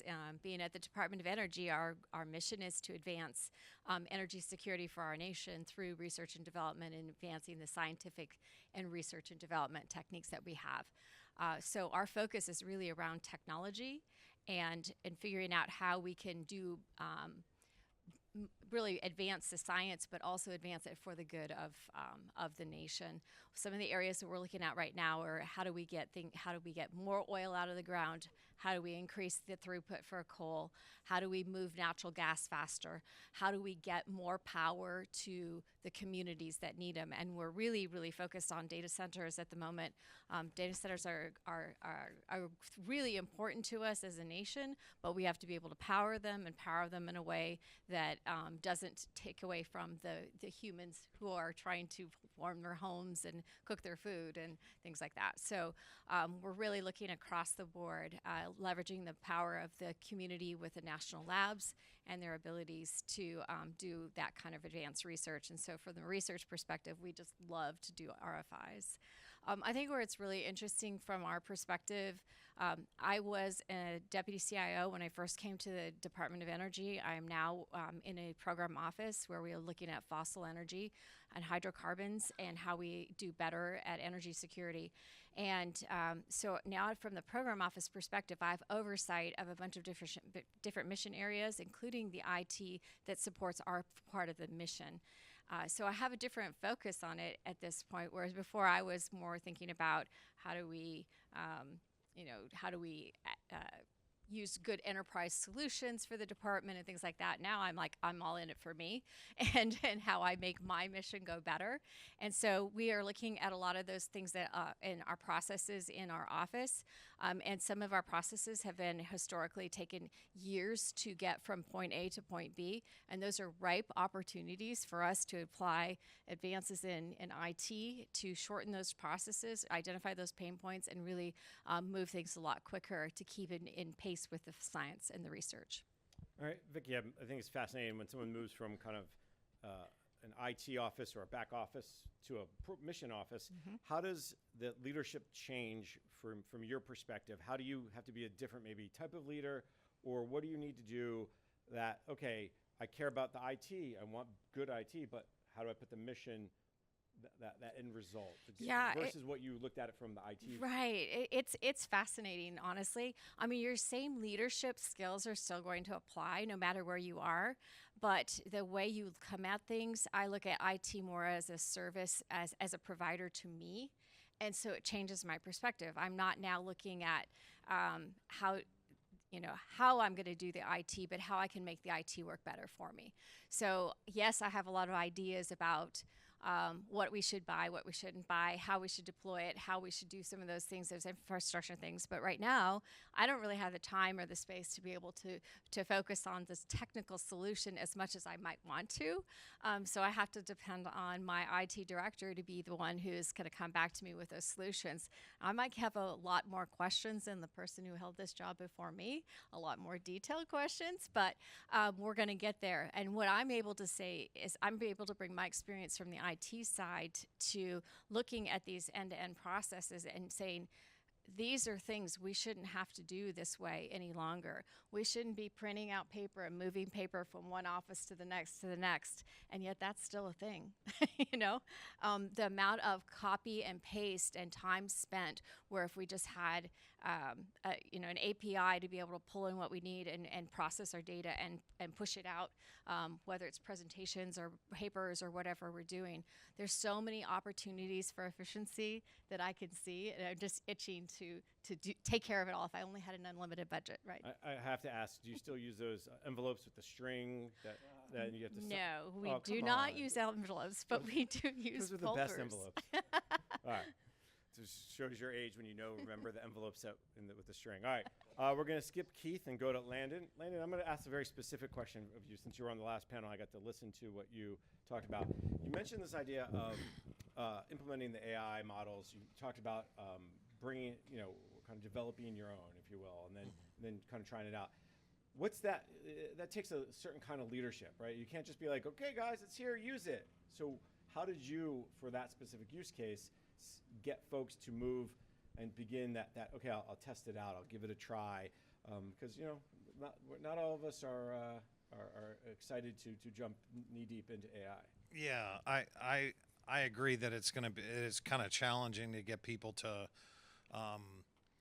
learn something that's completely different, right? I think the ease of use of some of the AIs makes it palatable for people that are not tech savvy, right? And that's the reason why I mentioned the couple products that I mentioned before, because anybody can, within a few minutes, it's easier to use than Microsoft Word is, right? Like Word used to be easy to use. Now Word got really complex. There's a lot of little drop downs on Word, right? And Excel is the same way. Like they added more features, but there are more drop downs in Excel than there are on like Notebook LLM.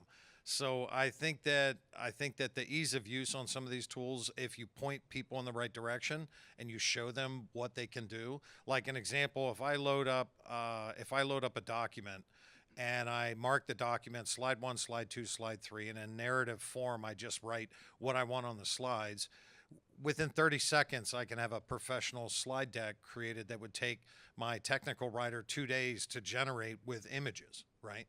And even videos. You can also take you can go and grab links from the internet, just documents that you are interested in. Put them all just in a row, just a whole bunch of links. Give it to the LLM. It will go out and retrieve all of those. And then you can press a button and say, make me a training session as if I wanted to take training on these 25 links. And it will generate training videos in seconds on the topic that you want. Okay, you show your people how to do that, and they can train themselves, right? Like you can literally give them links of training material, and within, cut and pasting 20 links, pressing a button and saying, make me a training video, it can do that in 2 minutes. You'll have an entire training video. If people saw that capability was click, click, done, right, they would use it.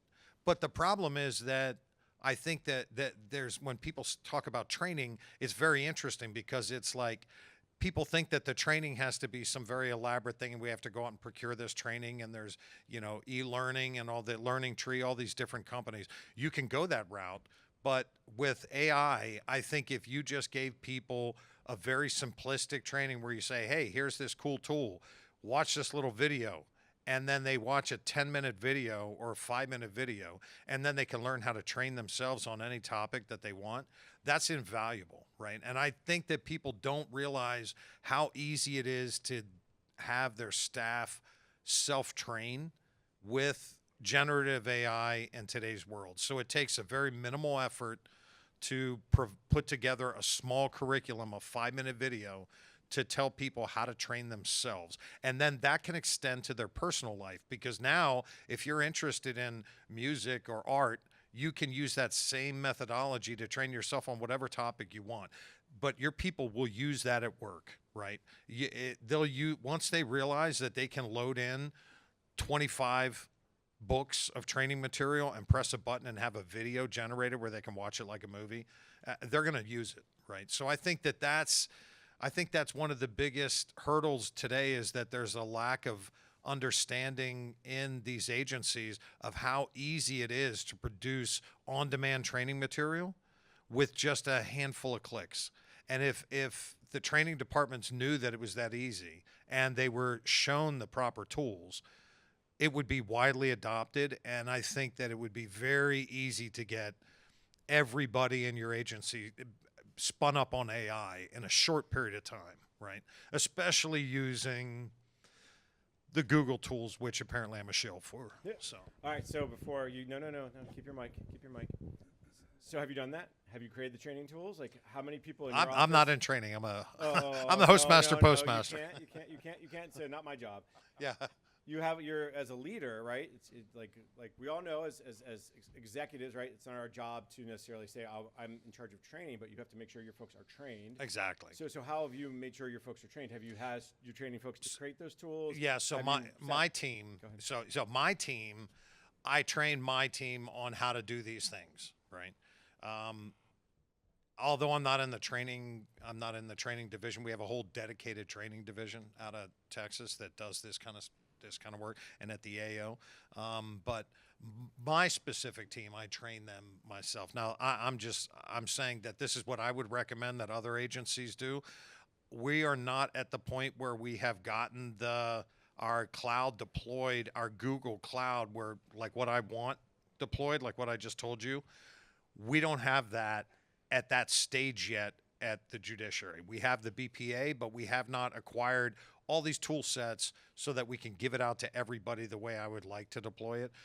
But I'm an architect, but that's not my position, No, right? All right. So, but I would say that if people can look at some of these tool sets, there are other great tool sets, right? It's not that Google's the only one. I'm just saying from an ease of use, that's probably the fastest way to spin up your organization and get them trained on AI in a way that's not going to be intimidating.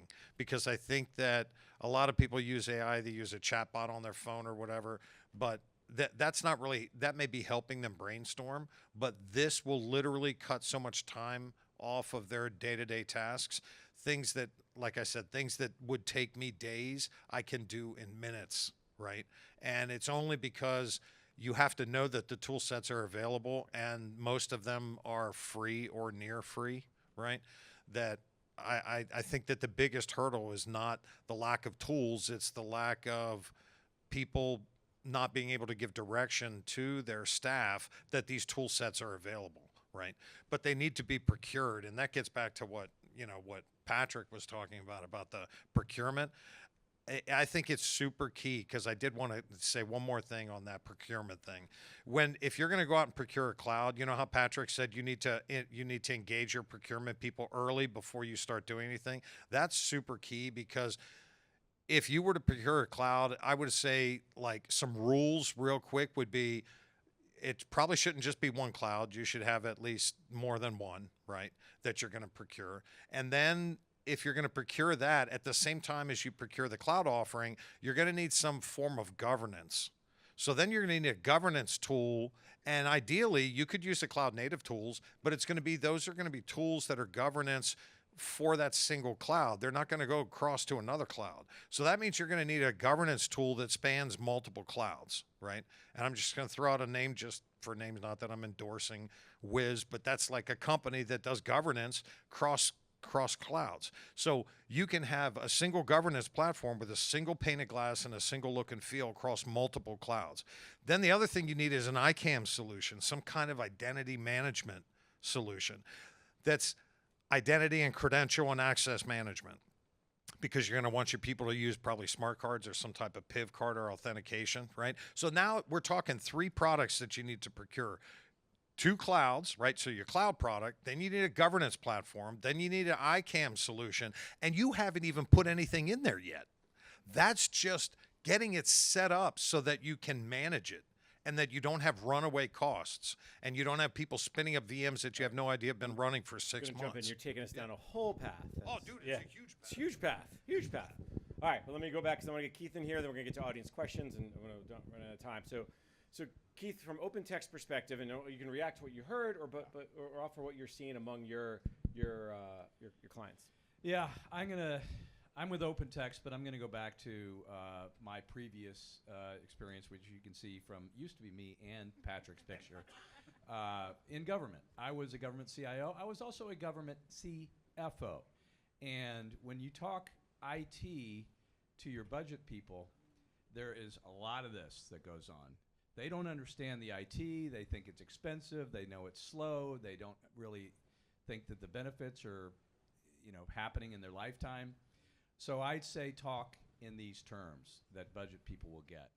Talk about fixed costs, which is your O&M, your operations for ongoing tech, whatever the applications you have currently up and running. And variable costs, which we get to do all this cool stuff that we're talking about with AI and cloud and modernization and all that. You know what the average is in government for O&M versus variable? 80-20. There you go. I didn't know that when I got into government. And the budget people don't either. They just know the bottom line. You have blank billion for IT. What do you mean you can't do that? Well, and then it becomes quite complicated. Well, actually, most of it is tied up with. So my advice, leadership for all of you, try to lower your fixed as much as possible. Get rid of those legacy applications. Archive the information. Just shutter those old systems that are barely sputtering along and that you're only keeping going because of some critical data or some concern that there could be a legal matter where you need it. Archive that. Free up your money, because the budget people never have money, right? You got to find your own money. Free up the money so you can do a lot more with modernization and bring the variable costs up, fixed costs down. All right, I got a quick follow-up. We're going to come to our audience questions, so everyone look up from their phones and their laptops. Pay attention to me now. Ask questions. All right. So, Keith, the one question I do have to come up is to Vicky's point of being on the program side. Oh, yeah. Are you finding that as you go talk to clients, you're talking to the program folks and they're bringing in the IT and budget and acquisition, or are you talking to the IT folks who are like, yeah, I think we can find a program? Like, It's a little of both. Yeah. It's a little of both. Ideally, it's the program side. I mean, think about. Yeah, ideally, yes. seriously. Think about Secretary of any department. What are they focused on? They're focused on the programs and the mission. That's why they're there, and that's why your leadership is tuned in. the kind of the infrastructure, the IT people are there to kind of enable, to support that. But we come in from both sides, and the best thing we do when we talk to a program, or even the IT, is how many people are going to be using this. Your program likes it. How about your sister programs? In fact, that's how you get the buy-in. That's how the budget starts opening up. Oh, you mean you can do 3 programs with this one system that can span, that doesn't have to just silo it?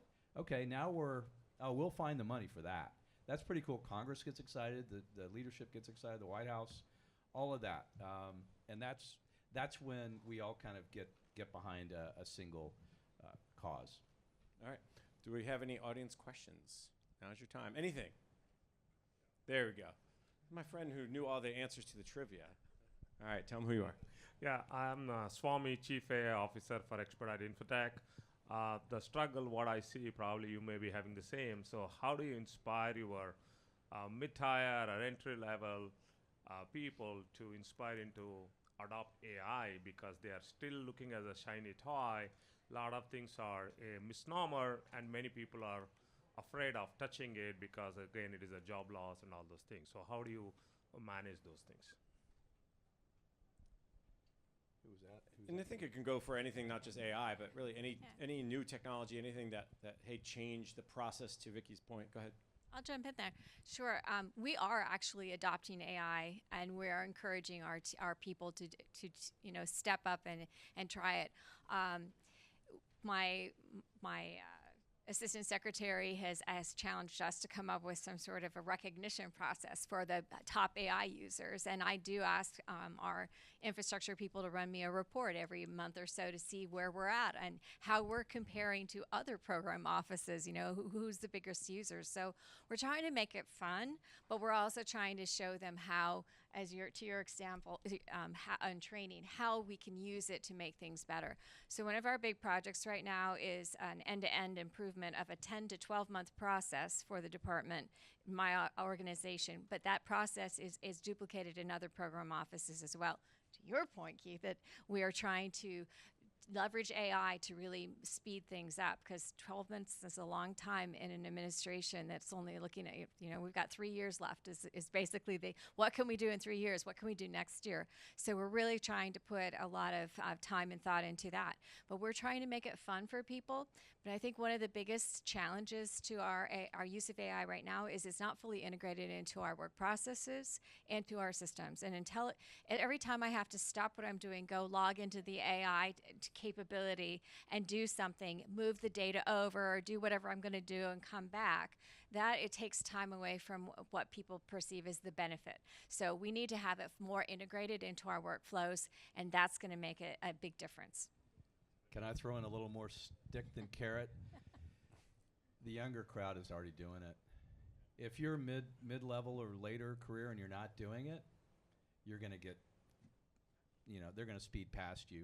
I think they had a survey that said expert programmers using AI to code faster actually slowed them down 19%. So AI added to what they were doing was slower because they were coding the way they've always coded. And so they were adding another step to it and doing some, analysis of whether it was correct or not. So they've added, the younger the new entrants where the AI is part of their first step, it's going to be way faster. And so that's a little bit of the stick. They're coming after us. I'll ask Patrick. I'll ask you the same, because from an acquisition perspective, there's a big push to use new tools, AI, automation, what have you, in acquisition. Are you starting to see a little bit of that? What's that discussion starting to be like? Yeah, somewhat. So basically, there are a lot of tools out there that can be used that are basically pilots from the AI companies. What is huge for procurement professionals, and it's not really widespread yet in the government procurement arena, is a thing called clause logic. So basically, in procurement, we're dealing, or most agents, nearly all agencies deal with the Federal Acquisition Regulation. That's the governing book. DoD also has a supplement, the DFAR. So, and then there's local policy at various agencies. So clause logic basically you enter in your parameters, your dollar value, a lot of other parameters into clause logic, and it'll basically spit out all of the clauses that are applicable, and clauses that are recommended.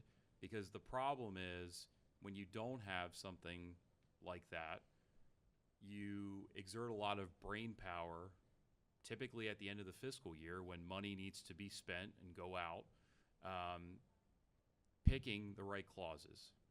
And sometimes, like with the Revolutionary Fire Overhaul, clauses can be rescinded, they could be revised, and then industry is getting the contract back to sign and saying, or the solicitation and saying, well, this is not applicable, this does not apply, this was rescinded last January, and it becomes a mess. So if contracting officers and general procurement across the government had clause logic, used it widespread, would save a lot of time. All right, Patrick just gave you all $1 million idea or $10 million idea. All right, we got a question right here. Tell them who you are. Yeah, Tom Labatt. I was on the panel earlier. Vicki, this is kind of back to you. You said something that really resonated with me, is you're using AI to really be an enabler of what your mission is. And then you talked about the processes and APIs. And I know what I've done in my organization is I've looked at the processes and really get down to identifying those gaps and then using RPAs, and then even automated RPAs in some situations, which is a little more challenging. How are you identifying those gaps in your organization? Well, we had a lot of gaps to start from, so the landscape is rich. I'll just tell you that. But what we did is we started to map out some processes. So first is know what your process is and figure out where your weaknesses are. And the best example I can give you is we have a process where we do grants, and in order to do that, you have to go out and you have to post the information into the public sector and say, this is what we're looking for, please submit your applications. Well, I'll tell you that the development of that idea, whatever it is that we're looking for, can take about 2 to 3 months. And then we write it all down and we get all of the procurement type information, all the other stuff that we need to do, and then we transfer it into the document that's actually published. So just in that, and that transfer is another 2 months. So right now we're 5 months in, and from an idea to actually getting something published. So that was their first look at an opportunity where we are looking at a lot of data, we're moving a lot of data from one place to the next, and that is one of the things that we wanted to cut down on. So we're working with our CIO's office to adopt some AI tools that will help automate that process for us. And then once we have the applications out there, then once the applications close and come in, we have to do compliance reviews. And the compliance review has nothing to do with the selection process except for to make sure did we get all the documents we were supposed to have? Did they answer all the questions? Did we do those sorts of things? That's something that an AI tool can do very, very easily for us and cut down not just weeks, but I mean, it's weeks that can be spent in doing that depending upon how many applications we get. So that's what we did. We started mapping out our processes and really looking at those opportunities where we could leverage some AI tools. And then since then, we've been working directly with the CIO's office to do the implementation of that, because that implementation will likely be adopted not only enterprise-wide, but across the department. All right. Anyone else want to weigh in based on Tom's question and what Vicki said? All right. Nope. I got time for maybe one more question. I know you all are looking. We have another event coming up across the way, or we as a group. Beer. All right. Then I will give you the last question of the day, and we'll get folks on our way. I'm going to apply the no platitude rule. I'm going to apply the no duh rule. So I'll have a buzzer if you give me anything that's platitudinal or no duh. But what's probably the one biggest lesson you've learned or would share around kind of managing IT as in today's world?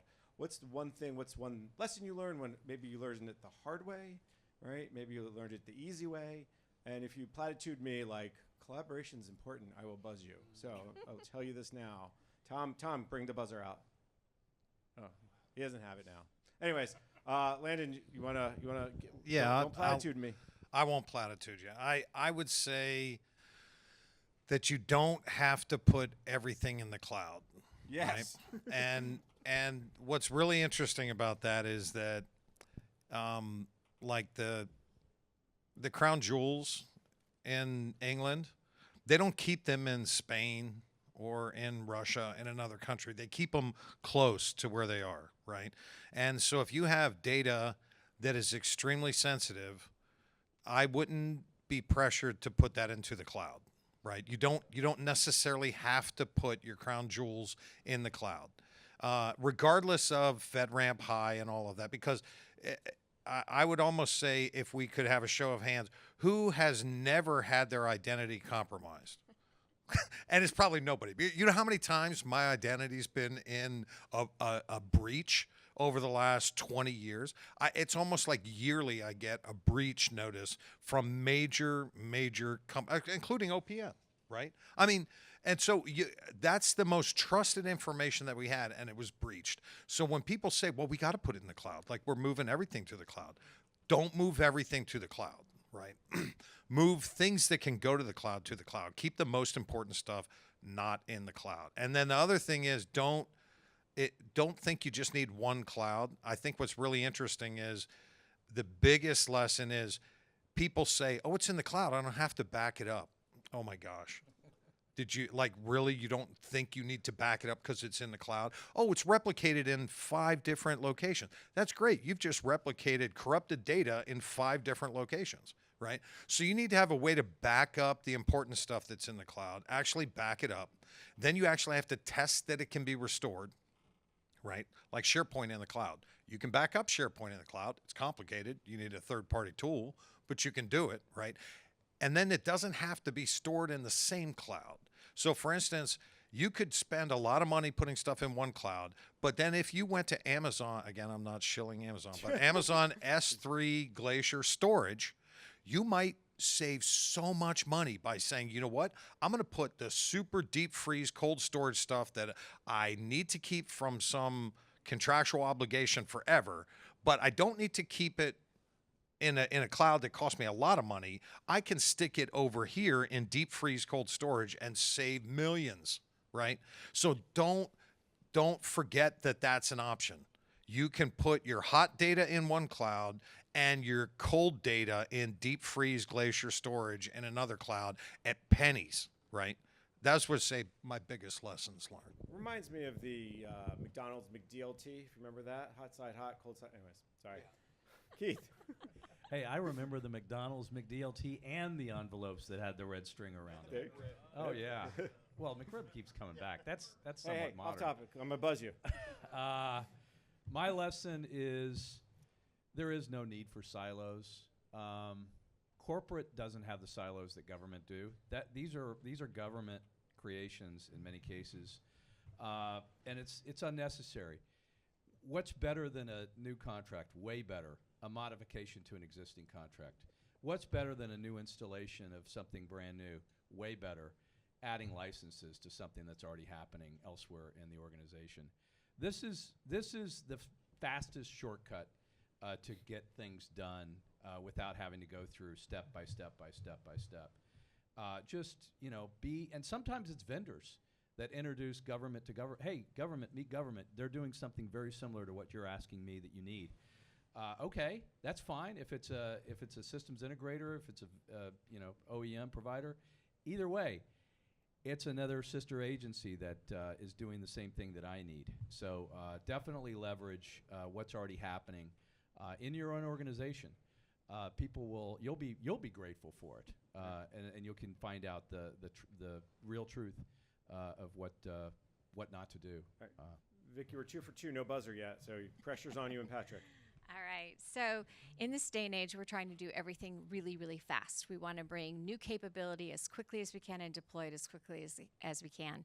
And I would say there's 2 things about that. Don't underestimate the importance of testing, because when you deploy something that's not fully tested or not quite right yet, your customer base loses confidence in the solutions that you're delivering. So that is an uphill climb to come back from that when they lose that faith and that confidence in you.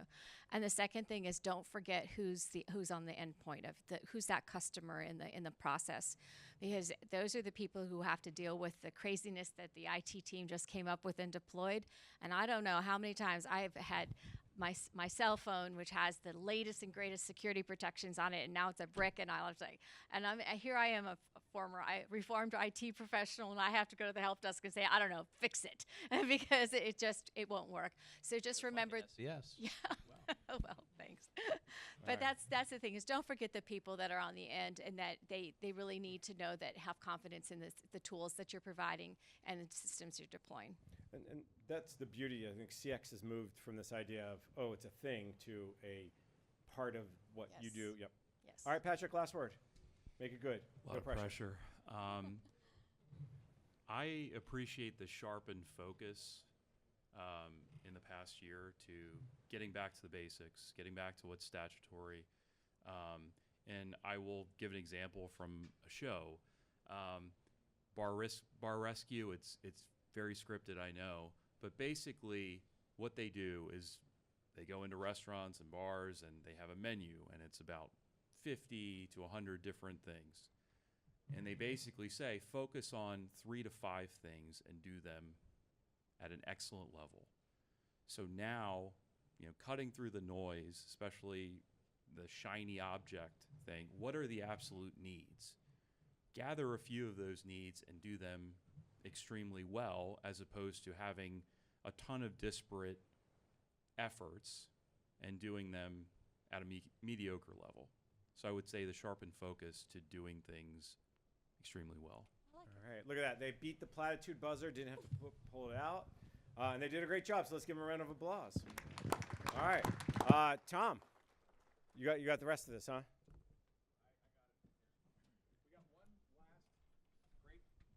Great panel, Jason. Thanks so much for doing this.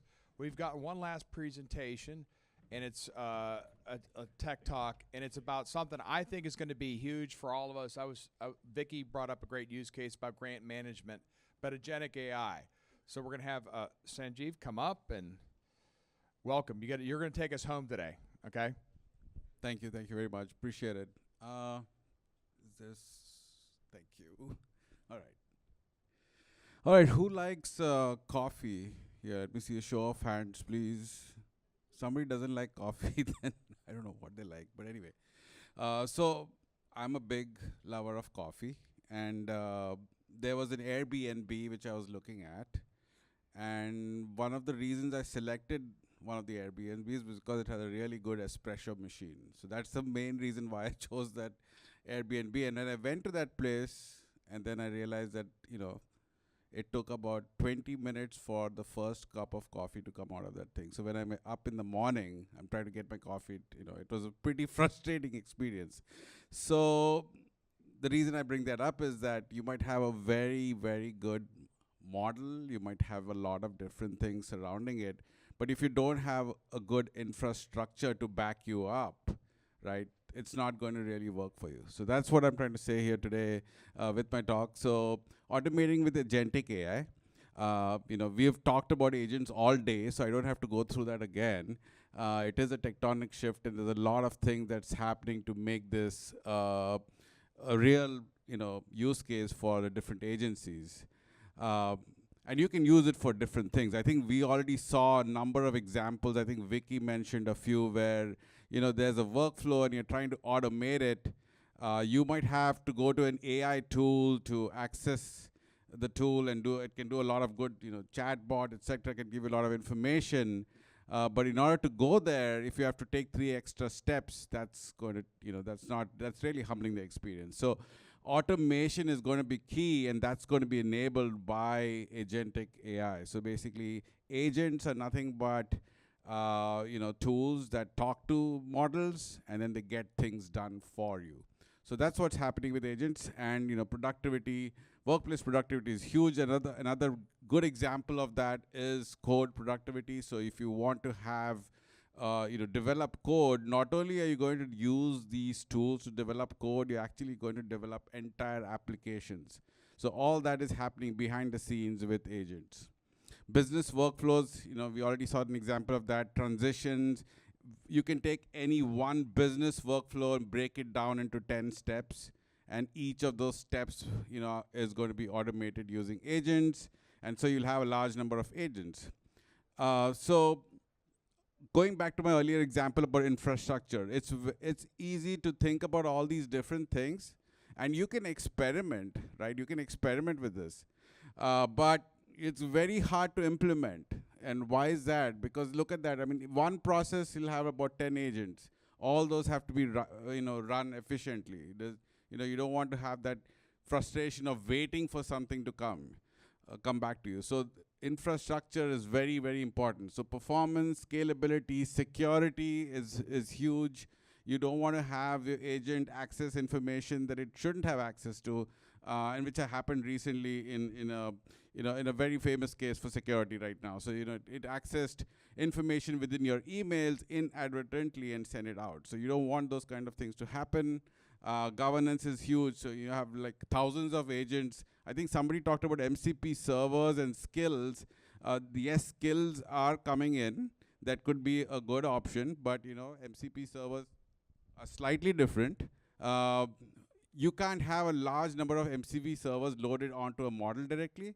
So how do you solve that problem? So those are the types of problems that we are trying to grapple with right now.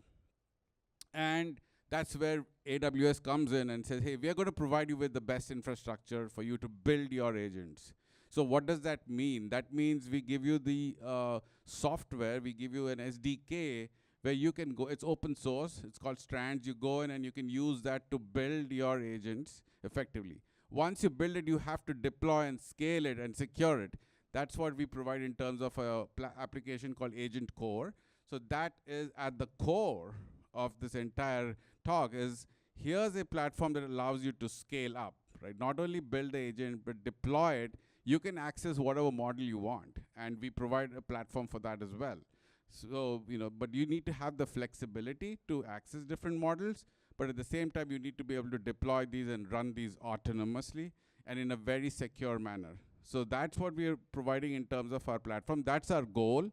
And that's what we're trying to get delivered. So when you think about all these next year, as you see a lot of different applications come on, keep in mind the production challenges, right? Those are the linchpins. And that's what we provide for you. So some guiding principles, embrace agility. That's a given. You want to be able to be flexible. So the example is, hey, I have this agent. I should be able to talk to X model. Maybe it's GPT-5. Maybe it's Nova. We have our own, Amazon has its own model, Nova. Or it could be Gemini. Tomorrow it'll be something else. I mean, there was an example given earlier of different types of models. Calm was the example given, but there's also diffusion models. Diffusion models are also going to be a big option next year. So we don't know, right? It's going to evolve like crazy. So you need the flexibility to be able to change these models at any point. You want to build future-proof agents. You want to be able to build those that can be self-evolve. So if there's technology changes, how quickly can the agent adopt? So those are the kind of things that you need to keep in mind. Innovate with models and data, different types of models for different things. Like there's multimodal models now. We just released reInvent a one-in-class multimodal model embedding model. So that means you can take your data, images, and text and embed them. That means create numbers out of it for a model perspective. So that is really something that is setting this apart from other types of multimodal model embeddings, right? That's what it is. And then deploy ready-to-use agents. So those are agents that are not only you build in a custom manner, but you can actually get from somewhere else. So in AWS, we have a marketplace where you can find agents that have been created by any number of providers. And so you might be able to simply tap into that and reuse those directly as opposed to you spending a lot of time in creating this. So somebody talked about grants management. You could actually have an agent for grants relatively soon. That's, I know a couple of companies are already working on that. So that's going to happen soon. And so you will be able to leverage that as opposed to building it. So those are some of the things that you can do. And, start now. I think this has already been discussed. Start quickly, start now, start small, and then scale out as you go. So that's it. I don't want to take too much time. I know this is a long day for everyone. So thank you very much for giving me the opportunity. I'm going to hand it back to you. So one question I have for you before we close the program. Sorry, I'm going to get this way. you know, we've seen other technology come, and it just is too hard to use. Like, you know, robotic automation. It seemed like that is really hard to use. How do you think this will be different than a technology that like that? I think that is the linchpin of this, or that is the main point here, is going to make it really easy. So agents, the very premise of agents is that it's going to take the heavy lifting away from you.